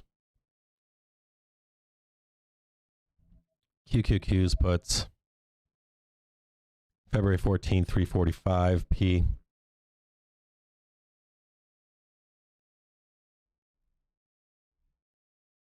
Sorry, I can't pay attention right now. I'm in and out of puts right now.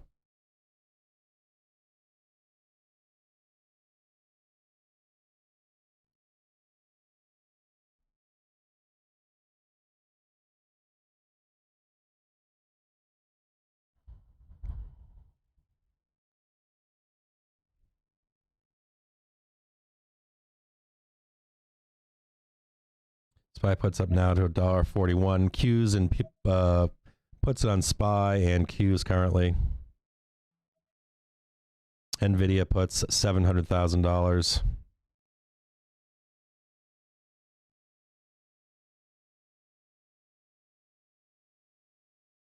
Come on, give me some more cheap.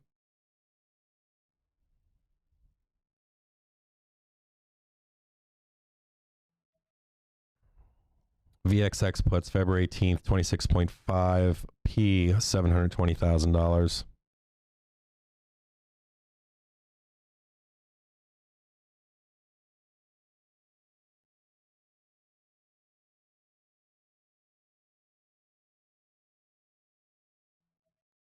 HYG puts February 25th, 83 P, $105,000.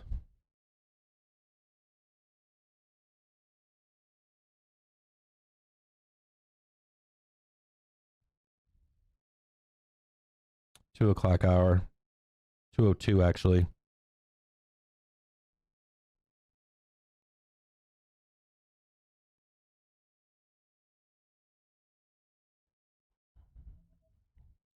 IWM calls and puts February 18th, 205C, $282,000. Then February 22nd, 195P for $343,000.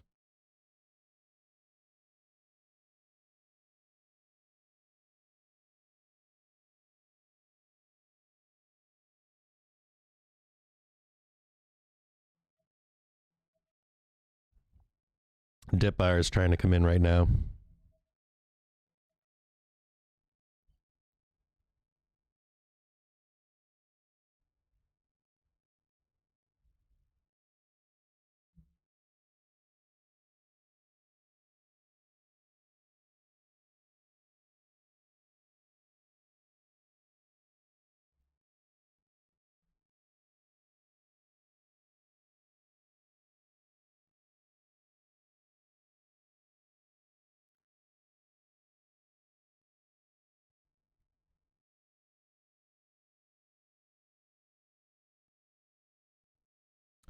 QQQ's calls February 14th, 345C. SPY puts February 14th, 432P for $33,000.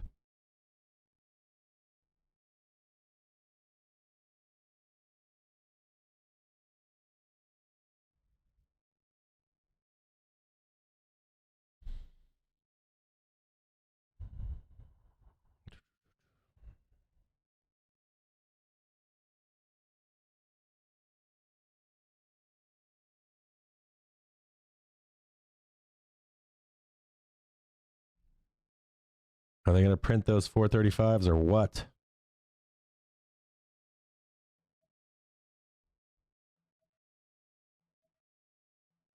SPY puts, oof. SPY puts February 14th, 432P.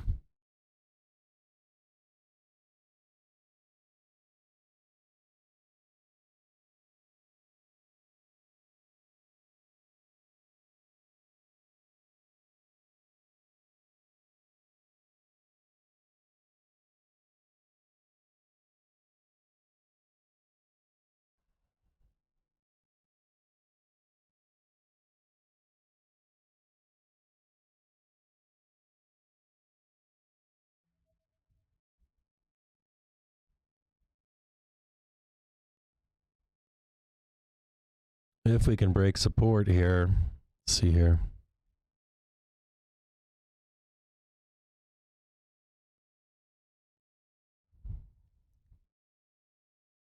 Heavy support just coming in currently on the SPY.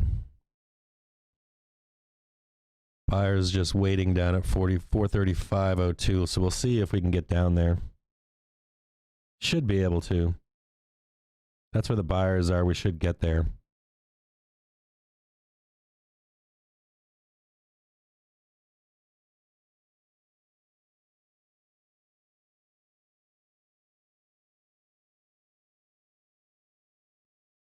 Now up to $1.56 on those SPY puts, 439, or excuse me, 435s. $1.60.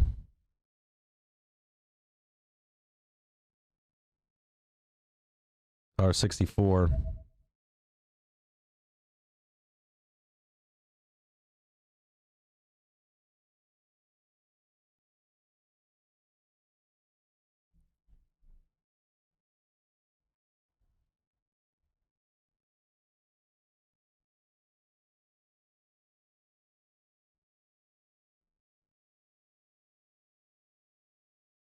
$1.71, $1.72. Come on, baby. Come on down. Give me $2 fucking dollars.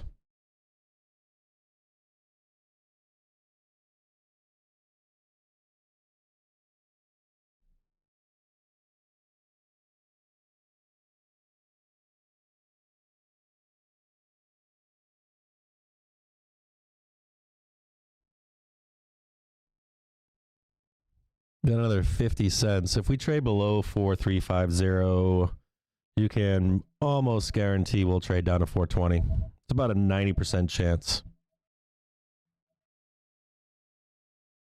SPY calls, dip buyers, February 14th, 437, C for $58,000.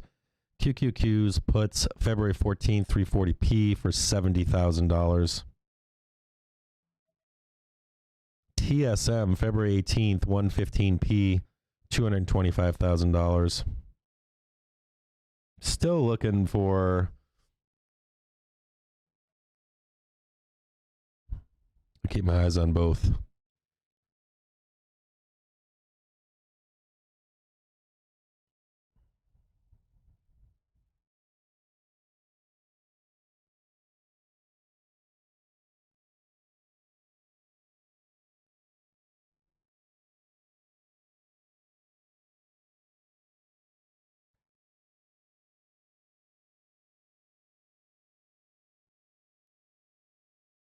I'm all spooked right here. I want to take profit because I don't want to see a giant green fucking bar up right where we are.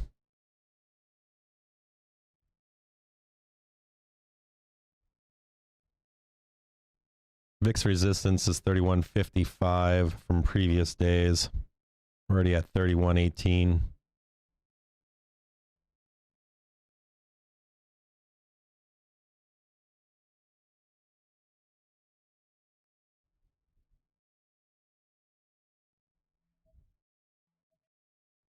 Next resistance above that is somewhere around 32.98.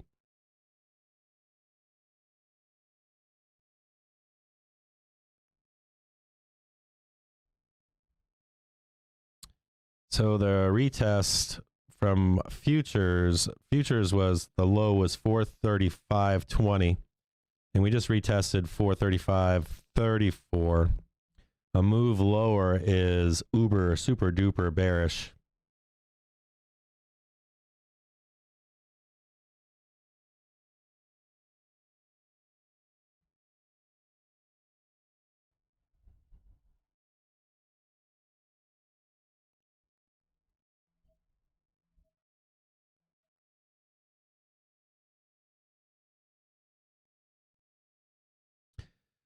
More buyers than sellers down here. Just keep your eyes on this, okay? We got, like 40,000, 35,000 buyers down here, 35, 40,000 sellers in here. We need this wave to come over.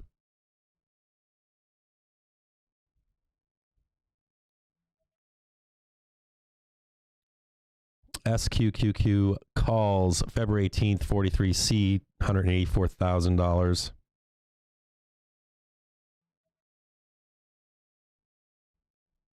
Just keep your eyes on the dome over here. You see 25,000, right? 23,000. You see the buyers are stepping in down here in the 30s, the 40s right here.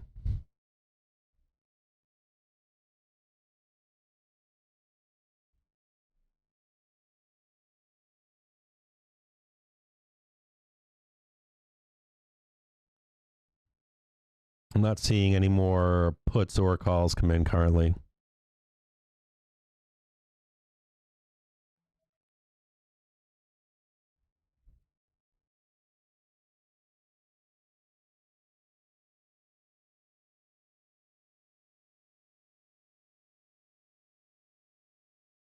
Just a heads up. there's no V-shaped recovery currently in the market, so there might be another opportunity to take short one more time.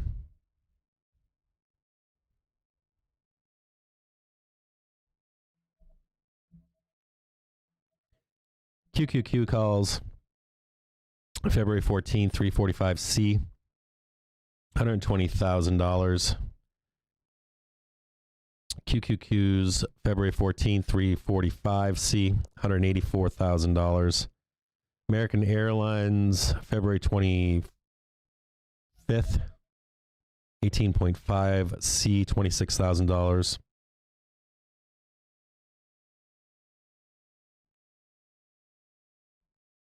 I'm going to go back and check and see if they closed any of those 435Ps out right now, or if they didn't.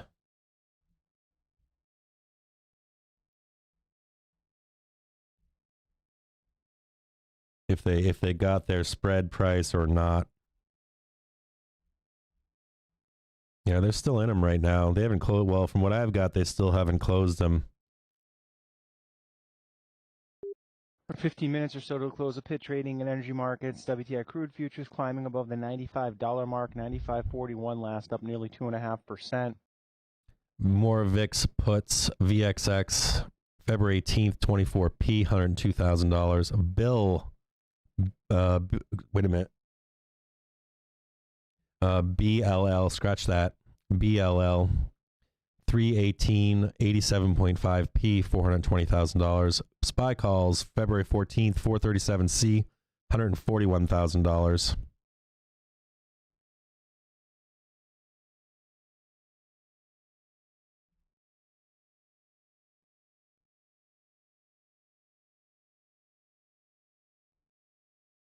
SPY puts have come down in some price. They're now $1.28. I don't have enough up-to-date information to see if they sold those spreads yet. They're still showing up on my side. Still 45,000 contracts into the close. Maybe we can get another rip lower here. Looks like some firm supports setting up here. You can see right here like 25,000, 30,000 sellers. We've got 40,000 buyers, a buy program on currently where we are at 436. But that doesn't mean we don't bust through this. We're going to look for a wave of sellers in the 40s and 50s to come swooping down on the right here. See my cursor over here? And you want to be looking for this to see if this takes place or not into the bell. 435s are now down to like 128. If you get them down to like 115 or 90 cents, I'll look at taking another stab at them. USO calls February 18th, 69.5C for $61,000.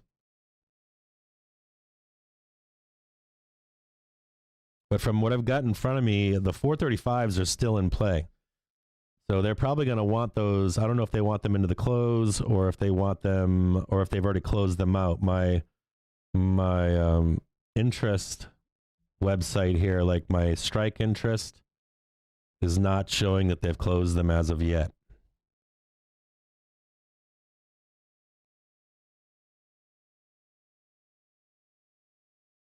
So my assumption is they're going to want to pin it down there at 435 into the bell.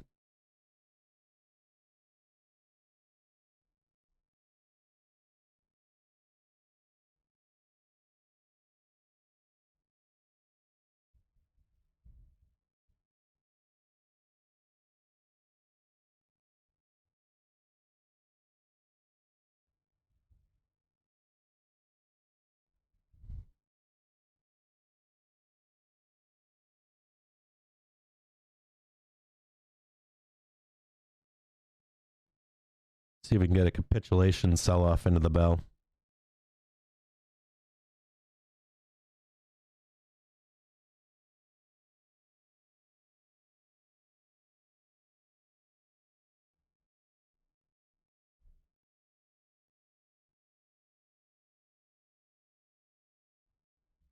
I'm not reading any of your comments right now. Not because I don't want to, just I'm focused on some trades right now.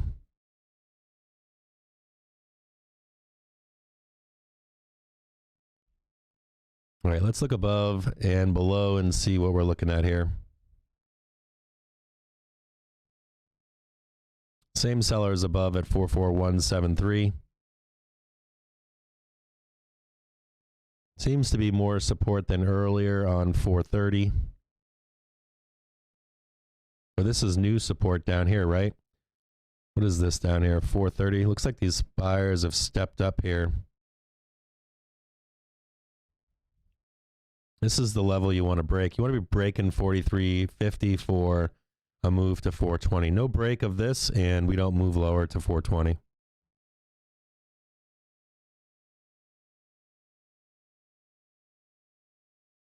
VIX still climbing right now. VIX is above that 31.52 that we talked about. No V-shaped recovery.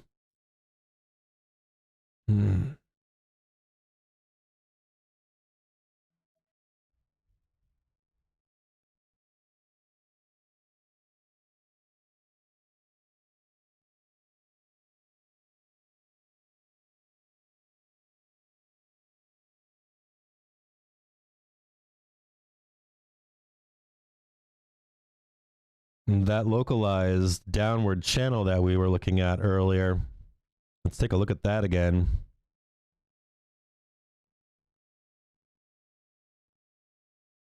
If this is the trade down,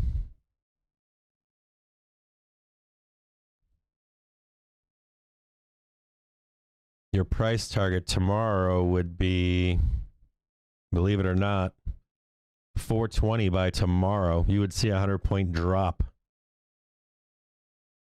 in one day. Now, there's this saying that we've got support at 430 into tomorrow, but let's look below and see if the real support. So we're trading at 436.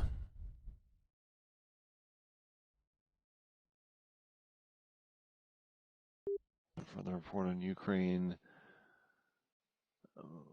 saying that U.S. is pulling remaining embassy staff out of Kiev, moving them to western Ukraine.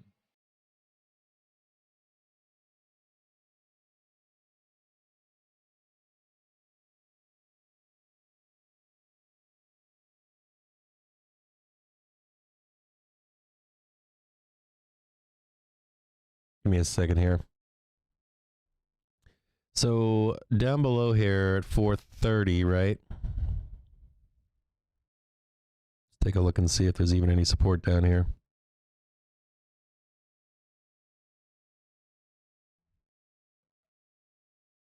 Some SPY calls coming in February 18th, 437. C for $281,000. There's 425.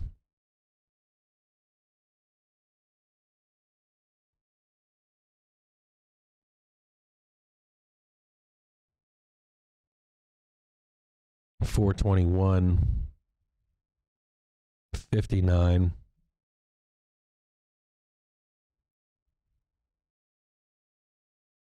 Looking at on a bigger scale.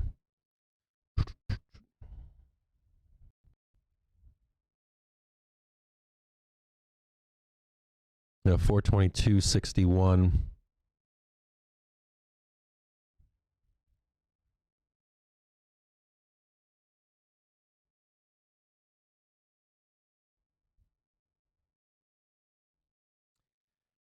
Oh, those puts are getting free again almost. They're down to $1.15, the 435 Ps.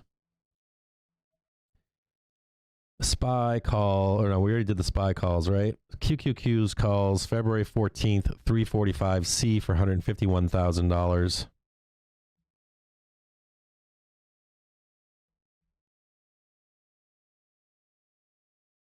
I'll check to see if there's still interest in those 435s. Now there's 177,000. Woof. Jesus. Are all you guys buying those 435s out there? The fuck? Are you guys inside of all those 435s?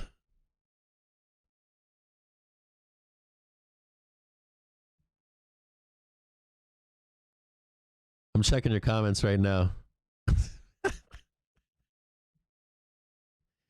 Are you guys in all those 435s? Holy shit.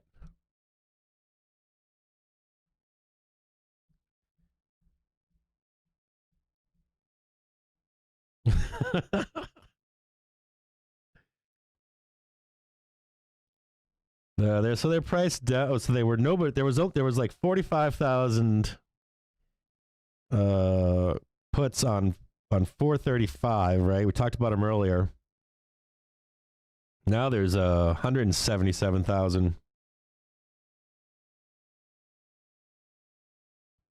puts on 435. I think we started them at 42 cents, and they went up to 60 cents, and they went up to at one point $1.90. Now down to $1.15. I've got a stack sitting here. Oh, more SPY puts. February 16th, 429p for $222,000. I've got a buy order sitting here on them, but I think if we sell off into the close, it's not going to be for a little while. But I got my finger on them. So if they come back down to like 50, 60 cents again or near there maybe, or 80 cents, maybe dip my toes in them again.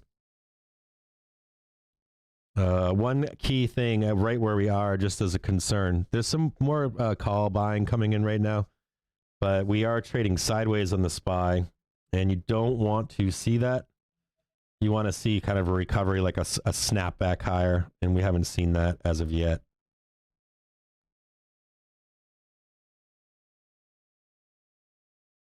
So this looks like it'll trade lower at some. It looks like it'll trade lower at some point. You want to see a V-shaped recovery, and we're not seeing that.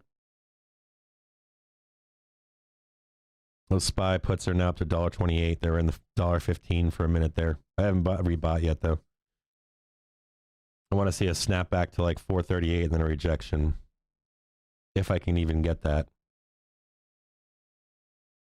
Another place of interest is 436.93. Oh yeah, here we go. Booyah. SPY, February 16th, 435p, $918,000. Cha-ching.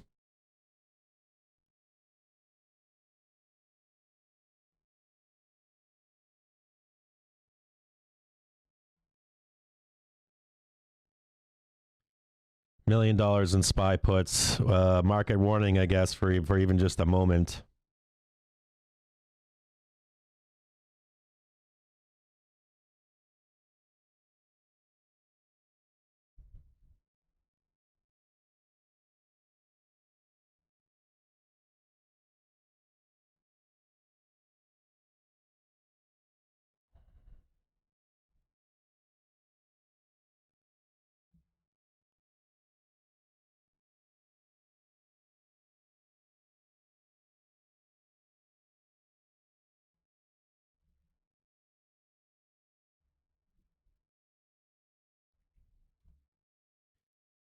Market warning. $1 million SPY puts, February 16th, 435p, $1 million or $918,000. Qs puts, February 14th, 344p, $225,000, $226,000. That's a pretty big fucking bet, $1 million bet expiring on the 16th in 2 fucking days. Fucking 435's going through the fucking roof, and they're fucking, sorry for swearing, 435p is now up to 180,000 contracts. They're gunning to push this below 43.50.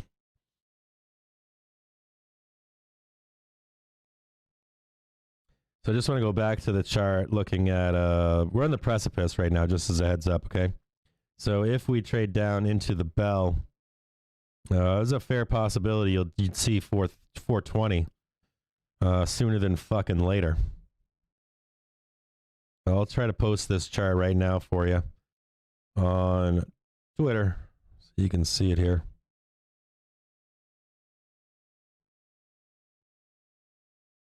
where we are on the cusp of trading down.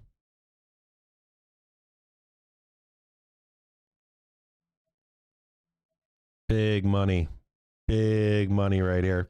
Now, sometimes when the hedging comes in for this put flow, the down move is brief, so you might want to skim some profit here, because I just made some bank on those puts. I just made bank on this trade lower right here. But just be conscious of this. I'm going to post it on Captain's offer right now. Where the move could be if more like a put waterfall comes in right now into tomorrow. We break down through this channel and you could see us move down into easy for 420, or excuse me, 430 is on the table. 430 is on the table.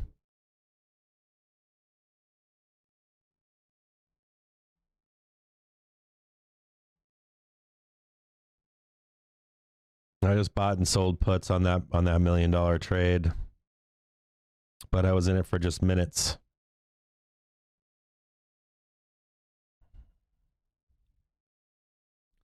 Every time I'm fucking trading fucking $10,000-$20,000 for 10 minutes, I'm fucking sweating fucking bullets.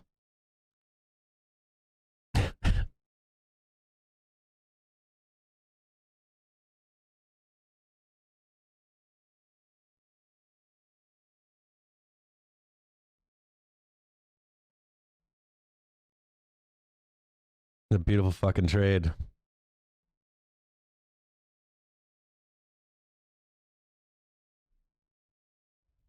Burke B, February 18th, 330C, $116,000. Thank fucking God I got out of that fucking trade. Holy shit. Makes me want to fucking throw up just thinking about it. Holy fuck.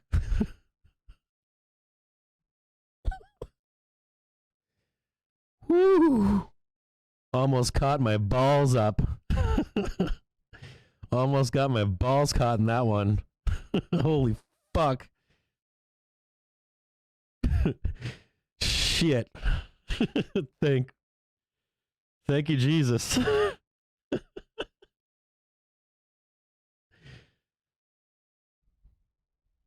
You heard me say take profit. Fucking A. That was fucking nasty. Holy shit. Motherfucker.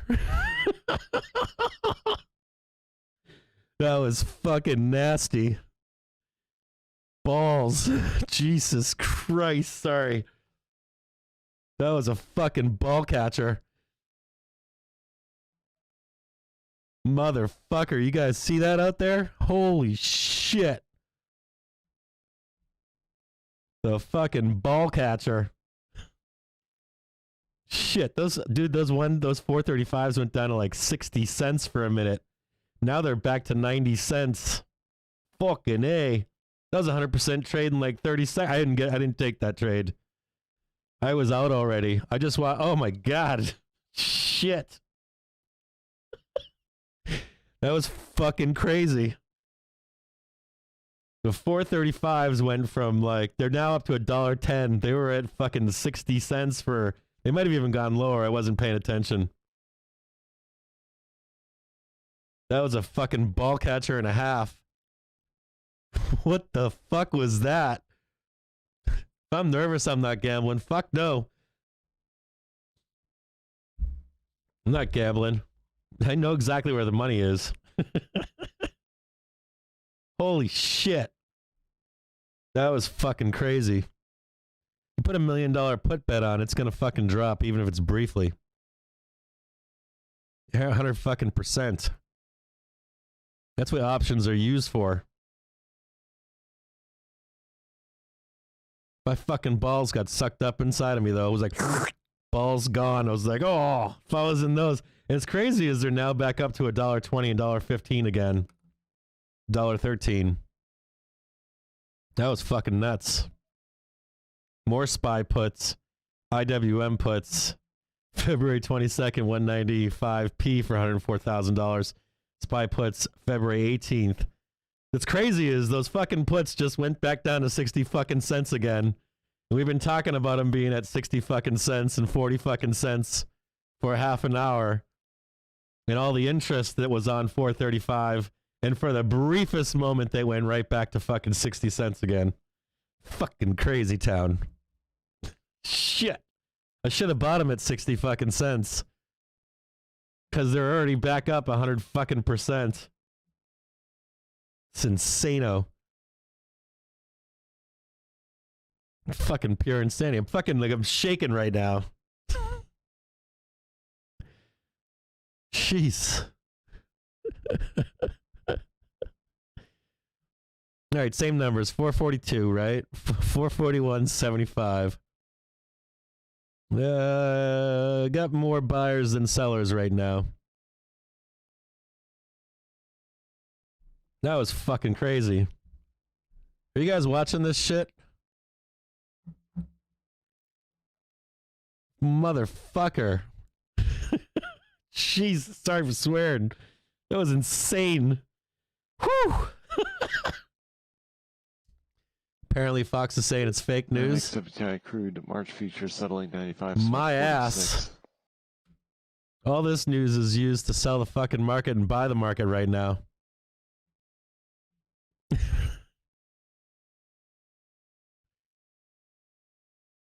Holy shit. That was, you couldn't even get out of that trade if you wanted to. When it went to 60 cents, you were back to $1.20 before you even saw it move. I'm like staring at two screeners watching the fucking price go. I still think they want to tag 435 into the bell. I'll check again to see if the original 45,000 are in there. God damn. Whew.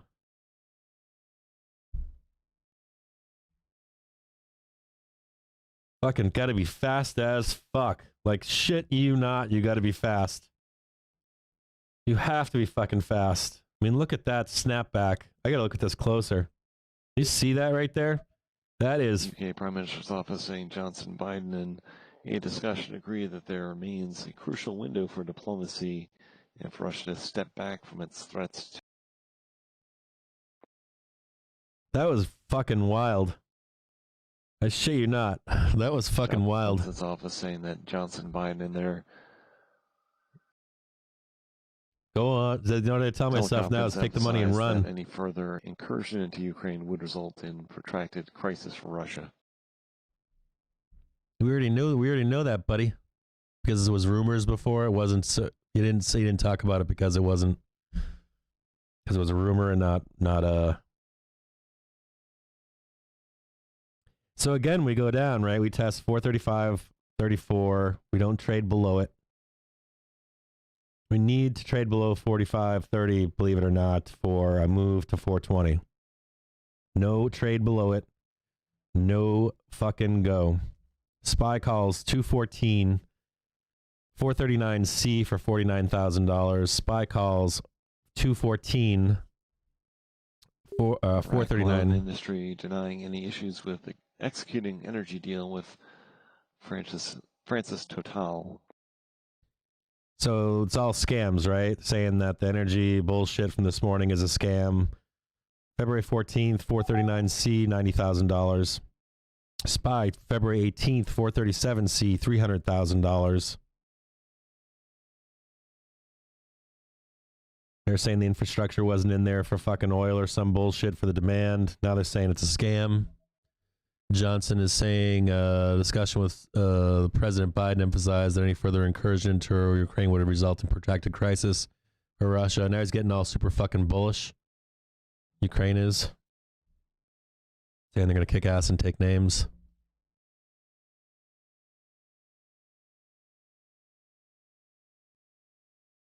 This shit is fucking wild.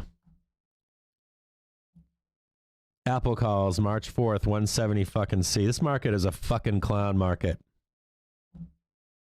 I don't know if it can get any more fucking clownish. You let me know if you think it can. Any more fucking stupid. You got SPY puts February 14th, 438p for $200,000.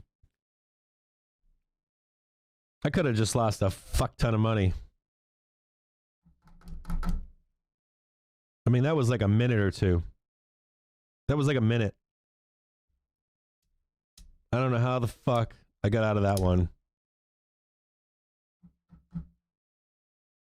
That was like a minute.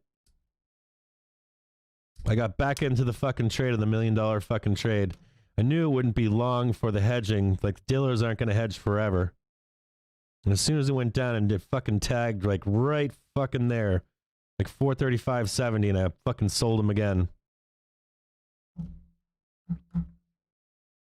That's fucking wild. God damn. The hair in your fucking balls right there. Okay, so let's look at the end of the day right now. If you bought those SPY put spreads, you should still be good. Markets come off of lows. In the last few minutes, seeing reports circulating that senior Ukrainian official denying that President Zelensky was being literal when he said in an address to the nation that he'd been told a Russian attack would begin on Wednesday. Jesus. So yeah, we're scam dumping and pumping the market now.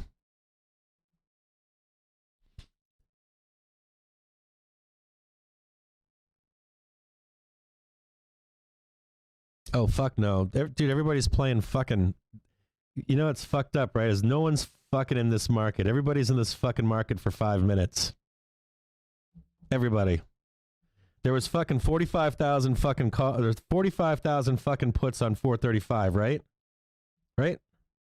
Now there's 196 fucking thousand contracts on 435 for the fucking bell. How the fuck do you go... How the fuck do you go from fucking 45,000 contracts earlier when we were talking about them originally, right? I'm like, hey, look at that. There's 45,000 new contracts on 435p. Huh. Right? And then now you got 200,000 fucking contracts. Who the fuck is that? It ain't fucking Jim Bob from down the fucking street buying those. I'm buying like 100 rack. 100. Not fucking 200,000. That ain't me. I'm not swinging $1 million fucking trades on 0 dates, but somebody else is. And I know it ain't fucking Meet Kevin. It's a fucking, it's high frequency trading firm. It's not an algorithm. These are fucking boiler rooms. It's down to 86 cents, 84 cents now in those fucking puts. SQQQ calls. $500,000, 42C, February 18th.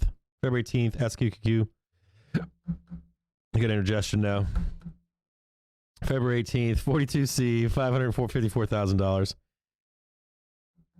Qs, February 14th, 345C, $115,000. SPY calls, February 18th, 440C, $226,000. The whole thing's a fucking scam right now. Fucking SPY is trading the past fucking month's been a scam. The whole fucking thing's been a scam. VXX March 4th 24p. VIX VXX March 4th 24p. $291,000. Whole fucking market's a clown show. That's what it is. And then they're out there fucking making news articles telling you that it's not, and it is in the background. Underneath the fucking hood it is. Bunch of fucking day trading firms fucking buying and selling the fucking market on bullshit news. I don't know who the fuck is buying and paying for this news. Every fucking piece of news out there right now is a fucking scam. Sorry for saying F so many times. Every piece of news is a scam. That's all it is. It's used as a scam to dump, and then we pump it. February 14th, 439C, $78,000. That's what it is. I've never seen it this fucking terrible. Maybe. I could see it here and there, like the Tesla pump, the Hertz pump scam. I knew that was a fucking scam. Hands fucking down, and it was. But I've never seen it like where it's like 2-3 times a day. 2-3 times a day for the market. Pump and dump scams everywhere.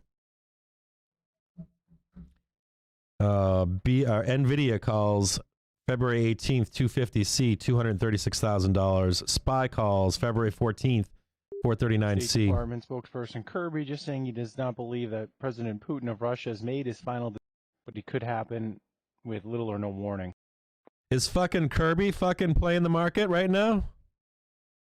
Is fucking Kirby playing the fucking market right now? Like, what the fuck is going on? BA, February fucking 25th, 212.50C for $175,000. BAC, oh, look at this, Hertz calls. BAC, April 14th, 46C for $212,000. Don't forget to buy Hertz. February fucking 18th, 22.5C, $14,000. XLF puts March 18th, 42P for $279,000. Pure insanity. Like, what are they doing? Is it like Biden and fucking Putin on the phone with each other? All right, we're gonna buy the fucking puts now, and then as soon as we get it down to 435, we're gonna buy the calls. I'm gonna tell my generals to say this. Then you're gonna tell Kirby to say this. You gotta get Kirby on the phone. I'm gonna get my generals on the phone, and we're gonna fuck this market up, okay?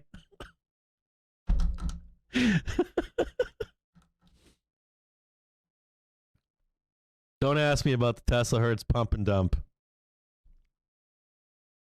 I know all about the fucking Tesla Hertz fucking pump and dump. Seriously, don't fucking ask me about that bullshit. I'm a fucking Tesla bull, so I don't want to hear it. Fucking Christ, I mean, I shit you not. This is pure fucking ridiculous.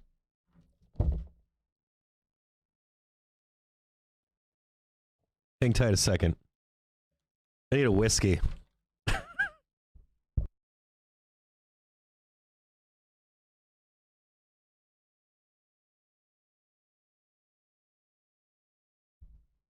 This is insano.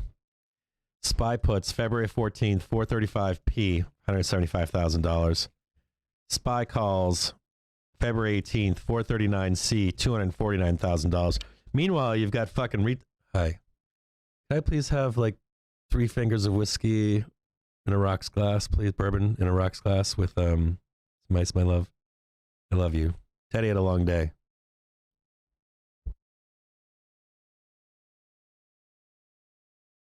I gotta ask my intern. Can I get a 3 fingers of whiskey, please?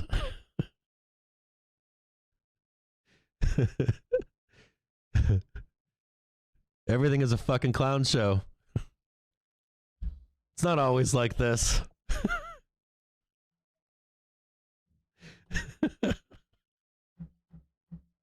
Daddy had a long day. Okay, so we got a bunch of bullshit bears. Just pick a side and wait until it prints. No shit.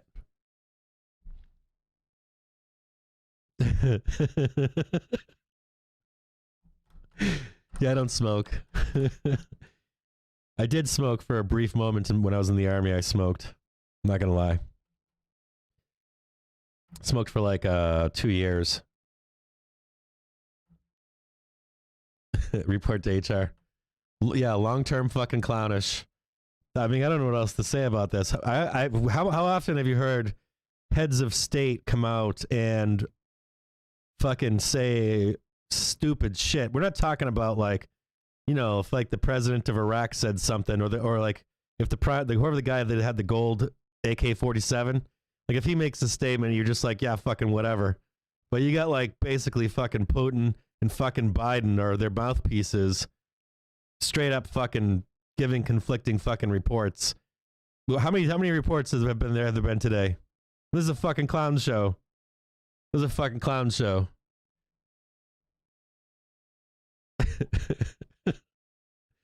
This is a clown show.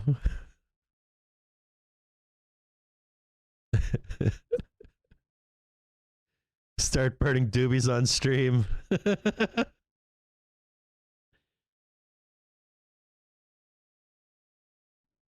Thank you very much. I appreciate it. Thank you, Jamie. She gave me more than 3 fingers. That's like, yeah, I guess it's 3 fingers, but I should say 2 fingers. I'll never drink all that. Not on a Monday.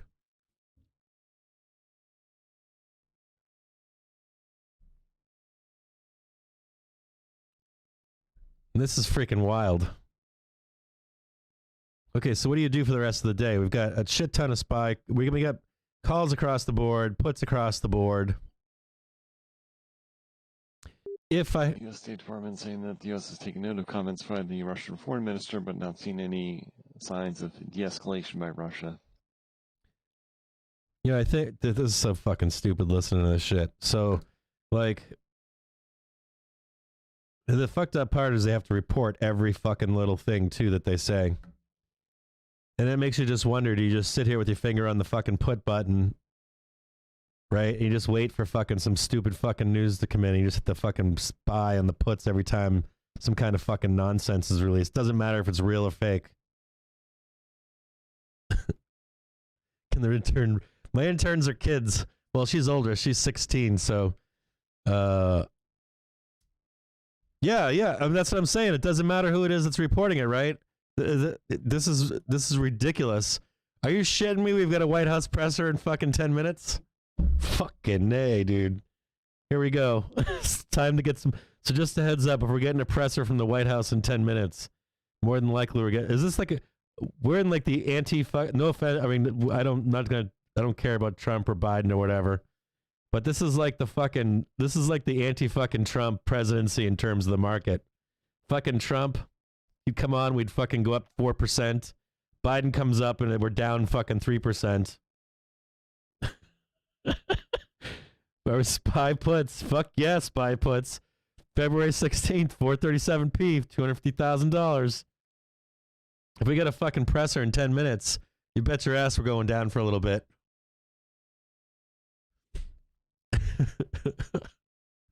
The YouTube presser link's on fucking YouTube. I'm gonna go on it right now and turn it on.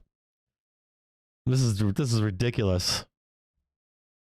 You know, if this shit, I mean, I'm not a fucking Trump supporter. I'm gonna let you know right now, I'm not a Trump supporter. But fucking, I'll tell you what, if Trump was in office right now, we'd be fucking going even higher and lower. Hands down right now. We'd be at war at fucking 7 a.m. and the war would be over by fucking 9:30. At least you got a clear answer. All right, State Department briefing. Fucking dipshits. At least you kind of knew where you stood.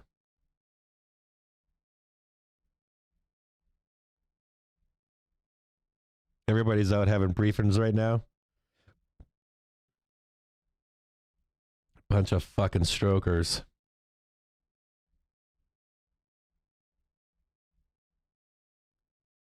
Fucking pure, fucking ridiculous.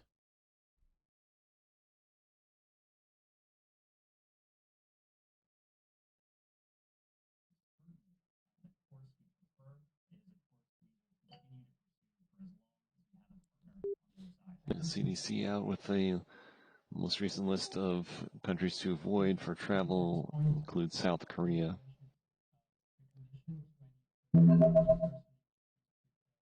It's related to COVID-19. CDC is like, we've got puts too, but we went in late, so we're going to drop some fucking COVID news. Don't travel. Make my puts print, please.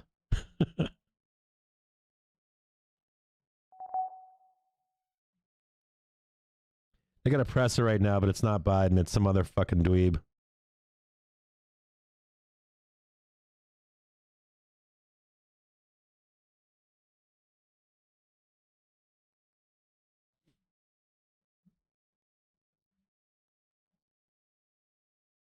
Spy trading higher, 438.74.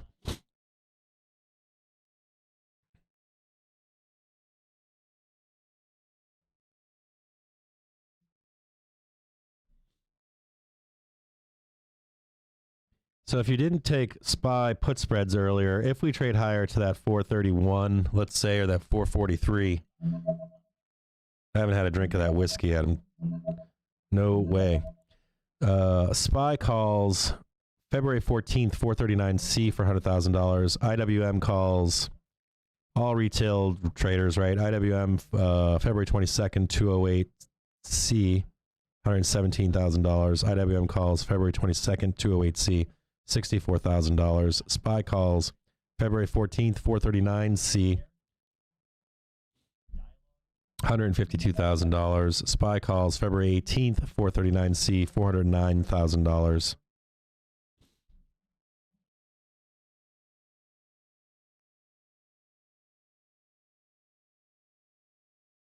This is a fucking disaster.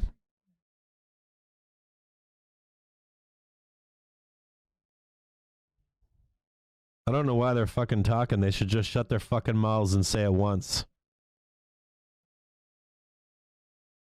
You know, when you guys ever play poker, right? Or you guys ever get into an argument with somebody? I don't know how many of you, some of you might know this, but some of you might not. When you talk to somebody, the first person that fucking talks is usually gonna fucking give in, right? So if you're negotiating with somebody and you give them, let's say I give you a number and I tell you it's $100, and the other person starts fucking flapping their fucking mouths, you just shut up and don't say anything. And you listen to these fucking guys come out publicly and they just keep fucking talking.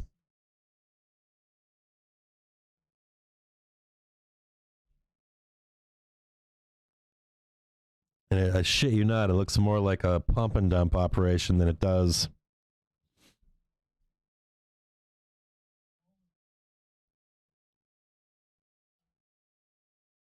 Yeah, I can show Tesla.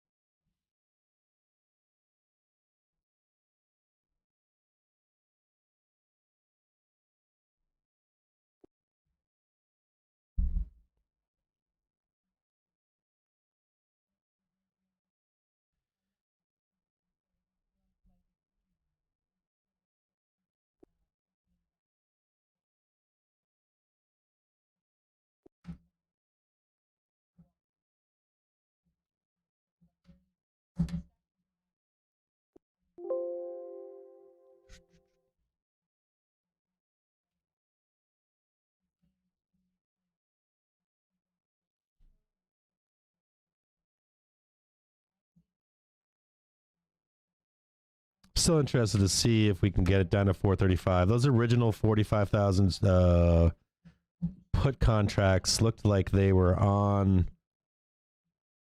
They've been on prior to today. So if I had a price target for today into the bell, it's 435. I don't know if they've sold them to bag holders at this point. If they've closed out those contracts. I don't know that my software, or not software, but my website's updating soon enough to find out that information. Calls on Ford, June 17th, 24C. Hood calls February 18th, 14C. QQQs, February 14th, 345C. SPY calls February 16th, 439C for $400,000. Hertz calls February 18th, 22.5C, $112,000. So remember at 900 we had about 100,000 sellers up there, right? So we'll take a look up there again.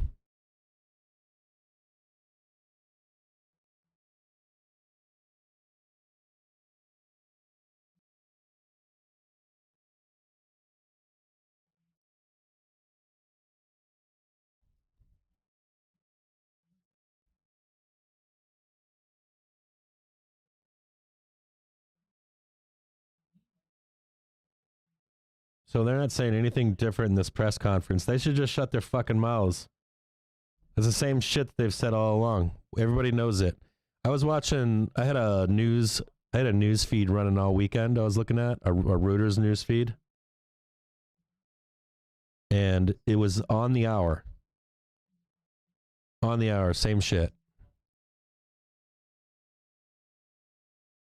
On the hour, every hour, there was a story, the same story over and over State about. Department saying Ukraine's aspirations to join NATO are not a matter for the U.S. or any other country to decide.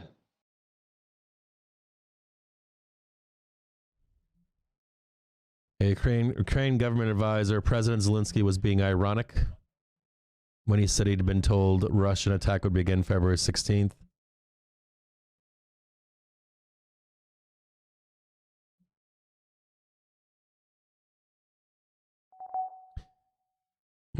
Still have a large sell wall above at that 896, 140,000 sellers. Same story. Buy the dip, sell the rip.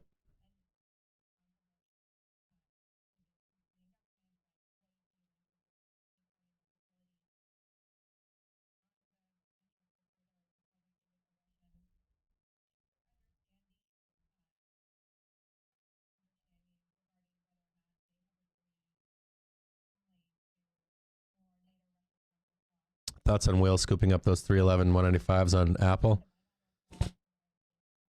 Tough. It's next year. Watch them do a more thing at the end of the presser. It's a comedian, literally.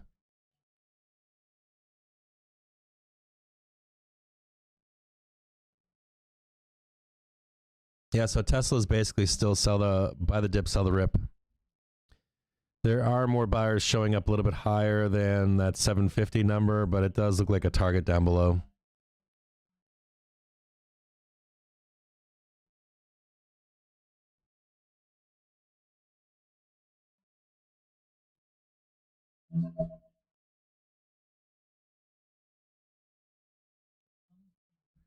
Yeah, there's a mass manipulation in the market right now. I'm sorry, there is. The whole thing is fucking goofy. Oh, the Ukraine president is a former comedian? Are you shitting me?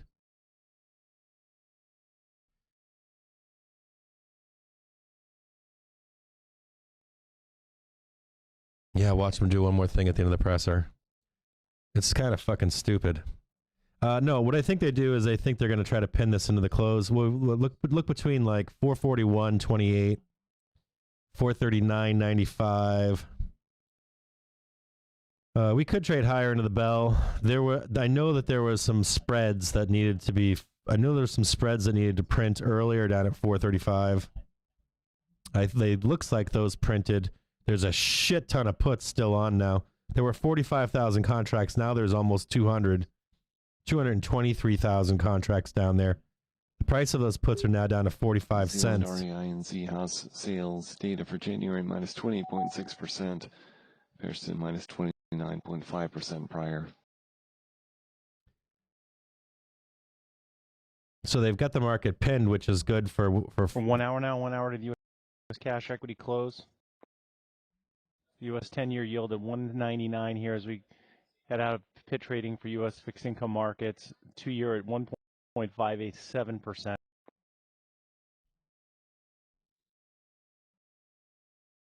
For Wednesday expiry, we've got February 16th, 435p, 70,000 contracts. I do want you guys to see, I've got some cues come out, right? People are asking about Apple and stuff, but I want you guys to understand that tomorrow for the economic calendar, we have volatility. There's no other way to say it. So it's 3 p.m. I'm gonna have a bourbon. That was some wild ass trading. That was definitely not any kind of skill in that. That was just I'm in and I'm out only because of I knew that there would be a hedge on that $1 million put, but it's usually quick. It's usually like a few minutes, like 2-3 minutes. It'll dip down over that put. So tomorrow, right? We've got the producer price index. That shit's no fucking around. Like that's a part of our inflation, right? It's part of our inflation numbers. It's not going to be pretty. My question about it is, what I didn't like was that we sold off on CPI numbers that were hot, but not out of the realm of expected. We're expecting close to those numbers. I would have liked to have seen the CPI number be a lot hotter for the sell-off that we incurred. So it was just used as an excuse, for, in my view, no matter what anybody's saying. Like I know everybody out there's like, oh, it was a hot CPI print. And in my view, it was not as hot as what we were expecting and what came in. I wanted to see it hotter for us to sell down like we have sold down. And even Bullard coming out was a little fucking obnoxious for that CPI print. Because then the question is, what if the CPI print had come in even hotter? I mean, would he have like lit himself on fire with some gasoline in the street or something?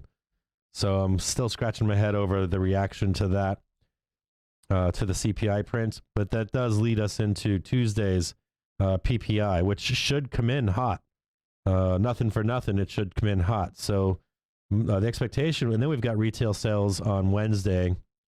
We've got import price index. Now we know that the import price index, a lot of other countries were going to allow or run with a with their own currencies being devalued, but we've seen a lot of countries saying, nope, we're going to flip the script and we're going to start QT and we're going to start raising rates. So when their prices become competitive, or when their dollars become competitive with our dollars, it doesn't help us on our inflation side. We need cheap dollars in other countries so we can import goods that are cheap for our people, right? Then that helps our inflation go down when the dollar is stronger. So I don't know that those numbers are going to come in too good for us either. Although this is last month's stuff, but the killer for Wednesday is, so today's Monday, right? On Wednesday, we've got FOMC meeting minutes. And regardless of what was said in those FOMC minutes, you fucking know that people are going to use that as a negative catalyst. I don't care what you say. They're going to say that they're probably talking about 10 rate increases for 100 BPS by March. That's what they're going to tell you. Something insane. And it's not going to matter what you think the FOMC minutes are. What matters is that the market will probably trade sideways and down over the PPI numbers on Tuesday and Wednesday. And then let's say Wednesday we rip higher after the minutes, or Thursday we rip higher. And then we come back into wherever the fuck they want it for Wednesday, for the Wednesday spreads. And let's look at the Wednesday spreads again real quick because I forgot what they were.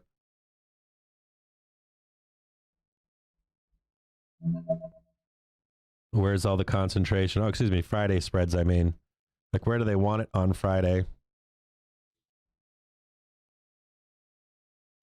And they got a big old... Wait a minute. Last update. Let me see if I get this here. I got this right. Hold on. So unless nothing changes, which you know stuff changes here, we've got on Friday, we've got a huge... Hold on here. We've got a huge strike out there on Friday for 425. I don't think we get down to 425, but it's possible. It's on the table, without a doubt, right? They're going to want to print those at some point between now and Friday. Maybe they print them by Wednesday, and then we come up another 1 or 2% or something on Friday. But there is still, I remember there were articles saying that that that you're being fed out there on media that only retail has puts. But the reality is, it's not retail. It's banks. They have puts for 425 on Friday. There's a whole bunch of them. 123,000 contracts for Friday for 425p. These have been on for a long time too. These didn't just come out like 2 days ago.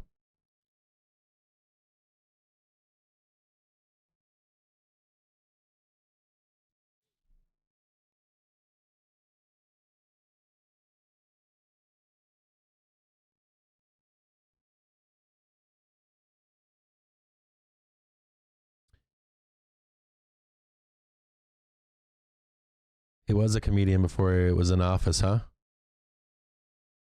Yeah, boycott the stock market. Yep, I agree, Gerald. The PPI will be bad. Nice. Not confirming that we're burning files in the embassy. Just said we didn't have to burn passports. We destroyed everything else.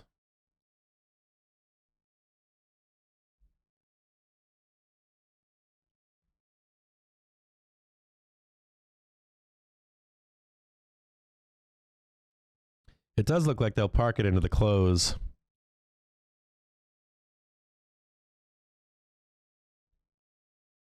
But I mean, if you wanted to take the bearish stance into tomorrow, or if I'm going to take any more puts, I'm going to wait to see if we trade up into the bell. Hopefully we can get it up to, hopefully I can get greedy. We can get up to 440 or 441. And if we can, between now and 4 p.m., I'll grab some more puts.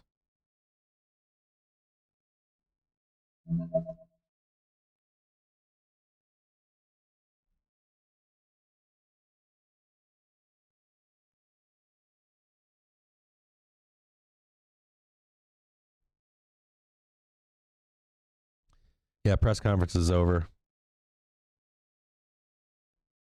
But you'll surely get some volatility on. Let's see where we're at on. Let me take a look at the VIX and see where it's at.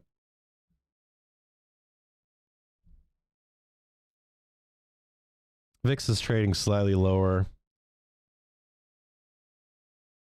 29.62.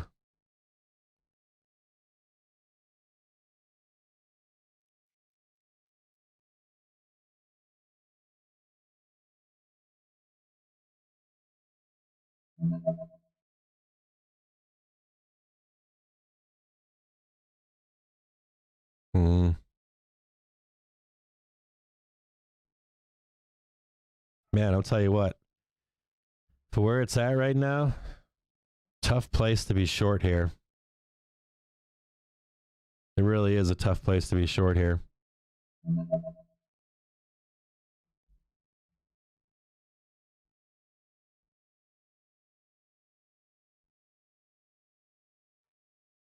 You're looking to see, you really want to see the VIX up at what? Tell me we're going to print the VIX to $41. How many of you out there think we can print the VIX to $41?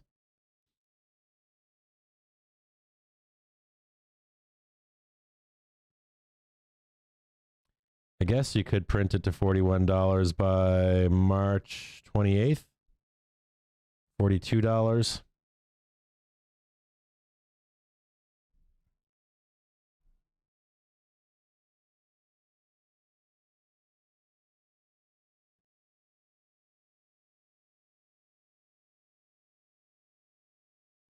Or could you print it there by OPEX? Man, that's such a huge move.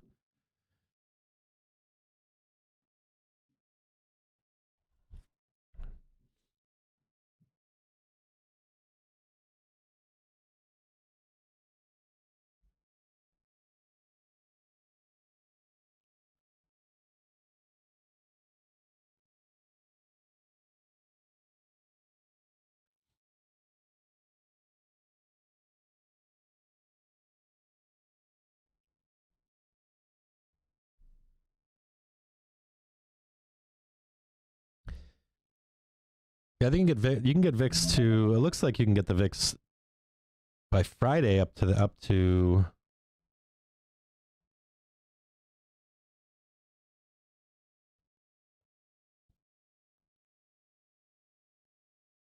Yeah, maybe $41. Let's see what's in the options chain on the VIX.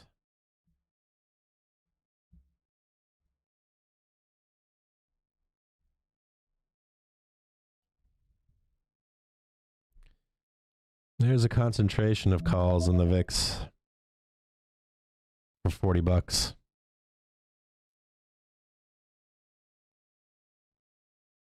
A bunch of VIX calls. 21,000 for Friday. For Wednesday.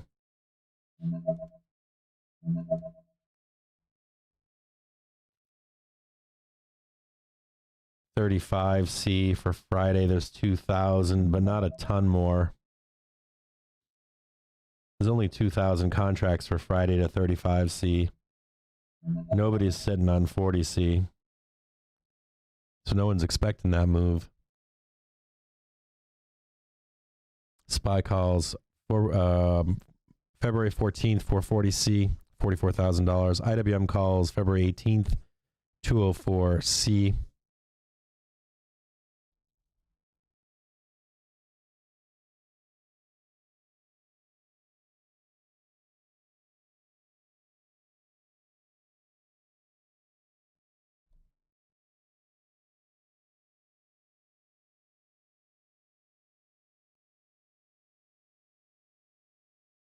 VIX is still selling off right now. Cooling its jets. So wait and see if we can trade higher on SPY into the bell, and then we'll get some more protection.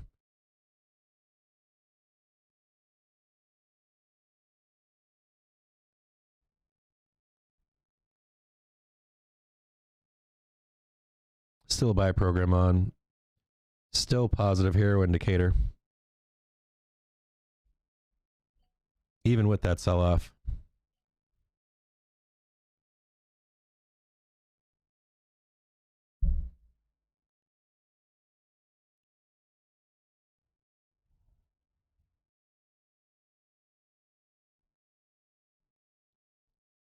Let's see. What are you guys saying?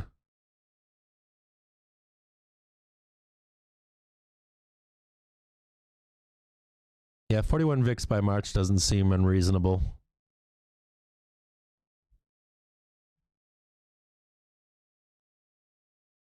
Tesla 950C for Friday whale alert. What if Russia actually invading the sun? It's not a sell the news event. Never has been.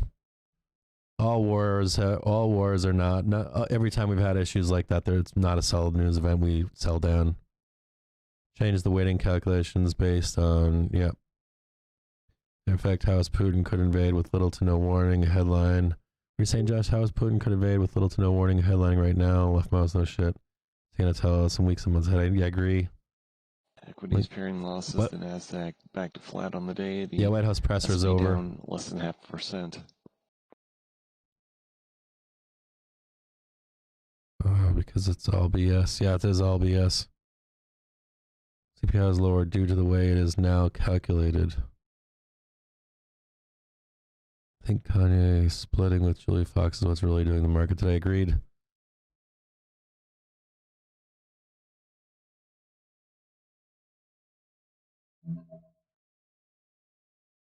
We can look at the entire day. I'll show you guys a lot of the day.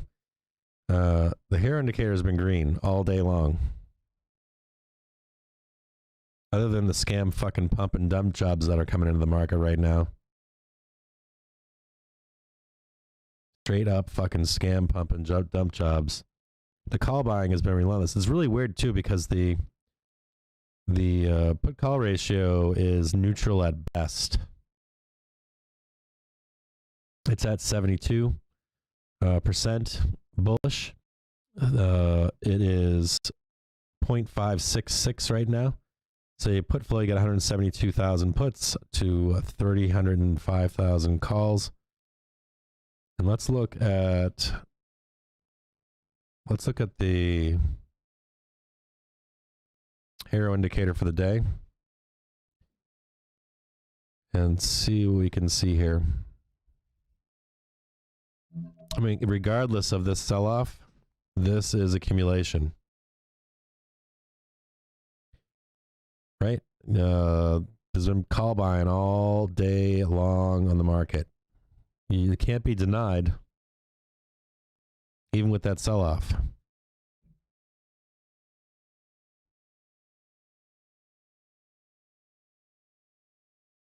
Which is wild.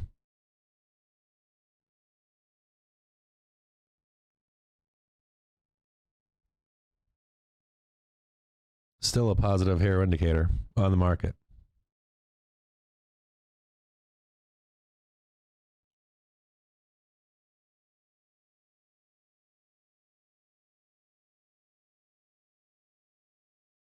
The volume on the news guy is low. Let me take a look. Check 1, 2. See if that helps out there. Let me know if it's higher.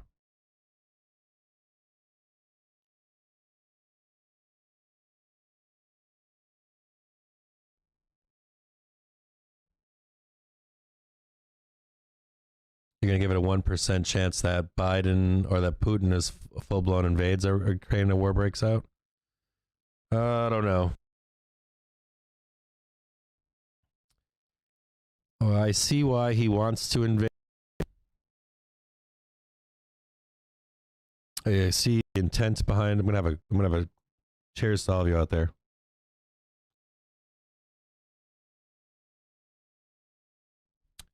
Whew. Whew.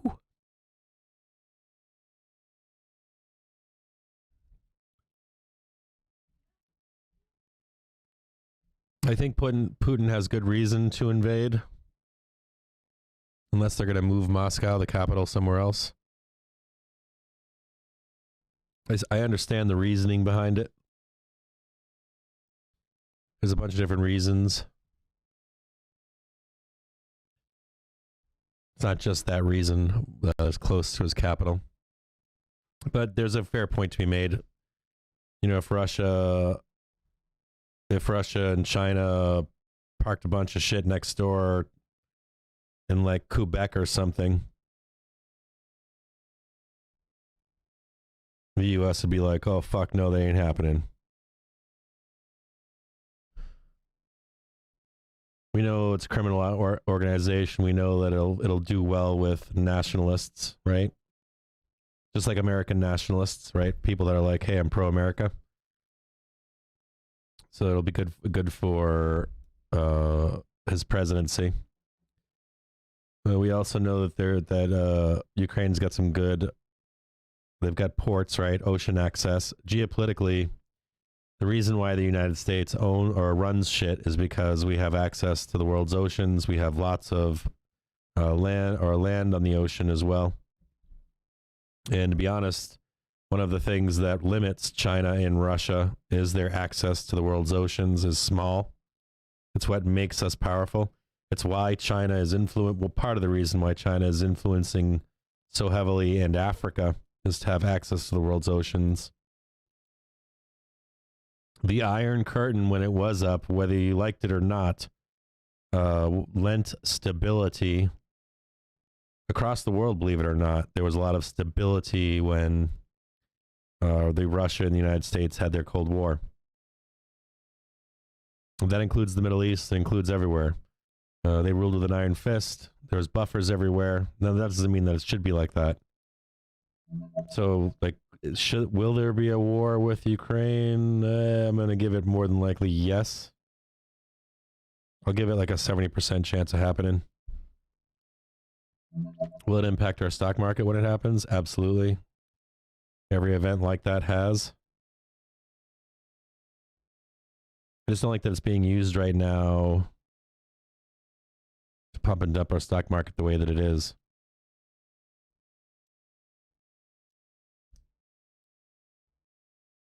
Dumped 60 fucking handles on lies, right? That's what we just did. We dumped 60 handles on lies.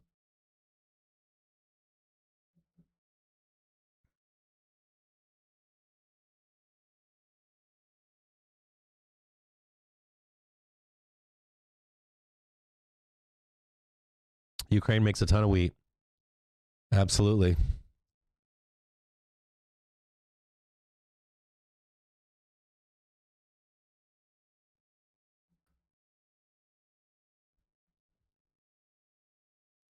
My read on the CPI was that it was used as a fucking way to dump the market. That's it.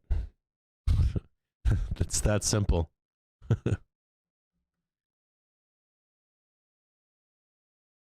Yeah, Belt and Road Initiative CCP is doing that, but the Belt and Road Initiative by China in Africa is fucking monstrous.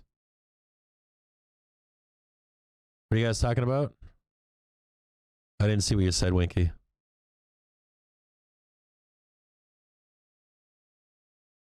I see why he wants to invade. I mean, I get the logic behind it. 100%.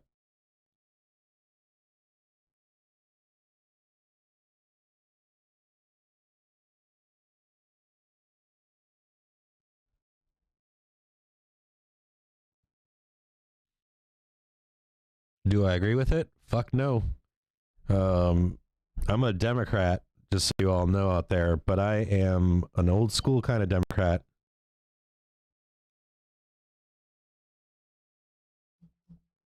Think like Lyndon Johnson. You know, I believe in human rights, and I believe in like the ideals that our country sets forth. And I fought for it for my country.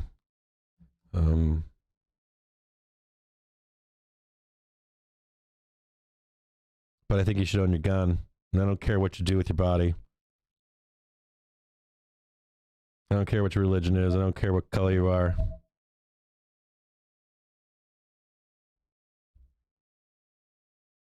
I believe in immigration.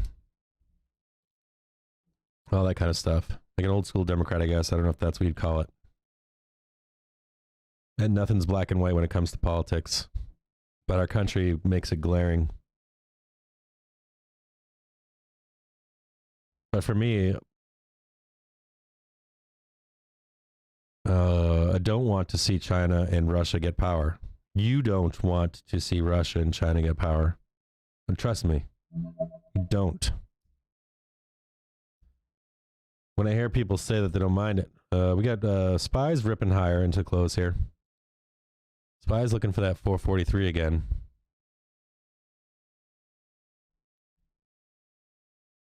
Whenever I hear some people speak naively, I think that they haven't traveled the world. I think the moment that you travel around the world, you get a real or a better idea of how not all the rest of the world, you know. There's some really nice places to live, but how a lot of other people live is not how you live here in the United States.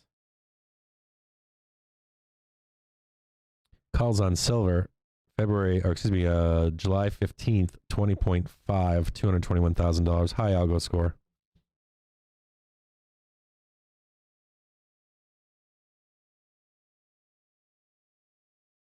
Dix is dying.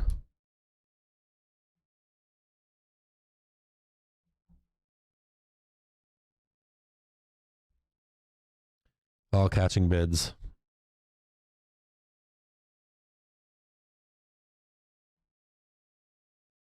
Let's look at the VIX. Yeah, VIX now down to 29.23. Localized support down at 28.48. Or we could also call it, hold on.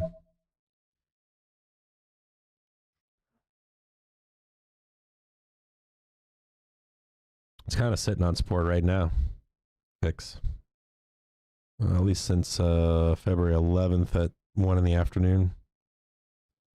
We'll see what happens here. If it can dump through.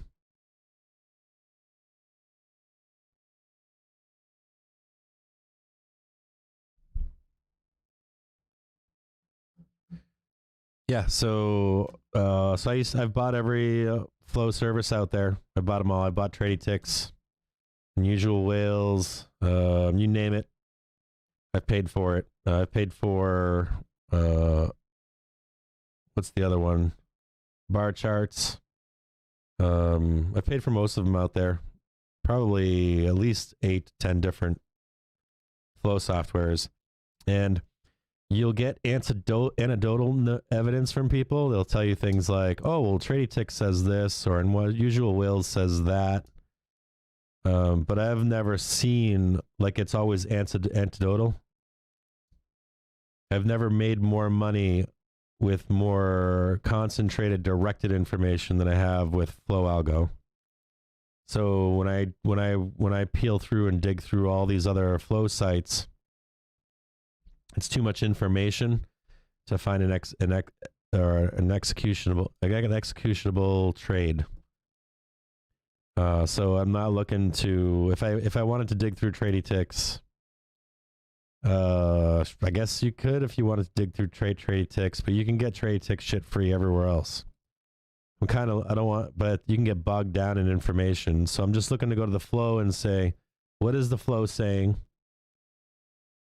And get a market direction. Or get some golden tickets. I don't have to have every single trade on what's flying, what's not. I can miss a trade, but I don't have to do too much research on flow algo like you do other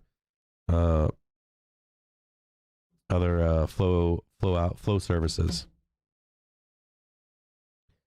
So I've switched now back to flow algo exclusively. So within flow algo, there are a bunch of different. They've got dark pools, and they track the dark pool signatures on them. They try to point out if they were bought, sold. So they give you different colors on the dark pool, and then on the flow that comes through, none of it is sell, and none of it is it's all buy. It's all at the ask. It all corresponds to dark pool buys, and they sometimes have signatures on them. Even options flow has signatures on it sometimes. And they'll track them over the course of days or weeks. They have an alpha flow as well. So like right now, right, on February 4th, our last alpha signal was Tesla. But we haven't had any alpha flow since February 4th. So when these tickers come in, they have an algo score, and some of them are golden tickets, some of them are not. The ones that have a high algo score typically match up with dark pool prints, or there's multiple instances of this flow being purchased on this strike, or it's hit on a certain number, or where if it's a split, a sweep, or a block is a part of it, and then where were they purchased? Right? Were they trying to hide them? Not trying to hide them? Sometimes this flow they try to hide.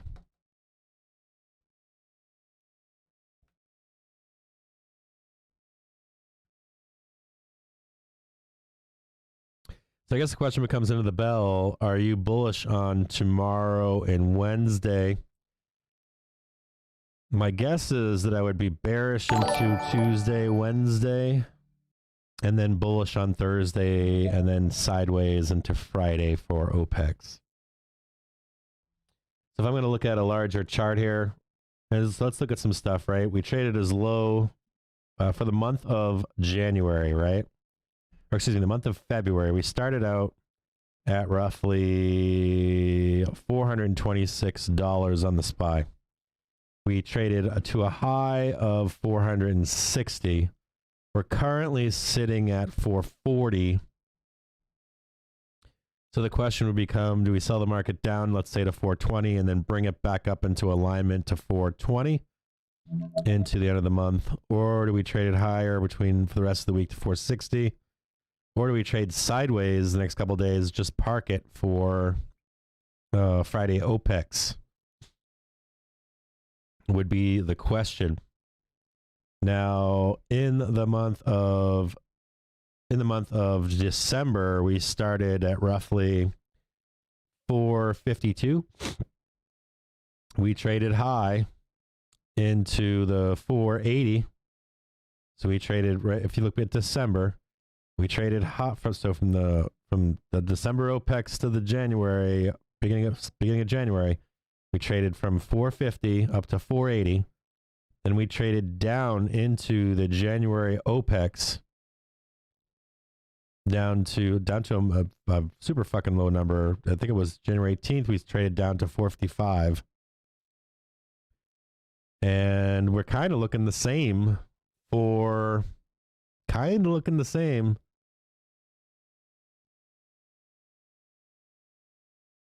Kinda-ish. Sold down, kept selling down. I think Winky may have said he expects us to trade at 453. Was that this month's OPEX, or were we talking February 18th when we took these? Remember we took these scores down? I think we got, ready? This is for OPEX. Wife's boyfriend said 444. Winky said 450. Doughboy said 440. I said 440, 442. Drink Tell said 442. Not a Suit said 440. Aaron said 428. Zach Burton said 449. Captain Ron, I think, said 448. Hut said 449.50. San, I think that was Ron. I don't know who San is. Said 445. We never got Mero's number. I don't know what Mero said. Yeah, this is what you guys think I forget this shit? You motherfuckers out there don't think I got my paperwork? Sons of bitches. You think I forgot? Don't forget shit. You guys thought I forgot? Yeah, February OPEX this Friday. I got my information right in front of me.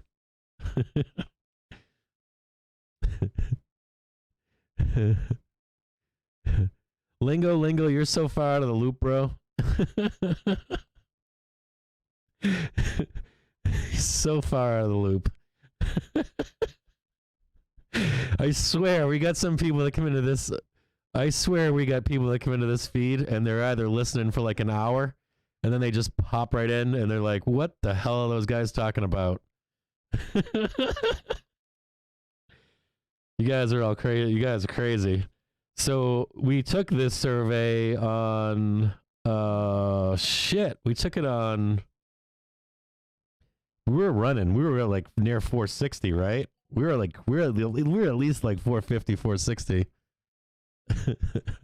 Uh-oh, we got the presser starting. I don't have Quinn's here either. But this is all back when we were running. Like we were like running to 460. I saved that paperwork. I saved it. Yeah, Quinn probably said. Quinn just says it's all gonna burn. Now we were talking about. So you know, you guys ever notice, right? When you take a survey of people when we're like really bullish, and then you take a survey of people when we're really bearish, and everybody's on the same page. We're all like, it's going to fucking 480, and then like the next day it's a bad day, and we're like, shit, no, 400 tomorrow, bro. OPEX is doomed. Puts the toddlers to sleep.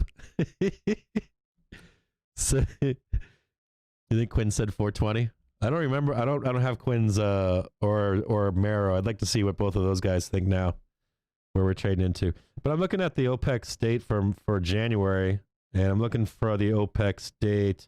December was kind of, or November to January was kind of, you know, up and down, sideways, kind of looking for that middle of the road.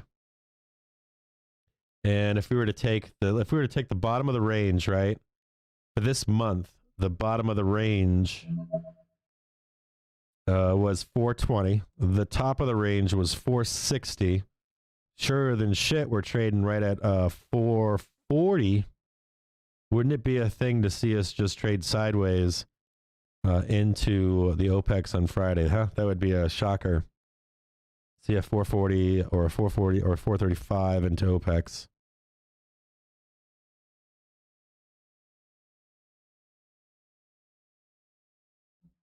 Yeah, these pressers are a little too much right now.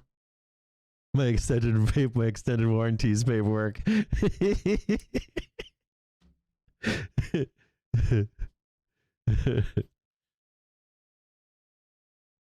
Which is kind of surprising. So right now, like we traded lower, we traded 420, we traded to 440. Just trying to get an idea of where the banks want to print for the end of the month. If I had to guess,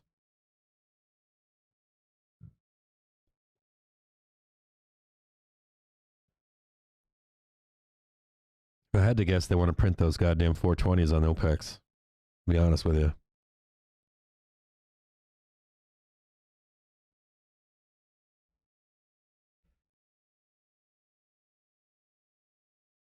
Or they want to print those 425s. They'll do whatever they can to print them.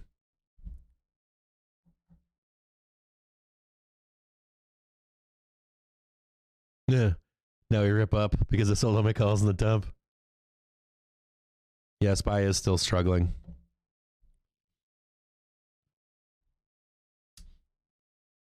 Yeah, Lingo, we took that. I think we took that pull, like we were cranking to 460. And we're like, oh yeah, 440 is going to be hard. No way we're printing. I was even thinking the same thing. I'm not going to lie. I was like, there ain't no fucking way we're printing 440. Of course, I want to print 440 because I've got the 440p put spreads. But now we're down at 435. Shit, watch us trade up to 450, then down to 435 heading into Friday. That wouldn't shock me.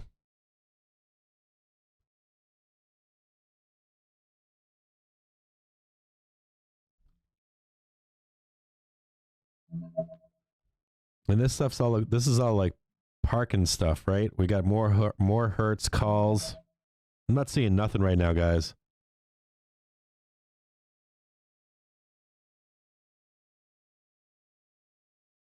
Like Hertz, February 18th, 20C. QQQs, February 16th, 348C. SPY, just for today, 435C. That seems like a decent bet into the close. $453,000.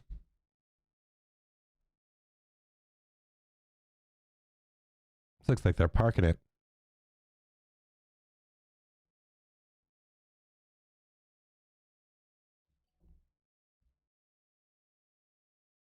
Might see a short covering into the close. I might trade this into the bell.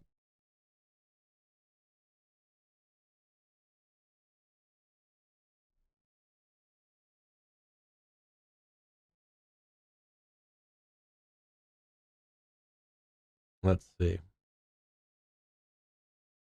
don't want to give up my gains.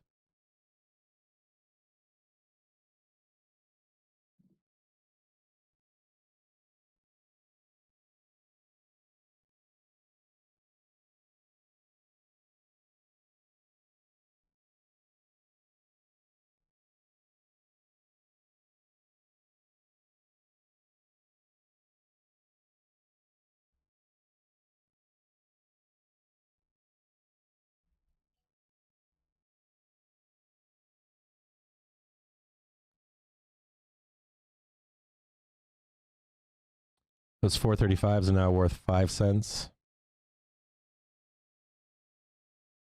Looks like they print them and ran.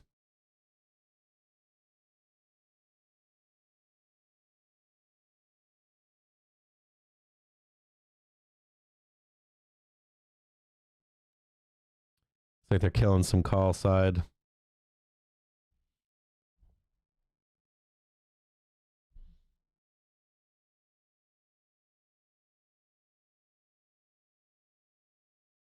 Yeah, I can't play that.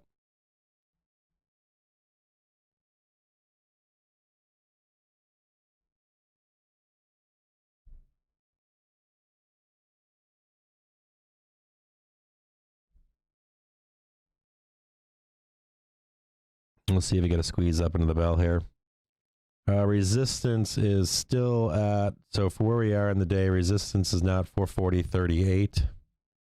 It's not showing here on...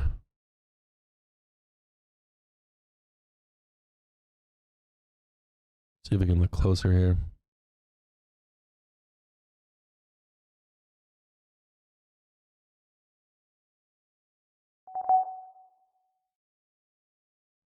Up in here.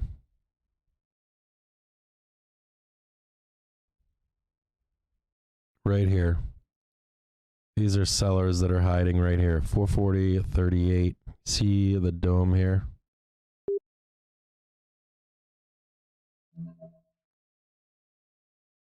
And there's some more right here at 439.90.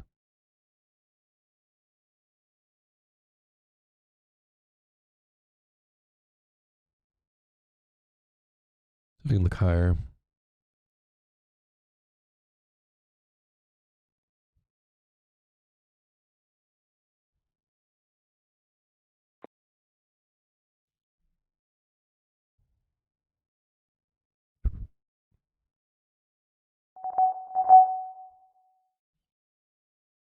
Have some hidden sellers still.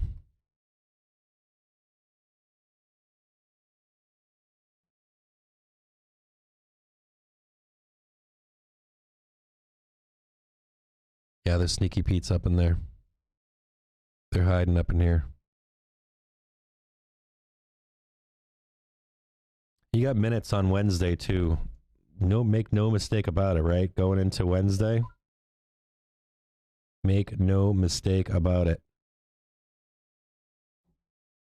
You've got PPI, which is volatile tomorrow, and then on Wednesday, you've got volatility with FOMC minutes. Hands down.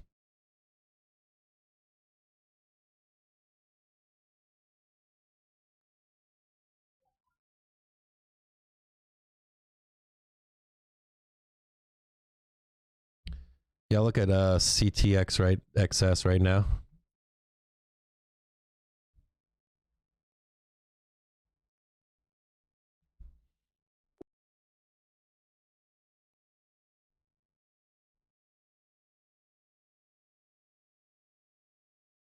$17 minutes until the hour. Let's look at some of the companies reporting today. SPY puts February 16th, 439p, $209,000. Got some sneaky sellers hiding. So Tuesday, tomorrow, we've got Marriott reporting before. Let's see, after the bell today, we've got Avis Budget Group, N109 Labs, Ammo, Advanced Auto Parts. AAP always does well. Advanced Auto Parts always does well. They should do even better, even with shortages. We'll look at them too. I'll look up them next after CTXS. Oh yeah, nice ticker. I like it. Good job on, there's some sellers here, but I like it where it is.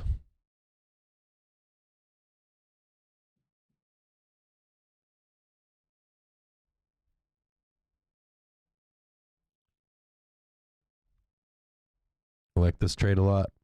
It's a good trade. There's more sellers than buyers, but I don't care. This is a perfect setup. This is a good trade. And why is that? You see this dome over here? See all these buyers here? See how there's light sellers? They don't want to sell until we get to 103.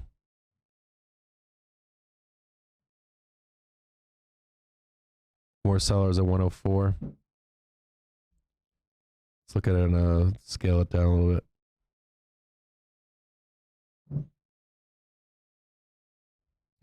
Maybe not. Maybe I'm wrong on that one.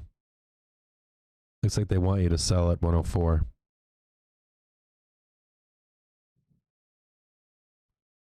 That's not a bad trade. Quick trade.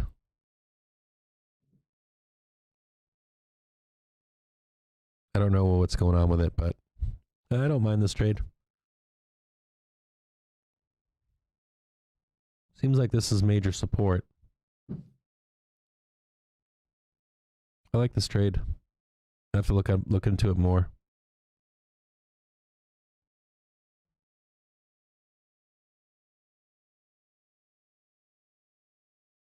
Yeah, I like it.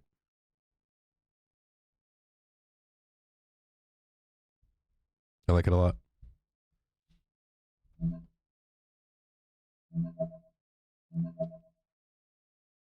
We're gonna look up is Marriott Mar? Yeah, Marriott's Mar.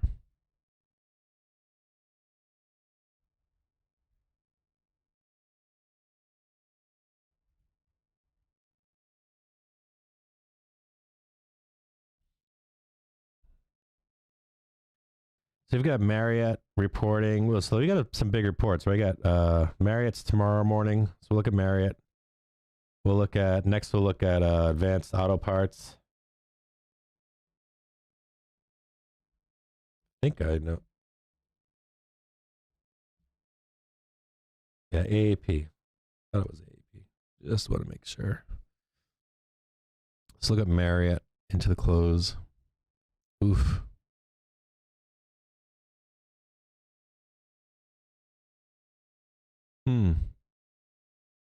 That's interesting. It's a pretty big implied move.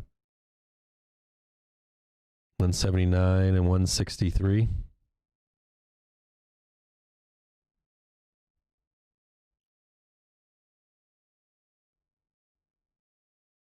More sellers than buyers.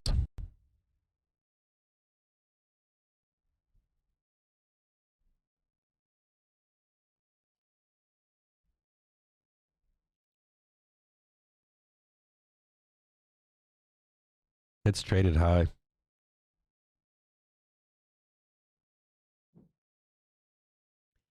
I'd take the fucking short on Marriott. I'm sorry.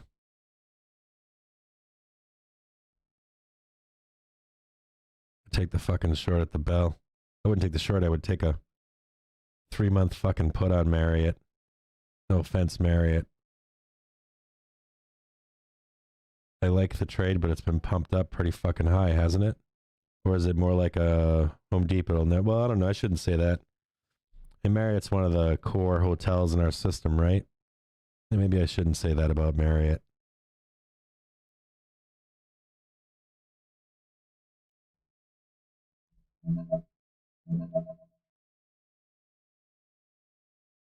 Viacom's trading at 34.89. They've got an ER report coming up. Calls coming in on Microsoft February 18th, 297.5 C, $165,000. SPY calls February 16th, 440 C, $246,000. SPX S&P 500 February 16th, 4420 calls $1 million.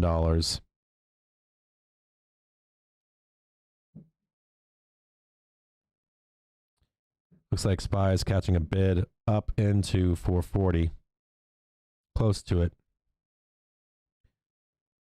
I don't know if I like Marriott. Even if it was to hit 180, it's probably going to sell off. That's a tough trade, Marriott. Even if it hit 180, it's probably going to sell off just for profit taking. So watching some calls on SPX.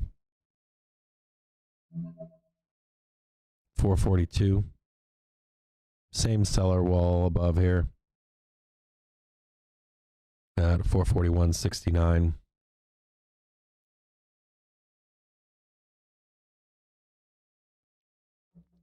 Feeding lower.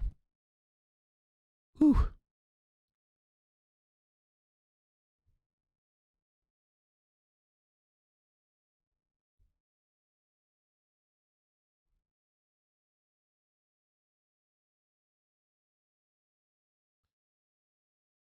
Yeah, I like Marriott. Like, I can't say I don't dislike Marriott.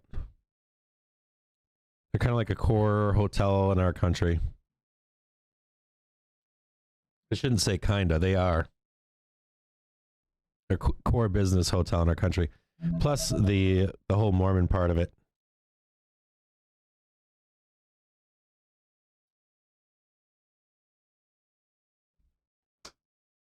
I do know a little bit about Marriott's history.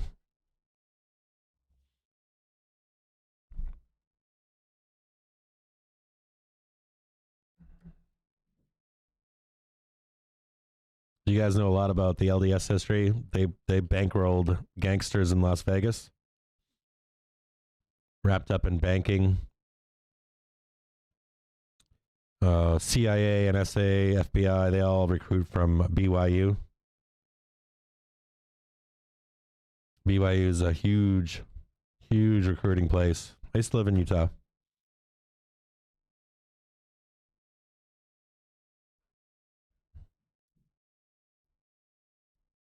Thanks for the MOC, 1.6 billion to the sell side. Thanks for the heads up. I don't know what's going on with my feed right now. Looks like I wasn't connected. So I missed a bunch of news here. And this is all a scam, right? The U.S. State's Department spokesman Price says Ukraine's aspirations to join NATO are not a matter for the U.S. or any other country to decide. And then you've got a fucking U.S. U.S. White House spokesperson Jean Pierre, we're actively working to reach a diplomatic solutions to de-escalate the Ukraine crisis. But reiterates that we are in the window where a Russian invasion could begin at any time this week. I mean, it's a total fucking scam. Yeah, the LDS history is bananas. Yep, BYU kids don't drink and get married at 19. But they are a part of, like, no offense to Catholics out there. For oil sands companies in Canada, reportedly the province of Alberta is going to be toughening their emissions reduction standards after oil sands mines earn millions of credits. Yeah, no offense to Catholics out there, but you know how, like, you can drink and then apologize on Friday. The Mormons take that shit legit. Like, they don't go drinking. Some do, but they tend not to do that stuff. So when you're looking for someone that's, they don't drink, they don't womanize or manize, or they don't do drugs, never have tried drugs. When I got my security clearance in the Army, like, they take you in a room and they got this, like, guy that's, been in the military for like fucking 30 years, and they make you sweat, right? They give you these tests, and they ask you a shit ton of questions, and then they give you a lie detector test. And, you're a kid, right? So you're spooked. And you tell them everything. You're like the kid from Goonies, like Chunk, when he's eating the ice cream, and he's like telling him all the bad thing he's done in his life, but none of it's really like bad. That's what you feel like when you're in that room getting interviewed. And so you tell them every bad thing you've ever done your entire life. And, if you get like a traffic ticket when you're a kid, like teenager, you can't get a security clearance with a traffic ticket. Like, I was speeding with my boys. Like, I was, I don't know what they call it now, what they're calling all that shit. So just some things I want to point out right now. Tesla calls February 18th, 900C, $371,000. VZ calls February 18th, 54C, $43,000. MRTX 916, 135C for $1.4 million. I'd look at that one as a long buy and hold. Look up MRTX.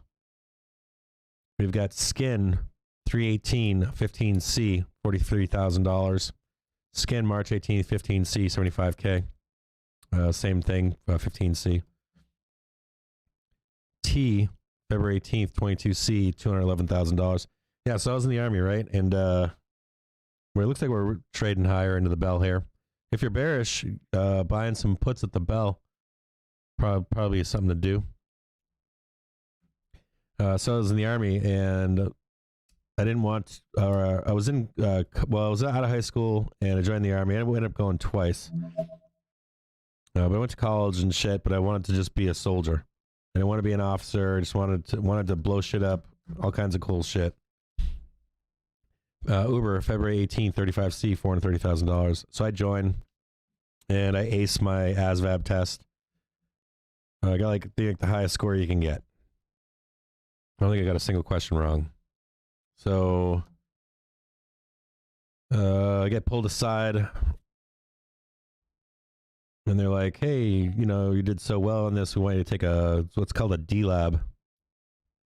It's a Defense Language Aptitude Battery Test, I think it's called. So I took that test, and you make up languages and shit. They give you like letters and numbers, and you have to make up, or they make up, or you have to figure out the language on your own. And if you pass that test, then they give you another test. And so I passed these two tests. And they were like, oh, okay, we're going to send you to, it's in California. I forget the name what is the name of the place in California? Anyways, this is a place in California where you go to language school. And so they take you inside this room.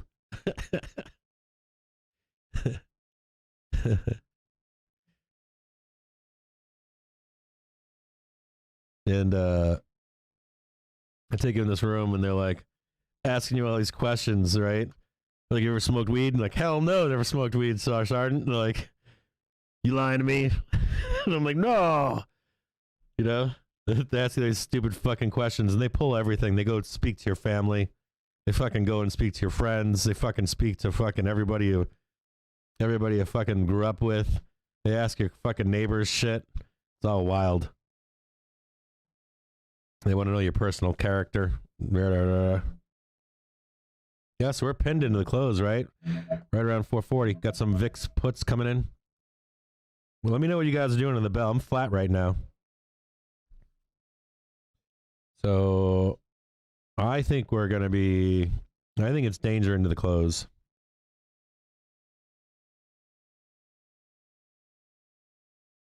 Yeah, Monterey, that's it. You guys got it. It's Monterey. Defense Language School. Exactly. It's Monterey. That place is nice. Place is real nice.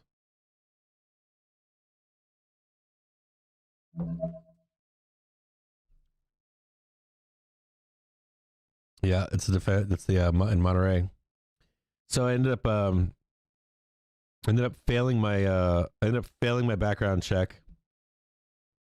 So like, get back in line, scrub. So I'm like, okay, and then I ended up becoming a driver for some generals. And then I went and took my test or my background check again, and I passed for my clearances. So lo and behold, I wound up getting the clearances that I needed down the road. But after all that bullshit, I didn't go to language school. Sucked.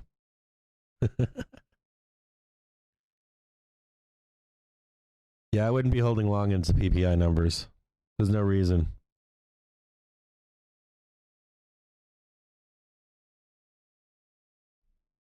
And if you didn't get a chance to get some put spreads, now's the time.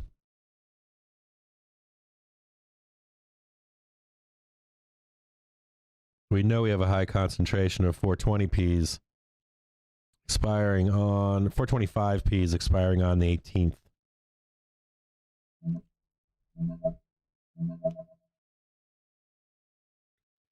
Okay, so that's the bell. That was my military story for you today. D-Lab. Remember that now. French language aptitude battery test. Any of you guys out there take that test? Test is pretty cool. And I remember the first test I took, there was like, maybe 20 or 30 of us. And on the second test that I took, there was maybe like 10 of us. And I heard that there were more tests above it, but I only passed the first two. That was it. Unless that's it. They only have 2 tests. I don't know. I thought there were more tests above that.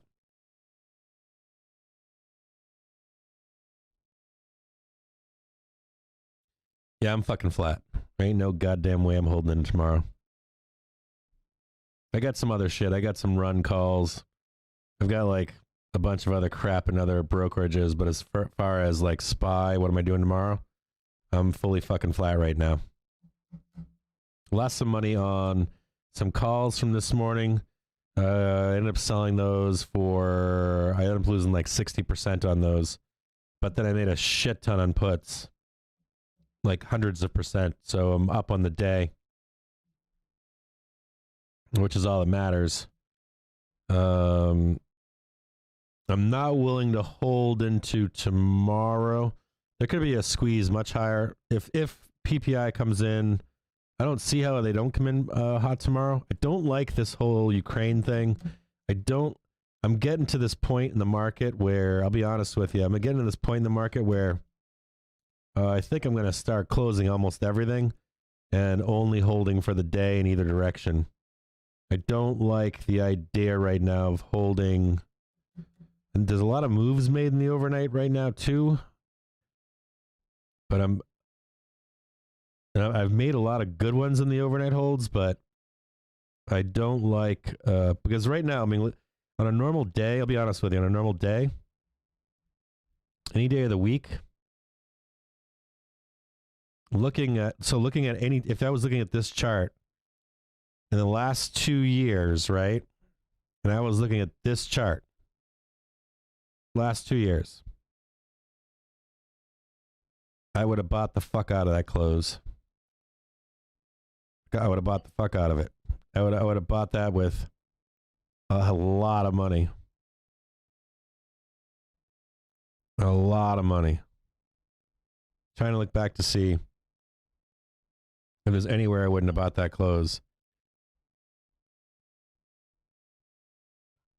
Yeah, I would have bought that close all day long. At any other time, I would have bought that close.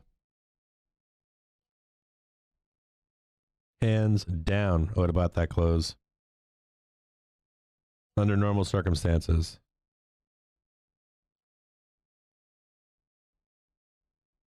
I'd be all in right now on that close, but I can't right now.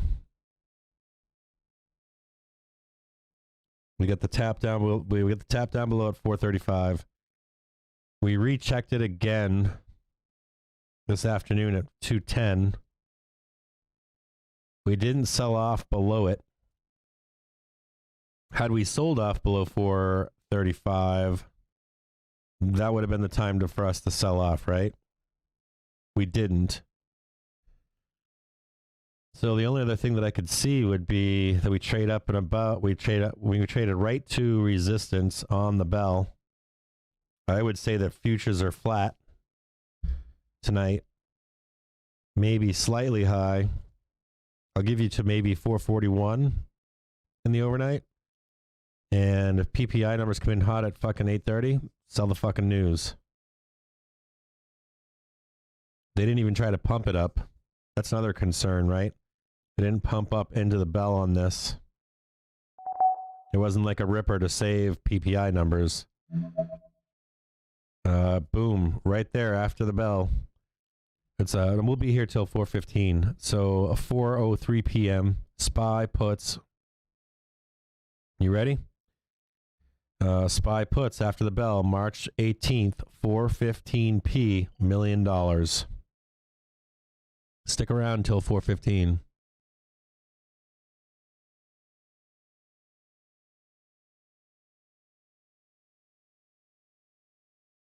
Yeah, that 4:35p trade was fucking stupid. I'm not gonna lie. The trade was stupid. I went from 60% down on a bunch of shit. I had some calls for I had a bunch of calls coming into today too, and I was down a lot on a bunch of shit. And then I doubled down on some calls, lost some more fucking money, and then I was able to recover, get rid of them. I sold out of them as we traded up into that 441, and then I bought some puts and printed fat. So all the premium and interest is on the put side. There's no premium and interest on the call side right now. And just heading into tomorrow, I don't know. We could trade sideways. Even if PPI, I mean, I don't know what to say at this point. It's tough. This market's real fucking hard right now. Today it's hard. It hasn't been that hard until today. I don't like the fucking, like when we sold off on Friday, that was a great trade. Made a lot of money. I don't like those trades though. I don't like trading those trades. Do you guys like trading those trades? Because I don't like those trades. I don't like trading on like Ukraine news, I don't like trading right now on the bullshit. So to me, the CPI numbers are bullshit, and we sold on them. So I'm getting the any excuse we sell vibes. Doesn't matter what the excuse is. You can just throw out fake news right now, and it's gonna sell at every fucking moment.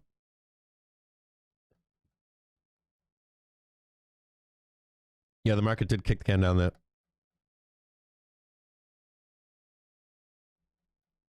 Yeah, today was a tough day, and the market is now really tough. So good news is not raising the market up.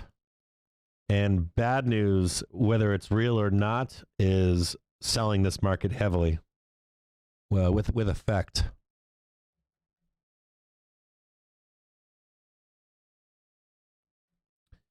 Most of them turned out to be luck. Dude, I got lucky. So my first put trade wasn't lucky. I made money. But then I went back in again, and that was pure fucking luck. I knew it wouldn't last long, and it went up really fast, so I got out.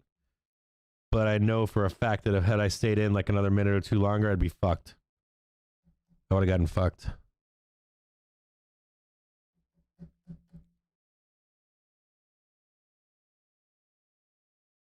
Yeah. Very true, Jess. Yeah, we've got some volatility ahead of us, whether you like it or not. I don't care if even if PPI numbers are good, you've got even if PPI numbers are good, you've got no matter what, you've got volatility from the minutes. And that alone will keep us trading sideways in anticipation of the minutes on Wednesday. So without seeing anything, any reports or anything, my guess is going to be we're range bound for Wednesday's minutes, and to the downside on any bad news. Anything. Could be anything, and it doesn't have to be real. We saw it today with news. You saw it this morning. You saw conflicting reports coming out. You saw even, you can even notice it in Trade the News. They're not reporting things until after now because nobody can substantiate what's real and what's fake. And you've got the government doing crazy shit as well. The government's responses right now are uncalled for. They should just keep quiet, say what they want to say, and don't say anything else. So there's mass manipulation right now in the market.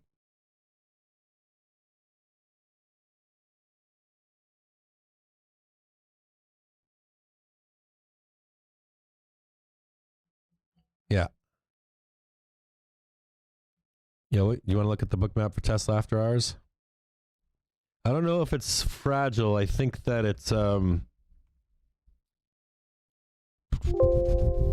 I don't know exactly what it is. I'm trying to figure out what it is right now. I've been thinking about it and thinking about it and thinking about it and thinking about it.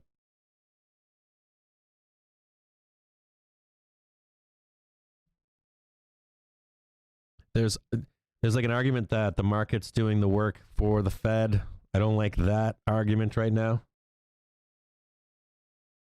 I don't like the argument that it looks like fucking distribution, man. It fucking does. Looks like the market is selling off. I don't like the noise when we traded up to 460. I don't like the bulls saying shit like, we're going to the moon and that kind of stuff.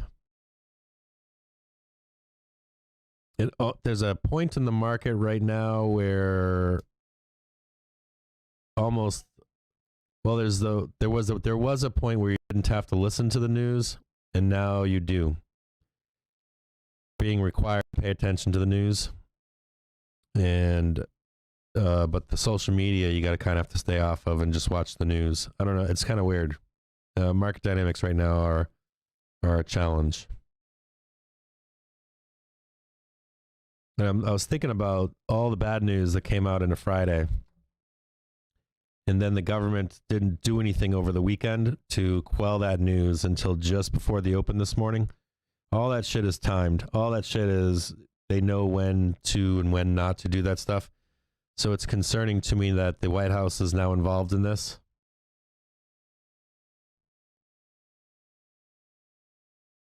And they have more buyers than sellers on the after hour here. Not a lot of information that I can see. Maybe it's just frozen right now.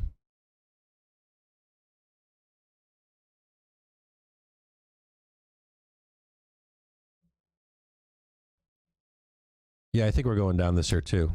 I still have that overall bearish market viewpoint. I don't know if they sell it down now though, or if they sell it down. My only concern with the big sell down later in the year is, again, a lot of the speculative growth stocks are already down so far that we might not get that impact later on. That sell down to like the low 300s or mid 300s or whatever that we would traditionally sell down to. Okay, so we've got 3 more minutes left to the market close. We'll see if there's anything that we need to see into this bell. A lot of accumulation after hours on Tesla. We did have that $1 million put March 18th, 415p. There are also puts at 409 and 390, I think, down on March 18th on that OPEX.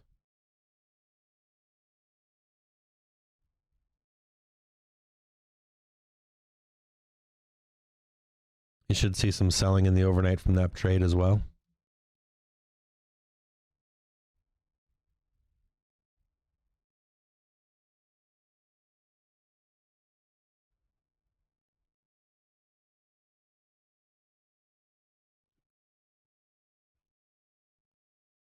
We got 3 more minutes left to see if anything comes in after the bell.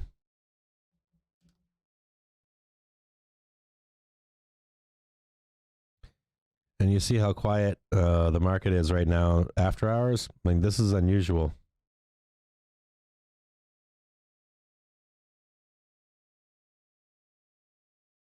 No volume.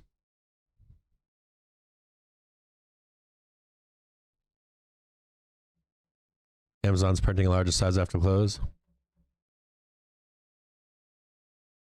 Yeah, tomorrow should be fun. All right, so you guys have a wonderful day. I've got 1 more minute left to the market close here. Hope everybody did well today. I hope nobody got blown out. I have a lot to look at here in the market. I'm going to try to spend some time trying to figure out there's more going on than meets the eye right now in the market. I don't know. I've tried to find out if anyone else has a finger on what's going on in the market. It's tough to see. Market's flashing red. We know that. We've known that since January that the market's flashing red. But that doesn't mean you can, if you're short down to 420, it doesn't mean you can be short all the way up to 460 either. I mean, we're going down to 420 and we're trading up to 460. And now we're trading right back down to 435. The market is wild. It's the kind of market that you almost don't take trades in until you hit another high and then you just short again. One other note too would be, let's take a look at this. I want to see one other note here. So you figure on, so we had a red month in January. Just a note, right? This is probably important stuff to know. Looks like we closed at 450 on January 31st. We closed at 450 on the 31st. And we're down on this month. So just to be clear, we're at 440 and we're 100 points down from our open on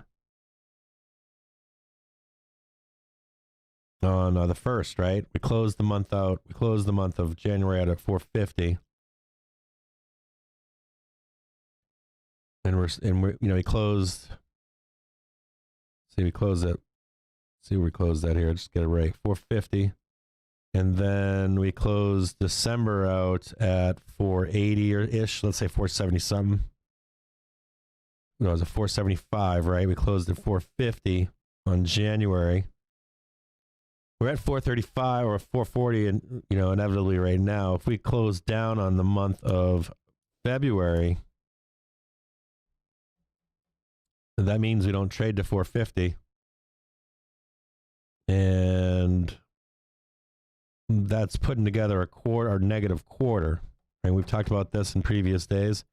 So if we put together 2 negative quarters, and then if we put together another negative month, that makes it a negative quarter, right? February or December, or January and February are negative. Doesn't matter what March is. If March is a negative quarter, though, if you get 3 straight in a row, you're gonna fucking do some damage, like real damage to the market, because you're gonna have to trade lower than 450 into end of month. You trade down to 400 or 390 or something for March. I don't know how you, I mean, you can recover from it for April. You can recover for it from like April, May. Like you'll recover, but you could trade back down even deeper, right? The damage is done long term is the problem. The problem is down the road on that stuff.